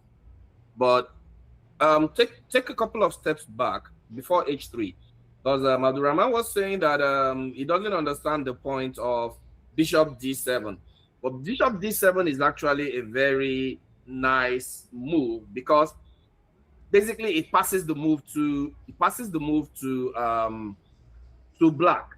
And although here we were thinking maybe it should have done a move thing like maybe queen d2 instantly, that's probably one of the best moves instead of h3, because any other move there were a couple of ideas, and all of them will more or less make the white position worse. One of the lines we were looking at was knight to g3 here, aiming to get to h5. Like white should play knight g3 here. White could try knight g3 here, Okay, aiming for knight h5. So yeah, just trying to get the pieces into the worry game. About the pawn on d4. Knight takes d4. Yeah, we looked at knight takes d4. Knight h5. No, knight f3. I thought. Yeah, knight h5. Yeah, we want knight h. Okay, maybe you will also analyze that. Let's see. Maybe you can walk us through your analysis, because we were looking at this. I thought I would play knight f3. Yeah, pawn takes f3. Queen takes c3. Queen d2. Is it not possible to just rook a2? Rook a2. Yeah, rook a2. Rook a2 was just the one that that busted this. So the idea of bishop d7 was just like make a move. I found a move that doesn't do much, but can you find a move that doesn't worsen your position very much? So the only move that made any sense was probably just make a move like queen d2 and just wait as well. But queen d2 also it doesn't solve the basic problem, which is the rook on h1 and the bishop on f1. So queen d2, maybe that's the only move that will probably like counter the bishop d7 waiting move in terms of usefulness. That doesn't do, because h3 weakens the king side a bit more. Knight g3 also loses control over the center and the c3 knight. So queen d2 is just the only move that seems to say, okay, I found a move that counters your own waiting move. Yeah. And now there's possibility of rook d1 too, to defend it. Yeah, and that is the key. If that rook can get to d1, then the knight can go to g3. And if that knight gets to g3, then the bishop can come out. Then the h5 weakness can begin to show. Then h3 can come into the play. But I think the fact that you got that bishop d7 in, and white couldn't get a waiting move that counterbalances the weight of bishop d7 was basically what just made the whole thing extremely brilliant and just won the game, basically. So queen d7 we felt was probably the only way to go. At this point now, black is just doing great. Yeah, because that rook on h1 is never going to get in quick enough. Yeah, it was just going to be out of it for a very long time. And that h6 move was just exquisite. Just keeps all the plays in. h6 was just beautiful. So here I still thought maybe rook d1 still. Yeah, but he became impatient, I think. Yeah, it became, you cannot. I mean, I can understand why you will be impatient here, because black is already fully mobilized. We're not mobilized yet. We've just spent 7 moves out of 13 with the knights moving up and down, and now we're going to start with the rook also coming to b1, coming to d1. So I can understand why you wouldn't even want to touch that rook. But d4 was very important to keep a hold of. It was important to keep a hold of d4. It was just too important. Because once that d4 pawn leaves, the whole game opens up, and white is not just ready. I think it was busted already. Yeah, white is not just ready. You probably have to go knight e2. Yeah, knight e2, not knight b5, right? No, you can't afford to open the game more. Yes. While it looks like it's trading and it's helping you develop, but it's also helping black faster, and you are still not getting that rook. But knight e2, but how will you come to such a move? How would you ever find such a move in a game? If you lose this game after knight e2, everybody will be like, look, you've got to go learn how to make knight moves. How will you ever play knight e2 in this position again? Yeah, it's impossible to come up with. After all those knight moves, and then you have this position and you have to play knight e2, it's difficult. Yeah, but here it's lost. Yeah, he was probably looking for a way to also become a bit active. But yeah, so here you chose the move. Okay, you chose this. Yeah, I just chose the move that wins the piece. Yeah. Oh, you didn't even consider the other trade. Which other trade? Rook takes bishop. No, not rook takes bishop. As in rook c2. Rook c2 immediately. No, rook no. c2. Of course, I considered it, but for 2 seconds. Okay. I just said no. And you just rejected it straight out. never. Yeah. Because we looked at a variation with rook c2, bishop d4, rook e2, and then knight d7, and then just keep that rook forever out of the game. Okay. And eventually, are you planning to play e5 and d4? And yeah, just play e5 and then keep that bishop out of the game too. Problem on g2, problem with d1, problem with d4. You mentioned it does look good. Yeah. No, but you see, the moment I saw the other one, I saw the piece. Actually, you don't need to worry too much. If you find a win, why look for more? Yes. Why look for a more efficient one when you have a clear path to victory? That's pragmatic. Absolutely correct. Yeah, and then from here it was just a matter of time. No, this is easy. Not even technique anymore, just a matter of time. Just continue. It's just a question of how you want to trade it. Hold on here. No, wait. Take one step backwards, 2 steps backwards. In this position, step forward. Yeah. Step forward, king e4. In this position, I thought the fastest checkmate was rook g5. Yes, I saw it, but I now thought he can play f4. F4, yes. F4, then rook d5. Oh, okay, it doesn't work this time. It doesn't work this time. In the other variation, because the rook bishop was on the rook was on e2. The variation that we were looking at, the rook was still on a2. Yes.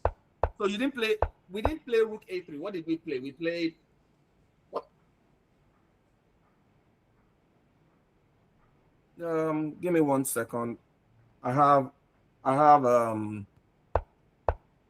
have some. Oh my God. I just have a page from Microsoft just block my entire screen. Yeah. My entire screen. I can't see anything anymore. Windows D maybe. I don't even know what it is. It just came up, just pop up, said good afternoon. Widgets may not be working I don't even understand what I'm trying to say that maybe you can click on Windows D to Windows D. Okay. Now Windows D just took everything off. Yeah. Okay, and then now I can. Okay, thank you. Yeah. All right, thank you. Okay, but it's all over. I mean, that one is just trying to look for which one is the best way to win the game. The hard work is already done at that point. Any other person that is bringing ingredients is just trying to the soup is already cooked. Yeah, basically. the job. Yes. The job is done. Yeah. So anybody that is now coming with suggestion is just like, come on, where have you been? Yeah. So that was a good game. That was a very well played game. Yeah. Thanks. And we're basically gearing up for another Triple A versus Tassi Battle Royale. Yeah. I think you guys are playing in the last round.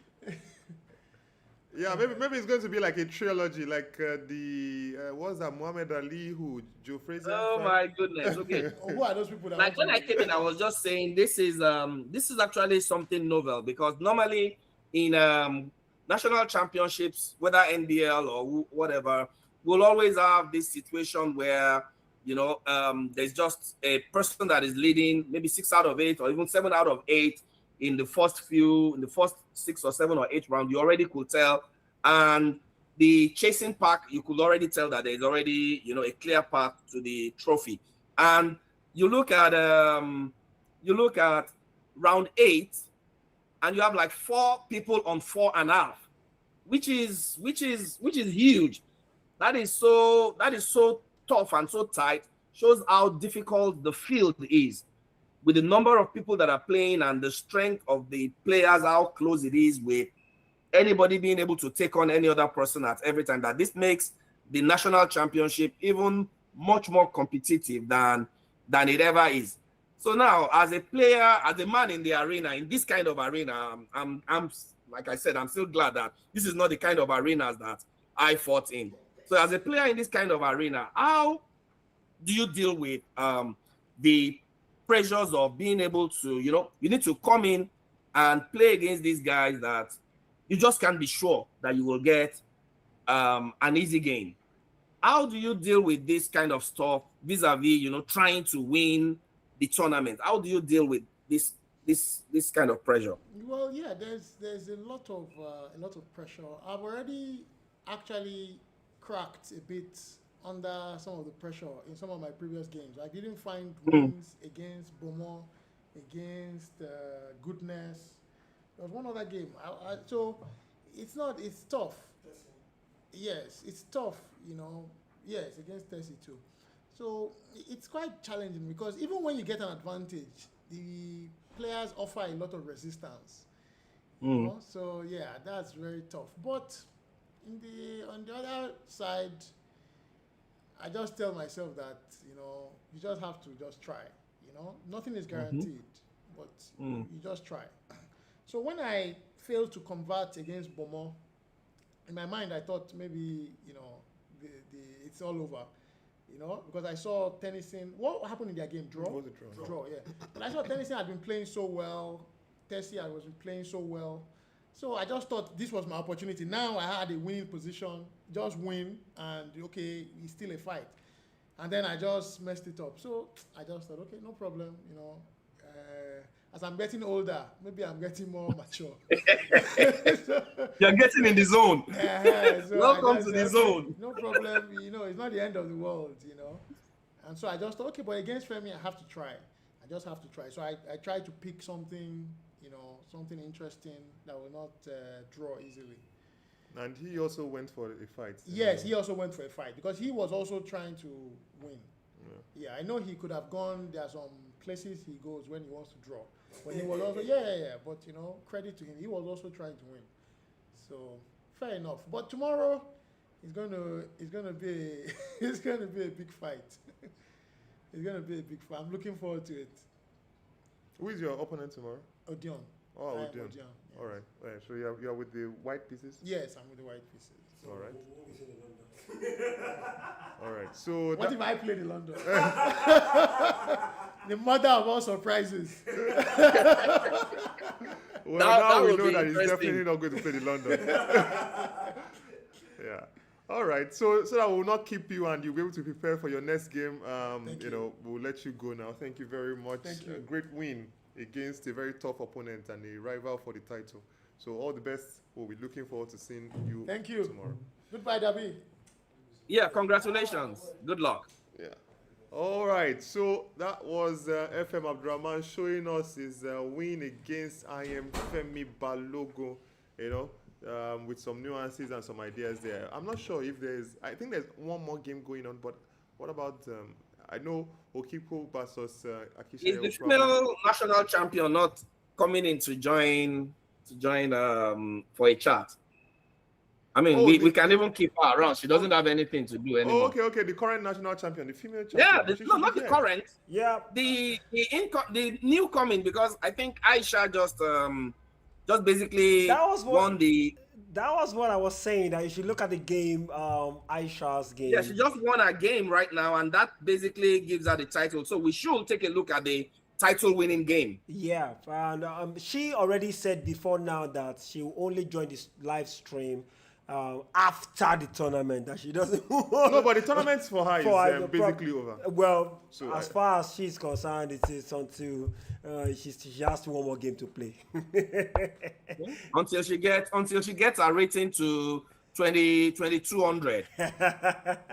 And here we are.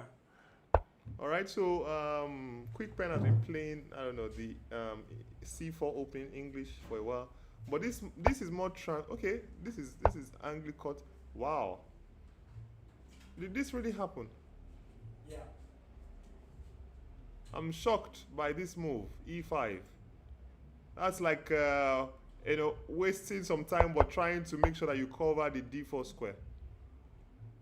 That's a bit shocking. Knight C6, D3. But I feel like if your opponent has already wasted the move with E6, E5, then you should try Open up the game. Yeah. You should try Open up the game. Yes. Should be more. You've already gained time in main lines. Open up the game.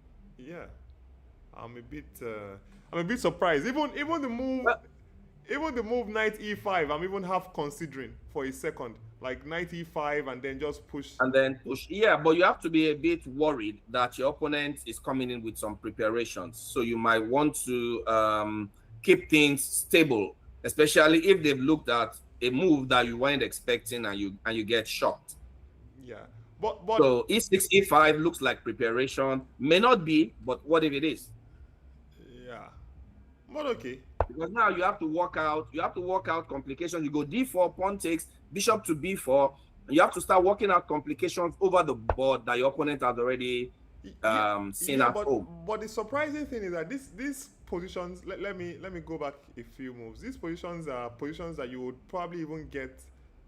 Let's go back a move. They are positions you would normally even get. Yes. Whites usually plays like this, and now you are playing like this, and now you're even a tempo up.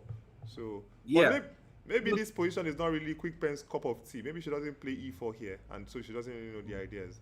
No, that's exactly what we're still saying. You're thinking, what if your opponent already has something worked out and you don't? Yeah. So you want to just get out of the opening safe. You want to play something safe, which might not be the best strategy, but it's also like you open up the game and now you have to calculate. You have to start calculating every single thing that your opponent has looked at. Yeah. Maybe they have not. Maybe they have. It's like poker. They could be bluffing. You call their bluff and they are not bluffing. They actually hold the aces. Yeah. But if you call their bluff and all they have is just 7 and 2, okay, you win. You win against almost anything. But what if you do call their bluff and it's not a bluff? Yeah, but so, for me in this kind of positions, when my opponent surprises me like this, and I feel like the move is not supposed to be positionally sound, because I doubt playing E6 and E5 can be really, really, the strongest move in that position. For me, I'll just try to play the critical move I can see. That's my approach to this kind of positions. Yeah, that's very correct, and that's the way Kasparov will handle the position too. It will trust in his calculation and just try and take you out. But you cannot blame. I won't blame a player for being safe when you are surprised. Yeah. Sorry to we want to check Aisha's game, but it seems like the game between Akishe and Bartholomew, I think it just finished. I'm not sure. Did he finish? I think it finished in a draw for it finished in a draw, it seems. Yeah. Oh, but right now I will not take the draw as white anymore. I won't accept draw as white anymore. I think it's white one. I think white one. Is it possible for you to please confirm for us? They placed the pieces on the table. Is it possible for? No, they placed the. Oh, okay. I see why it's a draw. Okay. It's just going to keep checking and attacking the F pawn. You'll keep checking and attacking the F pawn. It's going to just keep attacking H4 and F4, H4 and F4. You can't defend them. Yeah. So it's just a draw. You can just click back a couple of moves. Just click back a couple of moves. Okay, Yeah. actually, draw offers are not allowed. So for it to be a draw, it has to be a repetition. So let's see. Yeah, so that's a repetition. So you just keep attacking. Okay, attack okay. F4, attack H4, attack F4, attack H4. That's a draw. Okay. Because if it's a game that they are still playing on, I won't take a draw. If I get the chance to play H5 in this position, I'm not taking a draw anymore. No way. Okay, so we can go back to the Aisha Azumi game where she was playing black. I think, should we view it from a point of view? It doesn't matter. Yeah, it's Well, fine. So D3, D6. Maybe Bishop C5 still goes to the knight captures on E5 line, and then you have pawn to D4. So here, D6 was played by Aisha, and then H6. I don't think this is a real opening theory anymore. I think they're just freestyling the moves. Freestyling. Now. Yeah, but it all looks fine, and now white is giving back the time with D3 and D4. Yeah. But white looks huge. White looks huge in the center. Yeah. I think I really like this position for white with just play B3, bishop B2, knight D5, and go to sleep. Yeah. The queen on D4 also really dominates the whole board. Yeah, the queen is not going to get kicked away, so just play B3, bishop B2, knight D5, and it's sleeping time. Bishop E2, castles, bishop E3. So Dabee was mentioning that he would prefer. I prefer my bishop on the long diagonal. Although I wouldn't do it now because of the time that we have spent with bishop E2. Because now they will just go knight D7 and bishop F6. I would have preferred, instead of developing the light squared bishop, to develop the dark squared bishop, get my knight to B5, so then continue. You will have preferred B3. Yeah, I would have preferred B3. If castle, bishop B2, then I can always answer any knight move with knight D5. But should that matter? Let's go back. So yes, it should. It's very important because the central position is very important that we don't allow it to open. For as long as we don't allow the central position to open, I can take time to develop my light squared bishop. I can even develop it on the G2, A8 diagonal if I wish. But what I could take that much time. What's wrong with B3? Here, knight D7 now. Knight D7, knight D5. Yeah, bishop F6. Bishop F6, but then I'll get the bishop. Yeah, you get the pair of bishops, but you have to worry a bit about your center. Queen takes F6. You should be better, but I will not be like, oh, I'm totally lost. Yeah, no, but it's a risk-free advantage for white, I think. Yeah, it is because you can expand. I mean, you've got a Maroczy type bind. You can expand. You've got the pair of bishop. You can play F3, F4. It is a risk-free advantage, but I would rather just keep more of it. Yeah. So rook E8. Yeah, rook E8. Rook E8, and then and then C6. C6. Oh, you're not moving your king away from the center. No. Oh, okay, no. Then I'll play. Then put the pawn back. Put the pawn back. Then I'll play knight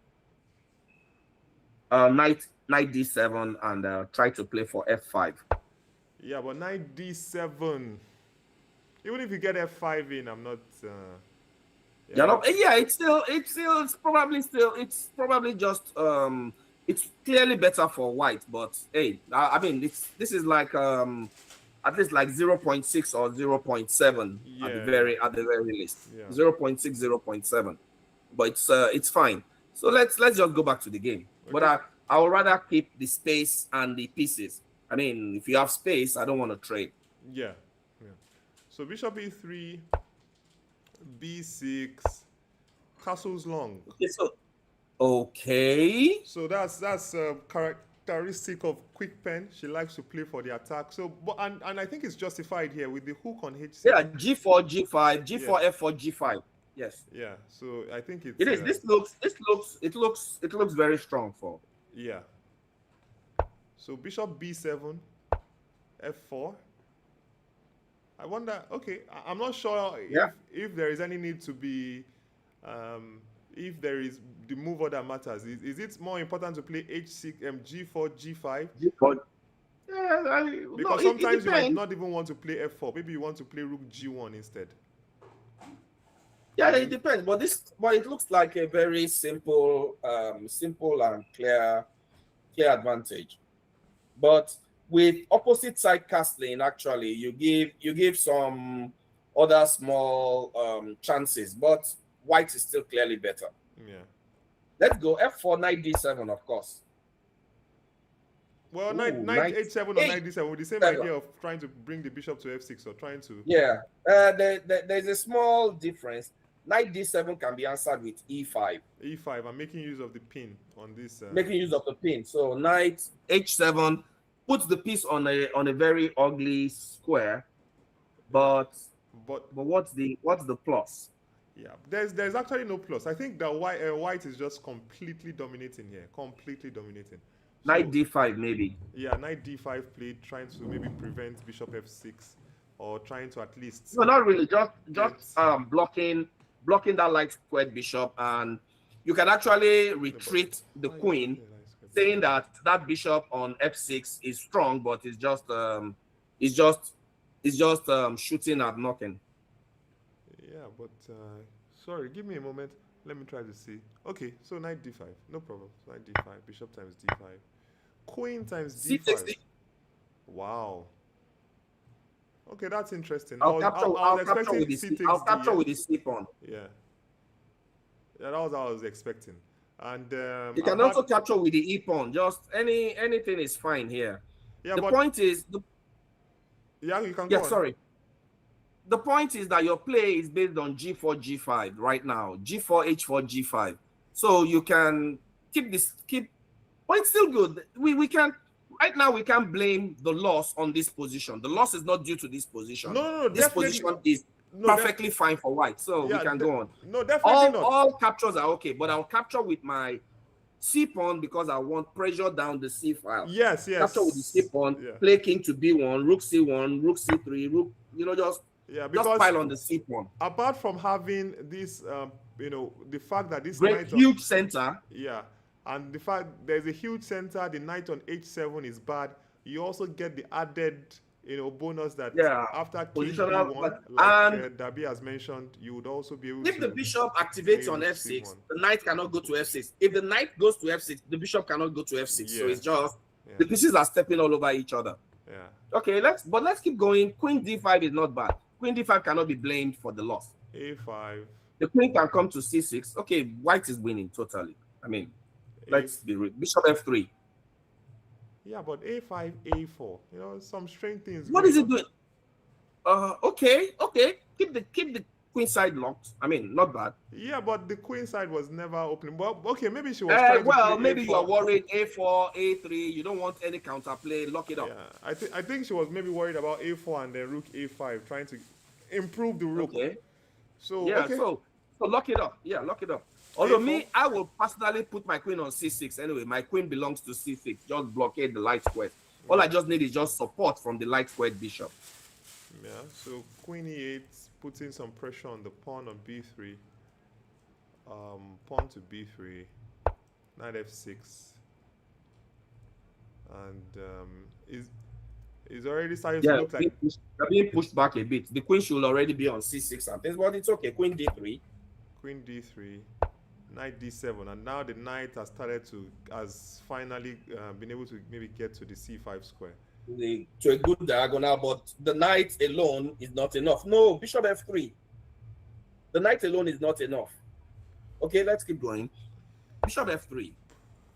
G4. So that the queen is relieved a bit. But keep going. This is still looking good.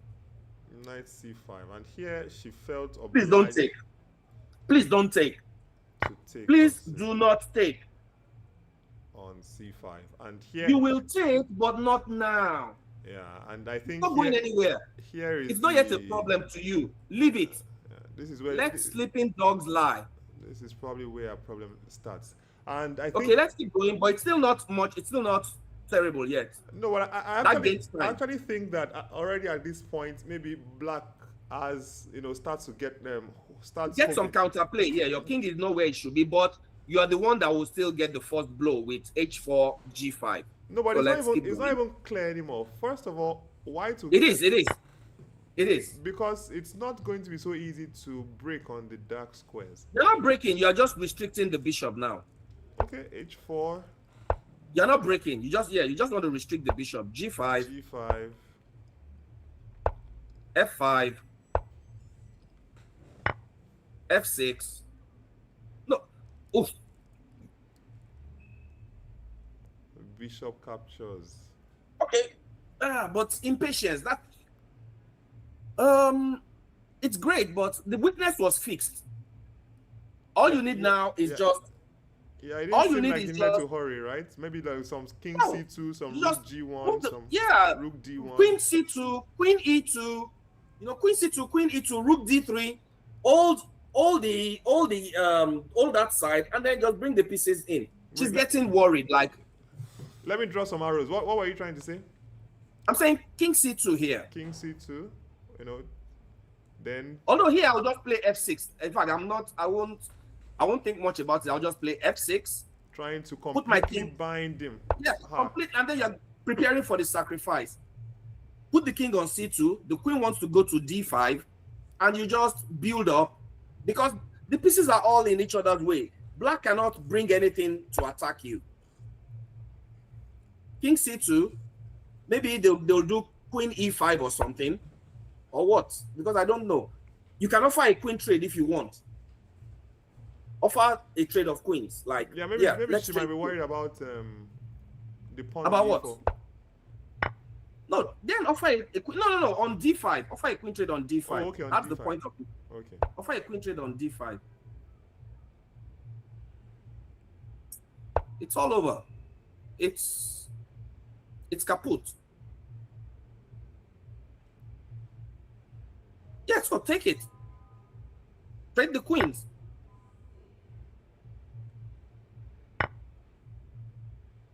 Yeah, so we go.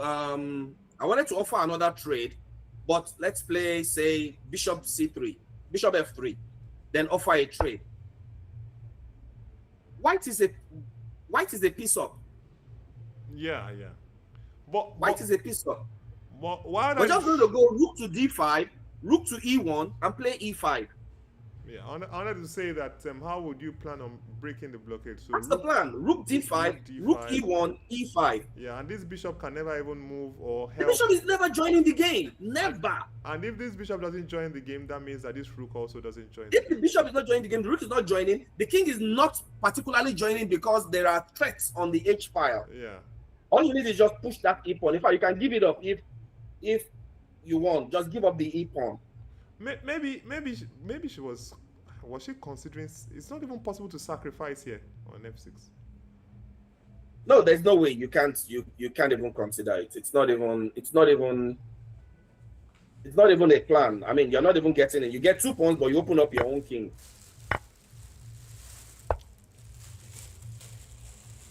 I think the problem was she wanted a controlled game, and she saw that it was getting out of control, and then she panicked. And no, I don't think she was because it's not like it's so clear. Like once you mention the move f6, so she played f5, but there are even ideas of e5 and fg6 in this position too. Yeah, Come to think about it. Yeah, once you see f6. Once you see the move f6. It's just basically you don't have to think anymore. It's just autopilot. Like you just make moves. Just see that everything is dead on both sides of the board. Yeah. So I just think that probably she just felt okay, this one will win.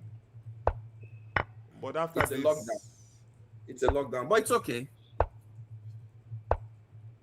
And the problem with this move is that black has counterplay. Yeah. Because now you don't have time to. B3 is not secure. Yeah.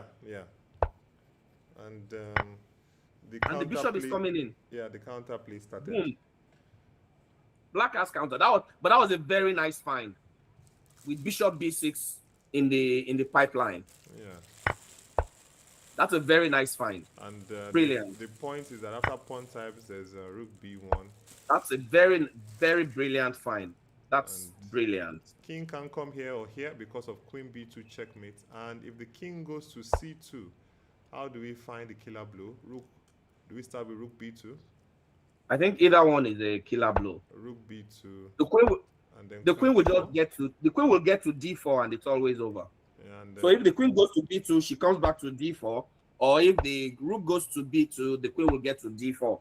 It's always over. Once the queen lands there, it's over. yeah, rook b2. Nice finish. Nice finish. So I think sometimes to win a championship, you need a little bit of luck. Yeah. A little I bit. think this was just the lucky game. Actually, Quick Pen has actually had like two or three positions where she has swindled her opponent. You know, it was. Yes, I saw the queen e2 miss a couple of days ago. Yeah. That the opponent will have won the rook after queen to e2 check. Yeah, exactly. Yeah, I saw some of them, and yeah. So sometimes, yeah, it's still the same thing. To win a championship, sometimes you need a bit of luck. So if and I think it's just unlucky that she panicked. So maybe you can say, oh, panicking is not luck, but it's just like that sometimes, because all she needed was just two quiet moves that are totally up her alley. F6 is totally up her alley.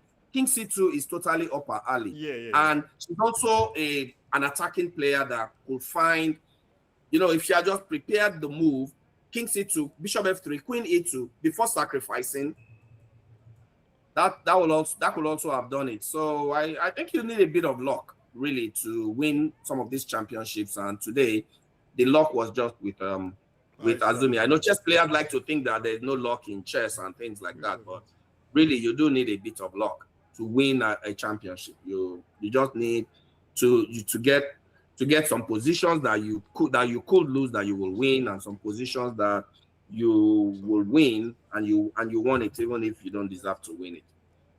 So it's okay. Congratulations to Aisha Azumi for winning to Azumi and the 2025 and to female national champion. Azumi trainer. I don't want to use the exact name before Pawel sent me a notice of some legal action.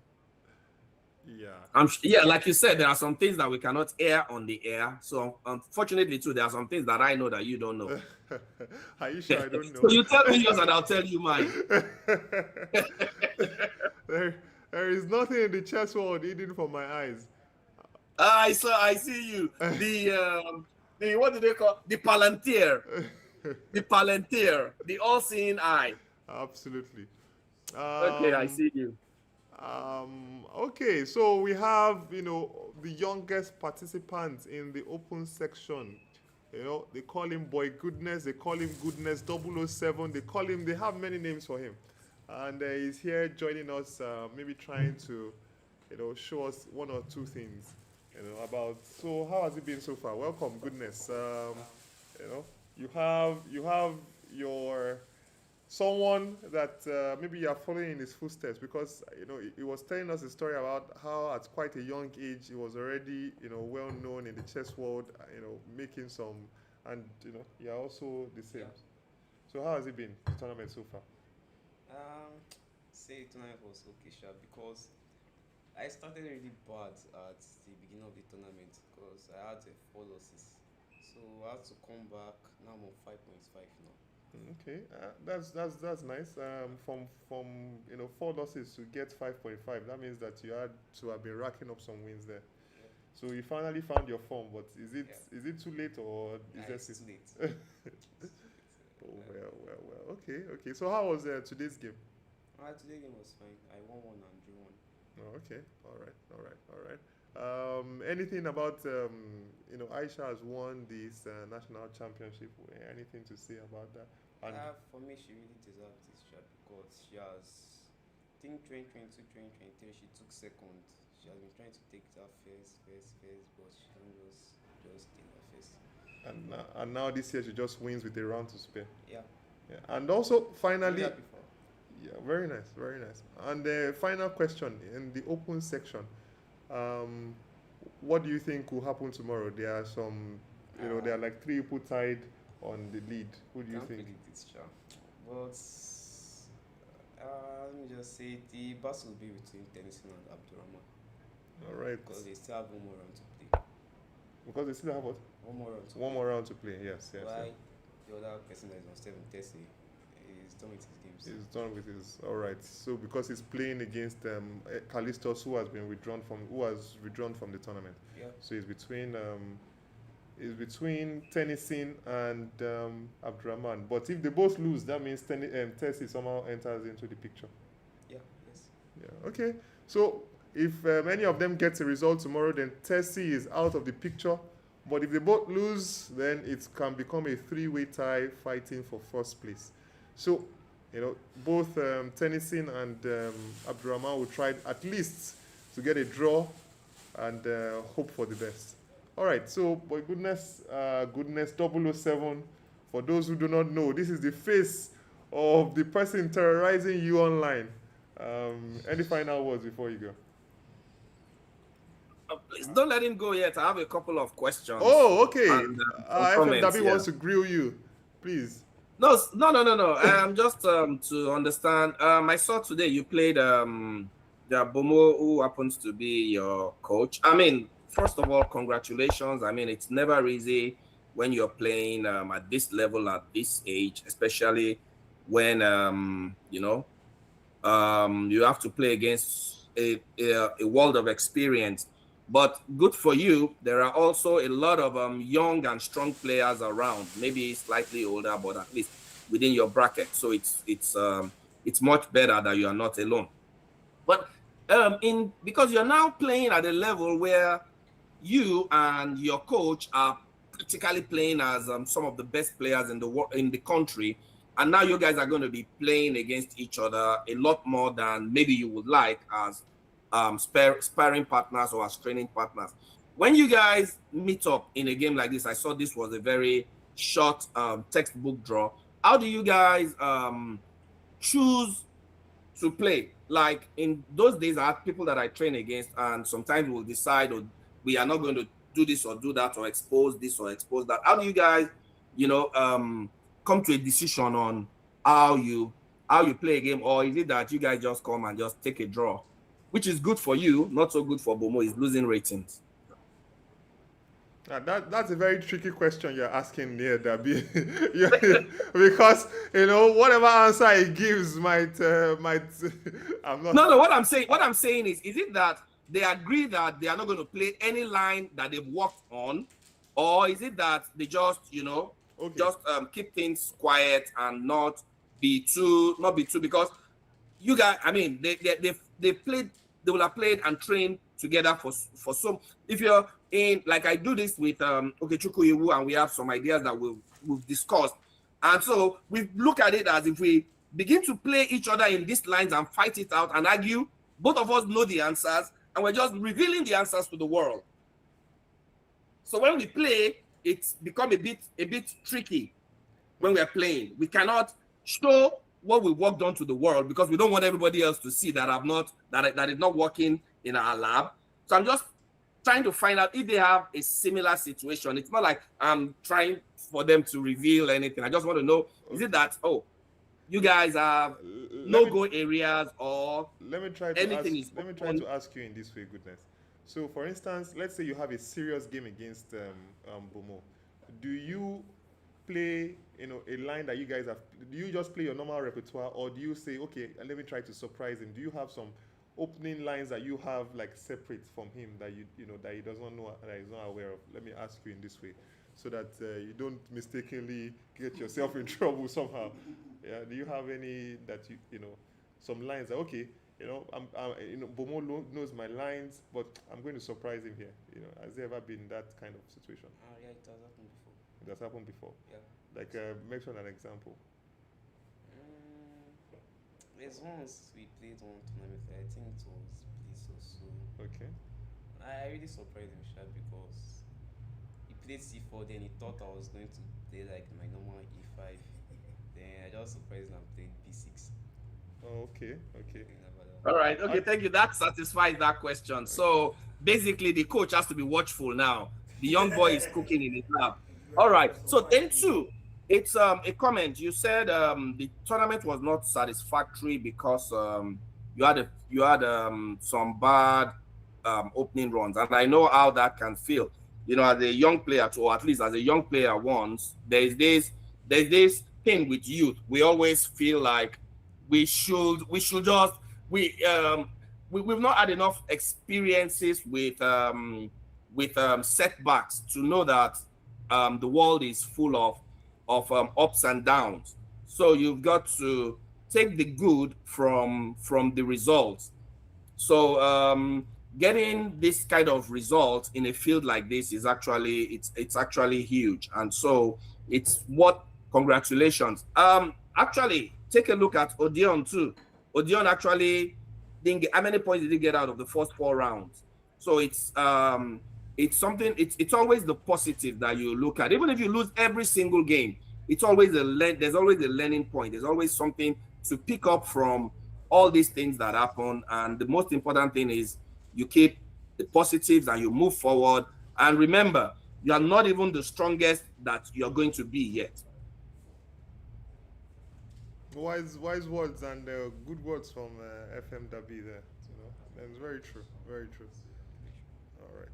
All right, boy, goodness 007. Not to hold you too much any longer, we'll just let you go. Thank you very much for joining us and talking about how you have some secret lines against your coach.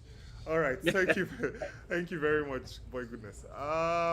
All right, so I think we only have one more game going on in the female section. If you want to help us break it down, FMW, what's happening here? Before you break it down, there is something I need to tell the public right now. Actually, you saw there was a movement of the camera away from the board. It was actually intentional. Imagine a top player playing this kind of event, and she's saying she's not comfortable with the camera facing her.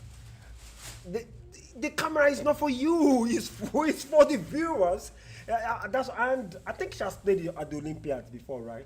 So did she actually tell FIDE that, you know what, this camera, please carry it away from her? So I don't get it. So well, anyway, she says she's uncomfortable with the camera, so we have to take it out of the arbiters had to take it out of that place. But the truth of the matter is, as in, the camera the camera is part of what is it called, the contract of this tournament, because how would the sponsors at home, how are they going to see who and who is doing well? At least for us, for the camera not to be on the stream right now, it's more or less all the games are over. So it is time for us to even go and take our meal and eat. The way it's going, we're going to miss our food just because we are covering your game. I don't know, maybe you understand that part of it. So players, and I keep saying it, it's Nigerian chess players, top players mostly, their social media presence is zero.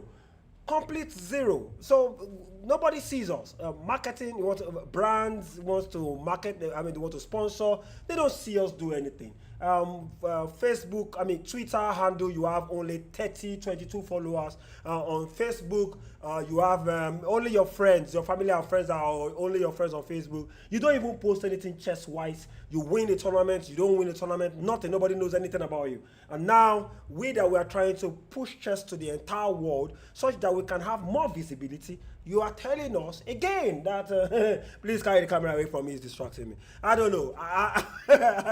Honestly, I don't know how this is. I think maybe going forward, because if we are trying to get bigger and bigger. This is the first time this kind of thing is happening, and we are trying to go bigger and bigger. And now, will it now be possible for us to now say that, okay, because some players don't want the optics, so we should therefore decide to stop media, for a national championship such like this. Maybe Dabee has an opinion on that. Personally, I just enjoy the analysis of the game. So if Dabee has an opinion on it, he can. Yes. So there are different aspects to a game. Now, an arbiter will want the event to go on without any hitch a player wants to play a game and be as comfortable as they can to try and get the best game in. The organizer wants his event to be as visible as possible, and he wants to be able to attract sponsorship. Without the arbiter, we're not going to be able to have a tournament. If there's nobody to organize the tournament, I mean, we're not going to have a tournament. If there's nobody to play it, we're not going to have a tournament. But each of these units, they're all working together for growth and development. So the player wants tournaments to play, right? But they want to be able to concentrate in their games. The arbiters want their tournaments to run without a hitch, and the organizers want they want the whole world to be able to see their event as it is happening. So we have to just it's the same thing everywhere in the world, even at the topmost and the most elite level. Players are only getting more comfortable and more acceptable to the fact that, look, we have to promote and market the game if we want it to progress. So it's a question of yes, we have to understand the player's point of view, but the players will also have to understand that if you need the event to continue and to get better, these are some of the things that has to be done. The event just must be in the public view. There's no way we're going to have development if nobody's going to hear about it. So that's the only way. Everybody has to, stay in that loop. Players will play. The cameras are not going to be how would you say, obtrusive. They are not going to obscure your view. They are not going to disturb your view. And if you are saying you don't want people to see your face when you're playing, that's also a bit difficult, because if you're going to come and play and people are going to come and try and get money into the game, they must be able to present something to the world to see. And so it's a balance that we have to find a way to keep. Arbiters cannot be disturbed from from officiating their tournaments and having players break down in the middle of events. And organizers must be able to get the things that they will need, the revenues and the sponsorship, the partnerships that they will need to keep the events growing, and also be able to keep themselves in the game of organizing. So it's just and there's also the commentator. There's also the commentator right there who wants to just comment, who just wants to analyze the games and enjoy himself. You're depriving him of his own enjoyment in this whole thing. You're not going to give him an invitation to the national championship. Now you're not going to give him games and views to analyze. He's got to have his own too, so that everybody enjoys it and everybody is happy at the end of the day. Well, yeah. I'll stick to the chess.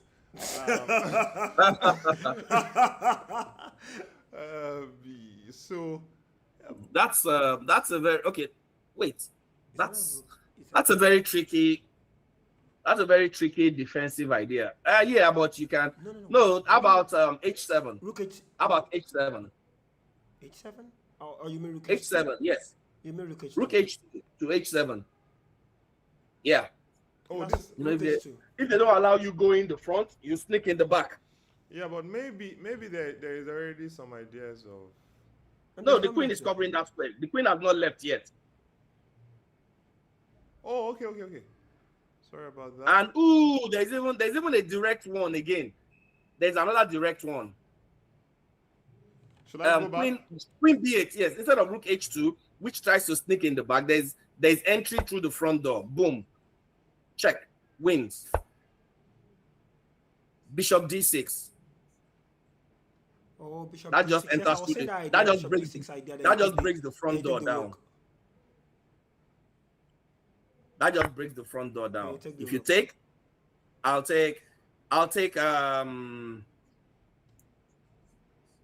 which one should I take? I'm thinking of either taking the rook or taking the other one on A7. I was actually keeping a little bit of eye on A7. That A7 Well, Yeah, I'll need to take. be I can take a7 so that I can A7. also take a4. A7, and now what do you have? Then take a4. Even wait, hold on a second. So what is he gonna do here? Then take Then h7.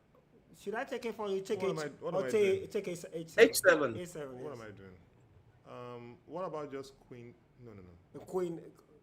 Just takes one I'll on B7. No. So let me G7. I'll trade queens and just Let me go I'll back. trade queens and Yeah. Yeah, this is already on the board actually. White is already winning. oh, this is already on the board. Okay, but there was rook h2. It was what thinking about too. Yeah, but white is just completely winning here. Let's go back a bit. So queen here, after queen check here. Yeah. No, there's nothing to do. That's the only move. That's the only move. It's forced. And It's that forced. means Any queen other move h5 gets was- checkmated. Yeah, that means queen h5 was not good now. No. The position was very strong. That threat was very, very strong. No, I understand, but let's go back here. Like There was a pawn on this h5. This was a position, and it Yeah. was. It was threatening the queen back. So you have to either step your queen back, maybe rook a8. Maybe you have to step rook a8. That's the only other way. Yeah. No, but not rook a8. What? Maybe rook d8 because rook a8. No, then the check No, will rook A pick up doesn't. the a7. Rook D8. Oh, then you're lost. You can't Rook even move D8 any doesn't move even because work because so of rook queen. d8, queen c5. If you Because go of rook queen a8, C5 check. take the The rook. rook D on A7. So queen h5 is about the only move. No. It's an only move. No, but if unless- it's lost, then now it's an only move. It's lost. It's lost. No, but okay. What about rook here? So that's the least evil.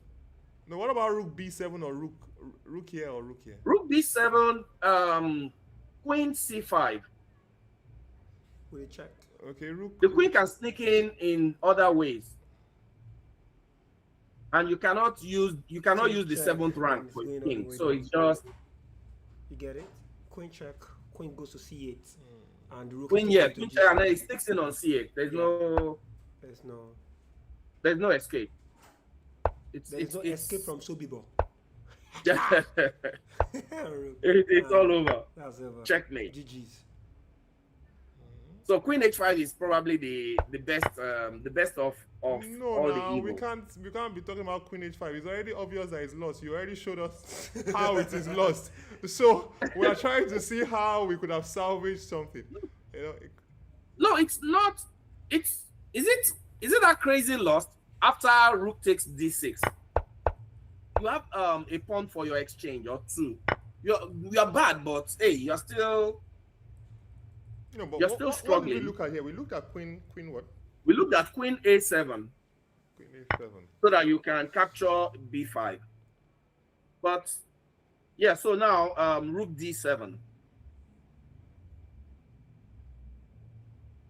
So you just give that up and then you try and continue, I'll do try and rook find a takes- way to stick in. I will do rook takes pawn. What? No. Oh, Wait, yes. wait. Is rook takes pawn not possible? It's possible. It's a possibility. Rook takes pawn, Yeah, rook takes pawn. rook takes queen, rook check, king e7. Rook check again. Yeah, no, it doesn't work. The king will go to d6. So you have to either take the queen and lose the other rook. Rook check. Yeah, you have to take the queen and lose the Rook other check. rook. Oh, I have to take the queen and lose the other rook. Yeah, you have to take the queen and lose the other rook, and then you'll be lost. So you need to capture the pawn and then maybe play queen. Won't this still be winning? Okay, this is the Then current maybe position. queen. Queen takes Oh, pawn again. oof. Okay. That's much. Yeah, but what if? I don't know. I don't know about this. Just much more pawns now. No, there's even the possibility of queen c5 and c4. That's also a possibility. Yeah. Just drive that bishop away from that active square and then just I mean in chess sometimes you're lost, but you just keep your best options alive and just hope for the best. But I don't know, because the rooks will now swing to the h file and then it's Another story. Wait, even does he even need to switch? If black is not careful, a rook to g5 is almost GG. So, No, I'm actually thinking you're going to ask for a queen trade here. aha, or else. Maybe ask, yeah. I mean, your queen is worse, so you ask for a queen trade. Then after queen h8, king e7, then the queen will maybe swing. But then maybe you can drive off the queen with rook d8. So rook, no. Mr. The rook will swing to the h. No, not this. Rook to the h file. Rook h2. Yeah, rook to the h file. Oh, okay. I thought you said. And then sorry. rook to d8, and then rook to d8, and then we will continue the discussion in this position. Oh, the two rooks. It's okay. Maybe. Well, you can already trade queens and win anyway. Yeah, maybe rook h. Give me 1 second. I'll be back with you. All right. Maybe rook h1 so that you just keep. I don't know. Yep, ladies and gentlemen, this tournament is proudly brought to you by Renaissance Energy Africa. You guys, we need to remind us, Renaissance Africa Energy Company, they are the guys supporting this NCC 2025. Zenith Bank up in here, Indomine up in here, Lasena Water up in here, Channels TV up in here, Lagos State Sports Commission up in here, and finally Jake's Embassy up in here. That reminds me of DMX. God rest his soul. Gotta make me up in here, up in here. That's it. Anyways, what? And we've been here for a while. Don't worry, I already told them to help us get food, so we won't miss out on that. Okay, so we're good. And if we don't get food, some people will not sleep in this house today. Anyways, we're back up in here, and the game is looking. Wait, what did you just play? Let's play queen b5. Queen b5. There's no. We can't do now. We can no longer do. You know, we had this idea of rook takes pawn.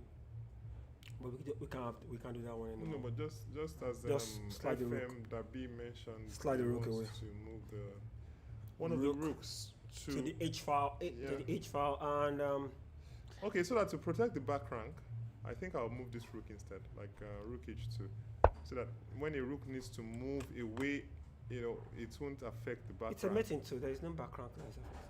No, mate into. Okay, that's a check. And wow. And the rook mate. Wow, I need to work on my mating too. Don't worry, I think I have the book for you, 5,334. Mates and combinations by Laszlo Poga. Yeah. This should be crushing. It's GG's. Absolutely crushing. Maybe rook d7, maybe. Rook d7.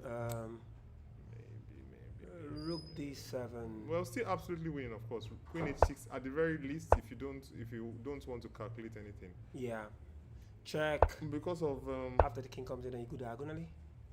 Now I was even thinking point check diagonally. I was going to take and then take the pawn on Just g5. check the guy but first. Queen Let's d6. check him. It's still there for us to take if we want to take it at any point in time. Absolutely. Maybe king c7, maybe. King c7 is the only way to go. Maybe. So maybe now. Maybe now. rook check. Rook. Why are you checking? Check. What are you going to do? You don't like rook to h8. But what are you going to do here? No, why don't you like rook to h8? Okay, rook h8. Just playing for mate. Where's the mate? King can run to d6. You can't go there yet. No, I mean no matter the check, the king can run to d6. I was hoping that You would just go for a clean end game, right? Yeah, I was hoping. What is black going to do? He has to take the rook with probably the queen. Okay. and Whatever he then, uses to take, what the queen is still going to take. then we will now bring the other rook into the game. And if he uses the king, it's still the same thing. Yeah. Yeah, so Yeah, that was what I was hoping for. But this is yeah, also all because, die and die. But yeah, you know, queen rook, c5, all okay. die and die variation. Yeah. Like even earlier when the queen was on h8, maybe that's even the cleanest way. Takes, Yeah, takes, and takes, then then rook here, bring the second rook in. and then this should lead to mate. A quick mate. Yeah. I have a feeling there was something there. Okay, so rook h2 has been Oh my played, God. queen d3, a random check, This, king a1. this further even chases the king away from. Yeah. Or maybe maybe she's thinking of h. She's thinking of h. I mean a3 next, but it's too late. It's no, too. but that's, you already pointed out the mating It's too. too late. That's just mate. Game Yeah, over. you already pointed out that mating too. Yeah. Chief Wales and is an expert of mating tools. I am not. I struggle a lot with mating tools.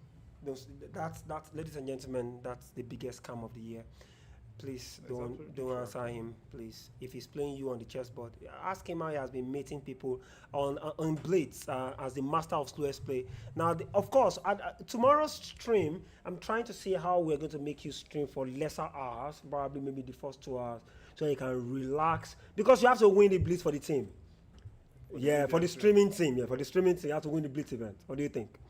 Well, I would just play. I mean, I've been looking at chess, analyzing chess all week, so it will be fun to just move the pieces on the board. Exactly, even with the insights from the legendary Dabee, at least all the things we've learned today from him alone, you can, add it to your repertoire and then use it against all the unsuspecting opponents on the day. What do you think? I've been lucky to have streamed with GM Teclaf, FM Dabee, I am Dabsey. So maybe let's see how it will go in the blitz. Maybe I'll get some chances to show something. FM Dabee, the current position is here with Joy did not trade queens. She instead went for counterplay, which I think is the wrong idea. The queens just have to leave. The white queen is too dangerous. Those white pieces are just they are too dangerous on the 7th and on the 8th rank. Yeah. The queen had to be offered for a trade. The black's counterplay was too slow. The only other way to have tried for counterplay was maybe to sacrifice the A pawn.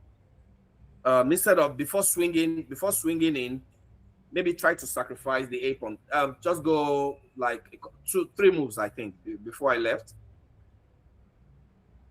Yeah, about here. So before swinging in with the queen, just play A3. Yeah. But white will still trade queens anyway.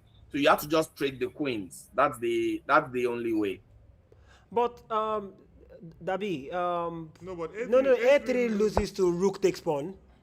Rook takes pawn. Rook takes G5. Your favorite move. Are you sure? After rook takes G5, I'll play pawn takes G5. Pawn takes G5. Then No, rook I'll play A2. I'll play A2. Okay, so he's going to play A2. I'm giving you my queen and trying to set up a fortress. A3. No. After A3. A3. Rook takes pawn. Rook takes G5. A2. Then king away. And then pawn takes G5. Pawn takes rook takes G5. Queen F7. I'm going to give you my queen and then claim that you are not going to break through if I play rook C6. I will claim that I can set up a fortress. I'm not sure I can, but I will claim that. And then I will always be threatening to swing my rook behind and just make you be the one looking for the draw. If my rook swings to any of the open files, let me try to put what you're saying on the board. So, for instance, queen check. Queen check anywhere. Queen check anywhere. Okay. By the way, Paloma Jessica has won the game. Erabot Joy has rook resigned. in there. Yeah, it will be resigned. Yeah, then you go rook G7. Then I'll go take. Okay. Take, you don't need to take. and then you can just play rook to C6. No, just okay. Yeah, I can do that too. Yeah, thank you very much. But I actually want to just swing my rook to the open files. If my rook gets into any of the open lines, I'm threatening checkmate. Yeah. So this might not be as easily winning as you would like it to be. That's true. Sure, it might be winning, but it's not going to be. Yeah. It's not going to be a walk in the park. You're Yeah, playing without your king. you need to Yeah, play yeah. another 30 more moves. Yeah. If Maybe even more. You will suffer a lot of heartaches thinking, how are you going to survive some checkmate? Because I'm going to be threatening checkmates very soon too. Yeah. And then it won't be so sweet because you are the one that was always threatening me all the while. Now you have to answer some threats, and that's one of the most difficult things in chess when it's no longer just you making the threats. Yeah. But after Queen B5, I think the game is easily won. Yeah. But A32 doesn't work because White will trade queens and just capture the pawn. Yeah. Put his king on B2 and claim that okay, you're lost. He's also a pawn up. After Yeah, you're a pawn up. You're winning a pawn. You have 2 rooks. Yeah. Pass A pawn, pass C pawn. I was going to mention that maybe even instead of checking that queen to C7 with the idea of rook H8. Yeah, no, it's all over. This is all over. You are still 2 moves away from counterplay or 3 moves away from counterplay, and your opponent is already knocking at the gate. It's over. It's just a question of it's over. Okay. Was a good game. It was a very, very nice round. Very well fought. It's nice to see the amount of improvement that has occurred in the male and female categories of the national championships. And if this is what we're getting in the invitationals, it's going to be just as tough in the opens too, and in the masters or whichever categories there are, because the kind of chess you see in one section is actually a reflection of the overall. It might not be as good, but it's going to be as tough too. So I think it's a lot of improvement. At least it's nice to see that players in the country are making use of improvement materials that are available, and it's really showing that there are really no pushovers anymore. So this is just very good. The guys that are winning are just using a couple of ideas which they still have over others, and I'm sure that with practice people are going to improve and catch up. And also very impressive is the amount of juniors that have already risen up the ranks. I think we also have Toko and Anwuli and the rest of them to thank for these meteoric rises that we have been experiencing with the young players. And a huge thank you to you too, to all the players in all the fields. I'm not talking of just players over the board now, players in media, players in officiating, players in administration, players everywhere, not just players, but the people that are in these places. Everybody is playing a very huge part, and every single development that we are seeing is a huge contribution to all these various players. And I really hope that one day in the very, very near future, we will have not one, but a couple of players with GM before their names. This is nice. It's very nice. Yeah, thank you very much, FIDE Master Adibadi. Thank you very much. We really appreciate you. We appreciate you coming and joining us on this live stream. And we appreciate the compliments that you've been giving every one of us. And God bless you, and God bless your entire family. Anyways, the final round will be tomorrow. And of course, Monday is the working day. We already know how busy your schedule is for the week. Most definitely, International Master Bumi Olakwe is going to be joining us in person tomorrow. He said he's going to branch in. Something happened at home. That was why I couldn't come today. Kind of a bit of an emergency, but it's okay. It's okay. So we'll be expecting him tomorrow, by God's grace. And of course, a wonderful luck with my very solid. You see the way he's even picking his beard, co-commentator. We'll be seeing him tomorrow as well. Okay. My humble self, I'll be here tomorrow and giving you guys the wonderful highlights. If we need like I said, we need more stories. We need more, experience. All the stories are majorly not only for the chess players, like I keep saying, even for people that don't know anything about chess. At least they will have something to listen to that they can relate with. Everything you said about chess that related to you, they can probably relate with it, with probably maybe Scrabble, cricket, taekwondo, jitsu, or some whatever area of their lives that one or two things have touched. You know, they will be able to relate from that way, and they will see that chess players are also humans and not some kind of geek that they taught us to be. In any ways, of course, geeks are also humans. Anyways, thank you very much, sir. God bless you. We wish to see you. Hopefully, one of these will engage you online. Of course, Sir Dabee, it's possible you start streaming. Just have a YouTube channel and start streaming. You know, we will follow. We will follow. We want you out there. Just stream for fun, if not for anything, for fun. Yeah, you have lots of things to give the entire community. In my own. All right, we'll see about that. A lot of people have suggested that. We'll see. Yeah.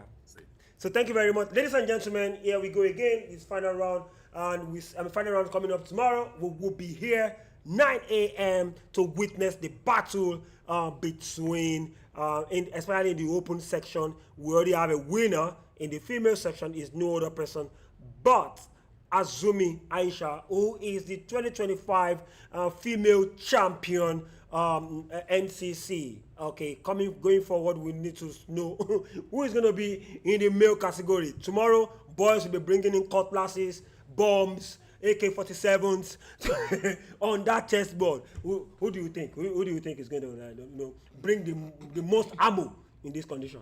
Well, I'm supposed to be a competitor, so I'll just keep a very neutral this thing. But I think everybody knows who I'll be supporting, so I'll just I'll keep it until tomorrow. So everybody knows who who Lakute will be supporting. Of course, it'll probably be Tessie, or probably be Odirovsky to win the national championship. You never can tell. The arbiter can decide to say, you know what, guys, just like the three-way tie between Dabee, Tsubuye, and Polydon, and the arbiter just say, you know what, the two of you have won it before. Oh yeah, let's give it to a new person. That's history, man. That was deep. Anyways, that was a very funny one, and I'm going to put it in my calendar. I'm going to start the story to the end of time. Thank you very much for joining. We have to go eat and we have to go sleep, refresh for tomorrow. Thanks for joining. You guys have been wonderful, wonderful fans. Thank you. God bless you all. Cheers. See you tomorrow. Yeah. Bye. Bye, sir. Okay. Aha. Okay. Aha. NCC 2025. The Band of Kings and Queens is going to begin this December. Let's check this out. Rihanna. Aha. A new era is coming. Can you feel the vibe? Just kings and queens, yes. They are on the rise. December 15th to 21st, oh, don't play. At Orchid Lekki Chess Club where legends are made. At this NCC, only the fearless we rise. Eba mi sọ fún Tessie wípé only the fearless we rise. Triple A mi ńkọ́ o, only the fearless we rise. Odirovsky, baba ńlá, only the fearless we rise. Only Saturday sing, only the fearless we rise. Omo ẹkùn kẹ́ńkọ́, only the fearless we rise. Keyi Lucky Musa, only the fearless we rise. Ẹ̀sọ́ fún Jìbò àtàbíọ́lá pé only the fearless we rise. NCC 2025.